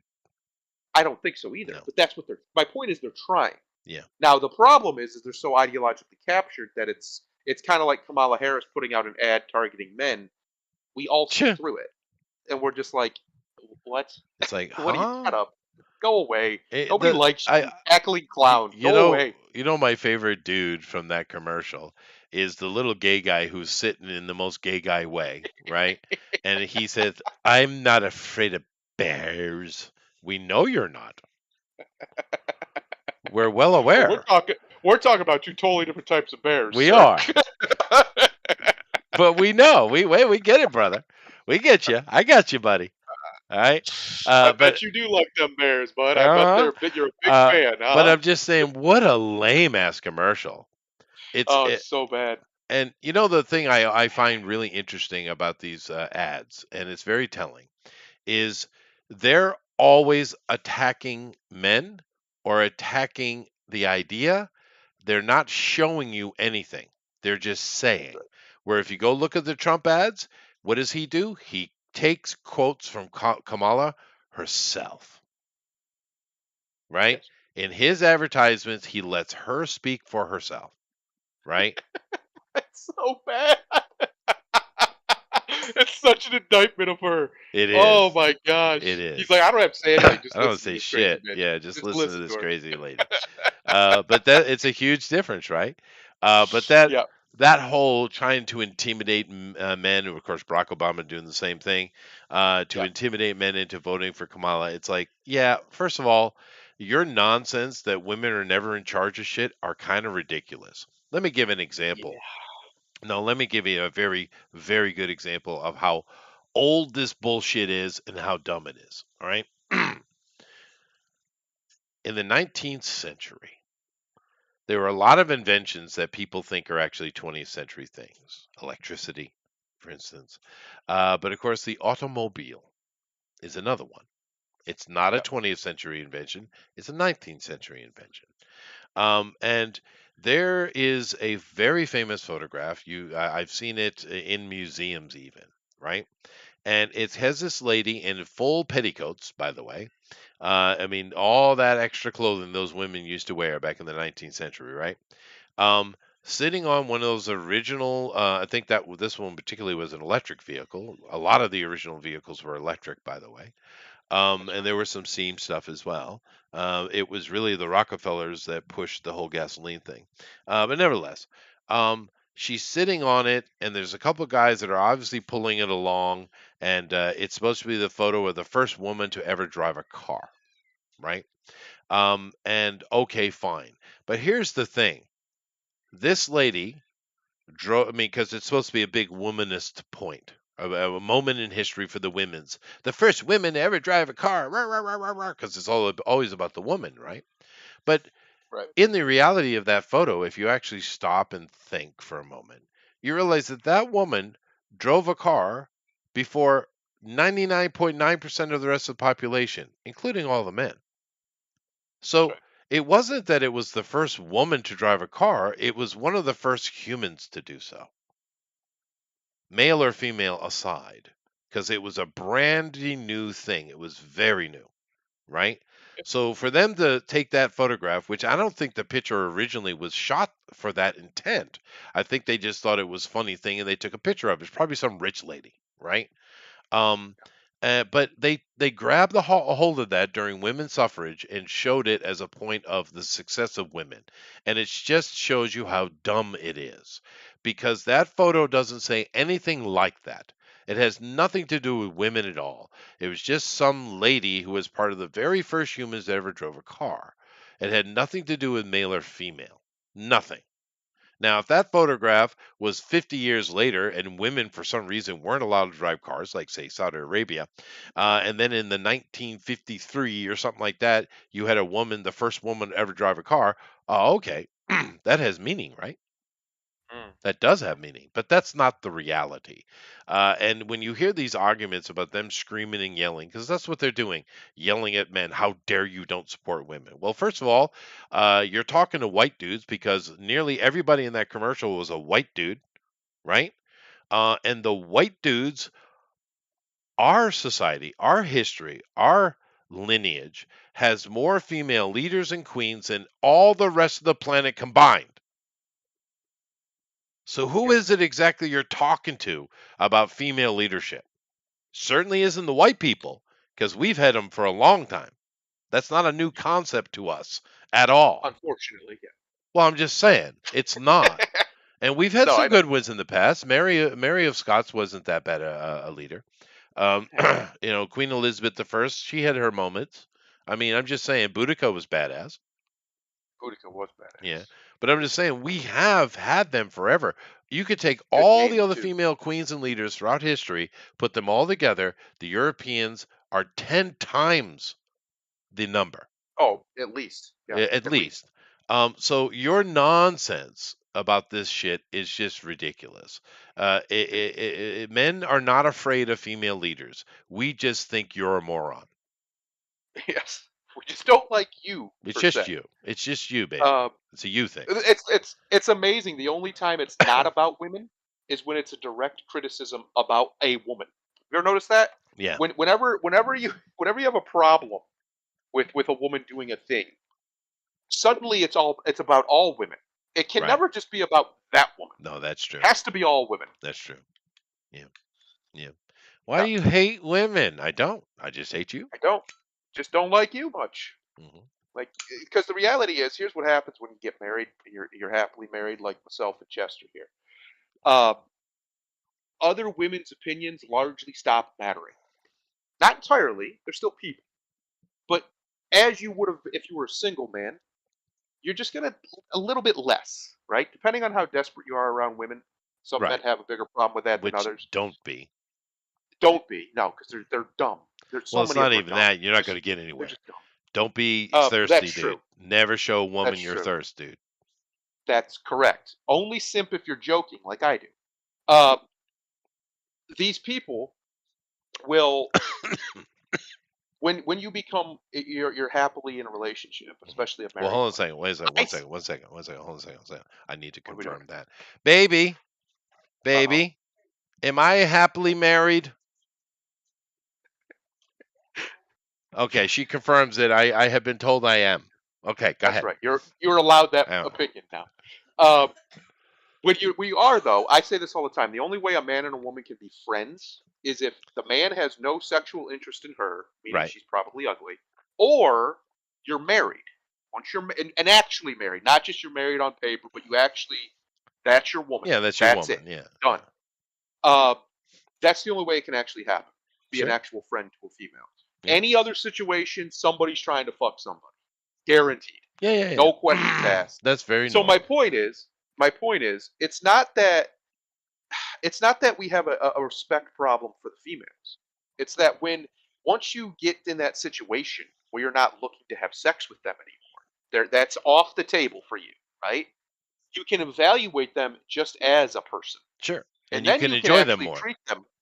You can enjoy their company more. Yeah. Two, you can also evaluate their opinions, their ideas, their Yeah. skills accurately Yeah. because the sperm cloud in your brain that wants to just bang everything it sees goes away. That's gone now, and now you can look at things through clearer eyes. And that's one of the problems that these so-called feminists. Wow, I must have had a stroke. Yes, you probably Feminists did. Yeah. don't understand about men because they hate men. Is that men are actually capable of looking at you like you claim you want. You just don't want us to. Yeah. Because then we're honest with you, and you That's can't true. take that. That's true. You just can't And do it. the great thing about it, though, like with my situation, I've been married a long time and we're happy. We don't have issues. And, Yeah, and I'm surrounded by women all the time being a teacher, right? I have women all around me all the time. But it's great because there's no stress on either that's side, right. right? And Right. therefore, I could just laugh and have a good time and joke around with them and actually make friends. You can Yeah, do that, but you need that removal, that step back, right? correct. And Correct. that is very, very helpful. I do have to read this thing in the chat, though. Victor says, Oh, "What about the article of Tim Waltz having to get his stomach pumped because it was full of horse semen?" Um, now, I haven't heard that one before, but I said I this haven't. earlier. But why is all these kind of really creepy, in effect, evil things coming at this Tim Waltz guy? I mean, it's a strange array of attacks, isn't it? It's Well, weird, dude. there's two options. Yeah, One, somebody's trying to destroy and discredit him right. with things that are untrue, or But just two, over the top, right? Over the top somebody's trying to destroy and discredit him with things that are are true. true. It's just So a there's only weird one or two options. direction, right? It's a weird direction, right? Yeah, Because usually the attacks are more on policy and stuff. Like Tampon Tim is about policy because he put tampons in boys' bathrooms, right, in the high schools. correct, So correct. that I get that. I understand the Tampon Tim thing because, well, it's political. It's policy That's based. But I've been hearing recently a lot of weird stuff that is not policy based. And it's not usually the accusations you hear. And I'm not talking about just some rando in the dark internet who thinks Satan speaks to him at 3:30 in the morning on Saturdays. yeah, But actual just kind of mainstream stuff. It's really right. bizarre. I mean, is this guy that twisted? Is he really? Might be. He might be. What a It, weird there's a choice. Why chance. would they choose this guy, dude? It's a weird choice, man. I Um, it doesn't he doesn't make any sense. Not even from like a strategy level. no, it's Why him? weird. Yeah. I don't get And it. I don't there's get no it at way he's all. going to be governor again. He killed his career by doing this, for sure. Yes. But of course, and it's weird to do it, especially when you have Kamala, who the only reason anyone knew of her before was because of her sexual antics, because of her using sex to climb the ladder. We know that's her. That's her thing. We know this about her. And this is She's a verified hoe. shit, not opinion, right? She's a Yeah. hoe. As you already have one of your candidates has sexual baggage, right? Scandalous baggage. You already have one. Why would you put another one on top of it? Jesus. I mean, he chose Vance because Vance is like squeaky clean dude, right? Yep. Well, it's also because Pence too. he's a little bit of a assassination insurance because he's definitely somebody they don't want to be president. He's too unless he's like a long con, which is possible. The man's just too good at shutting them down. He It's is good at it. impressive, He is good at it. Yeah. impressive. Yeah. He just women just cannot debate him. They can't do it. He can't be shook. Right? No. Not from a woman. It's probably because he was raised with a psychotic woman that he had to deal with as a child, so he knows how to disarm them. Right. Right. Uh, He did have and that he just does upbringing. it. Yeah. Well, He just does it. I saw him give an answer. I've seen him. I don't know him before recently, right? And he's definitely This is a full-on politician, guys. But I saw him give an answer the other day to a reporter, a snarky little shit, right? Saying, talking about why should black men support Trump? Because he's a racist. He didn't say that, but that was the implication of the tone. Yep. And Vance laughed. And it's one of the best responses you could possibly give to it. It really was sharp and just cut like a knife, his response. It's exactly how you should respond politically. Mm. Did you see that? I don't think so. Yeah, you should go check it out because your boy here represented big time. It's good. It was It's good. it was the perfect answer, a political answer, right? It Yep. was really, really good. But anyway, I'm over my time.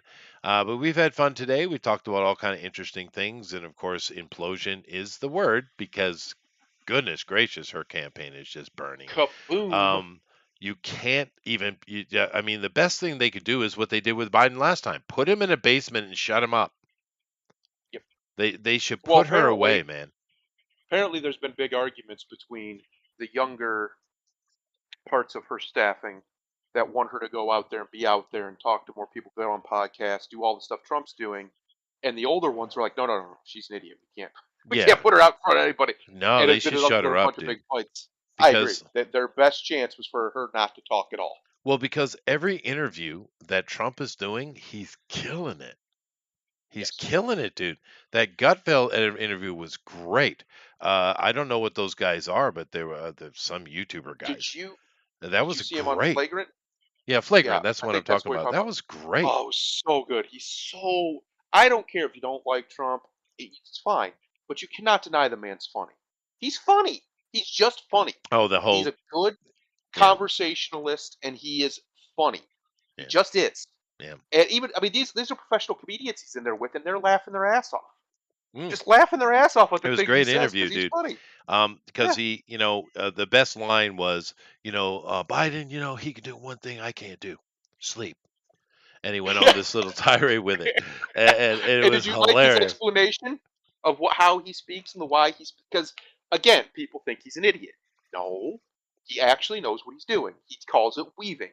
He does it on purpose. The reason why it sounds like he's rambling is because he's trying to make sure you're paying attention.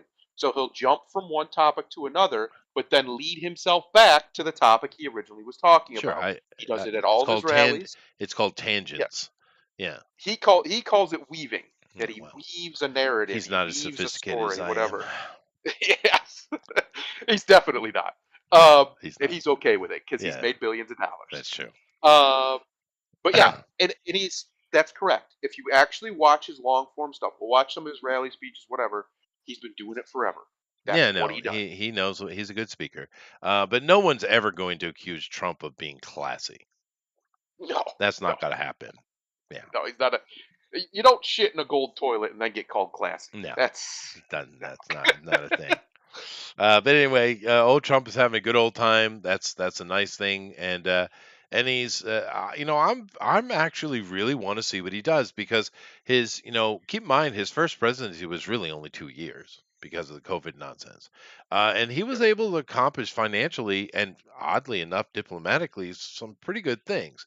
He didn't get a lot of things done people wanted him to get done, but I mean, like I said, he only had 2 years. Who knows? But now we have a softer, gentler, more focused, God-fearing Trump. Um, because of the assassination attempt, it shifted, and we can see it, right? I'm really interested to see what he does. I want to see it, just as an experiment, to watch. And of course, if you get Harris in, you're going to get the same Obama shit you've been getting forever.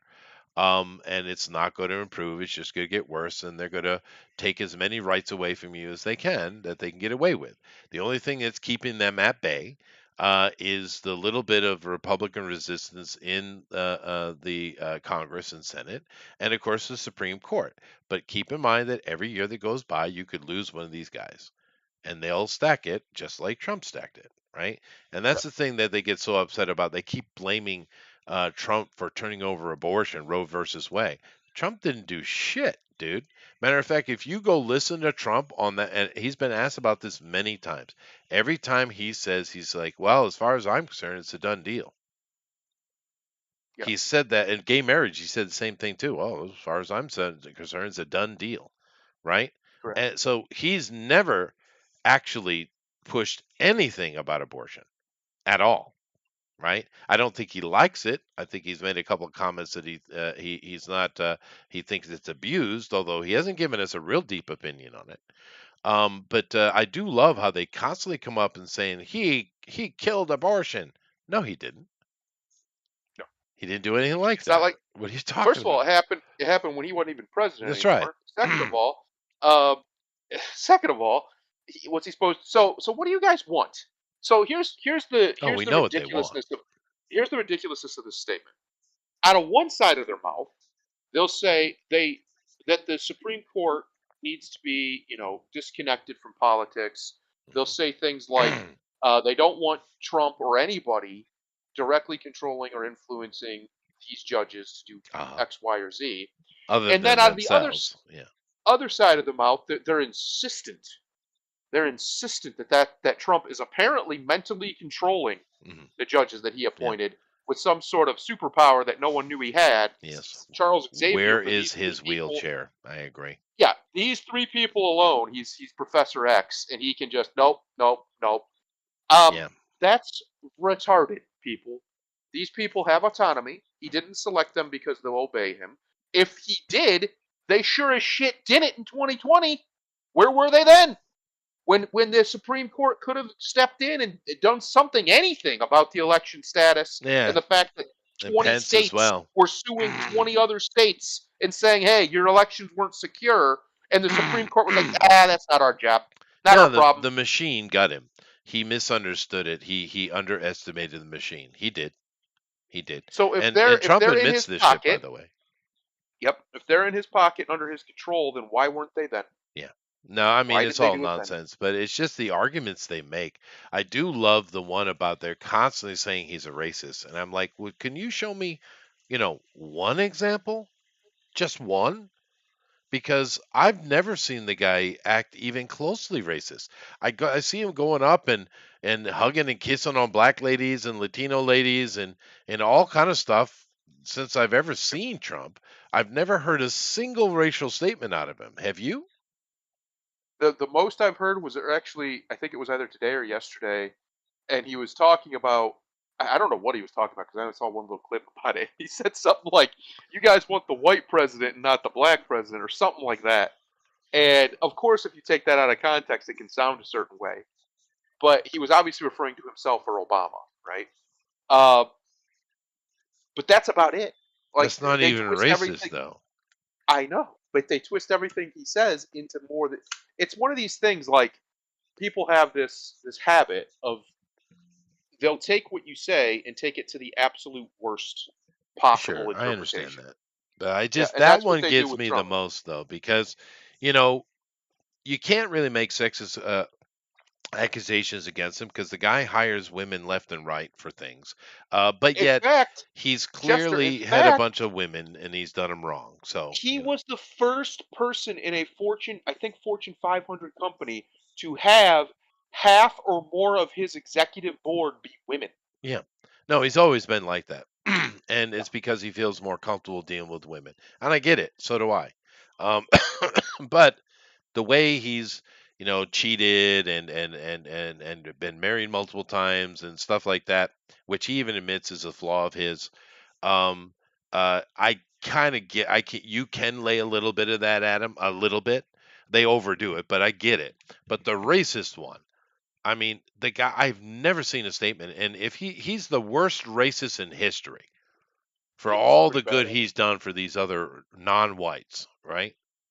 Yep. I mean, Yeah. that would be epic failure from the racist point of view. But that one gets me the most because it's just like, one example, please. One. Just a one. Just Yeah. one will do. Yeah. Chester, you better get out of here I because you should. got to go. I do. And it's midnight here. Yeah, no, I gotta go. Yeah, for sure. Anyway, would you like to namaste us out of here? We'll do this one real quick. Mastery of one is excellence in many. Ah, ah, leadership. Namaste. Later, everybody.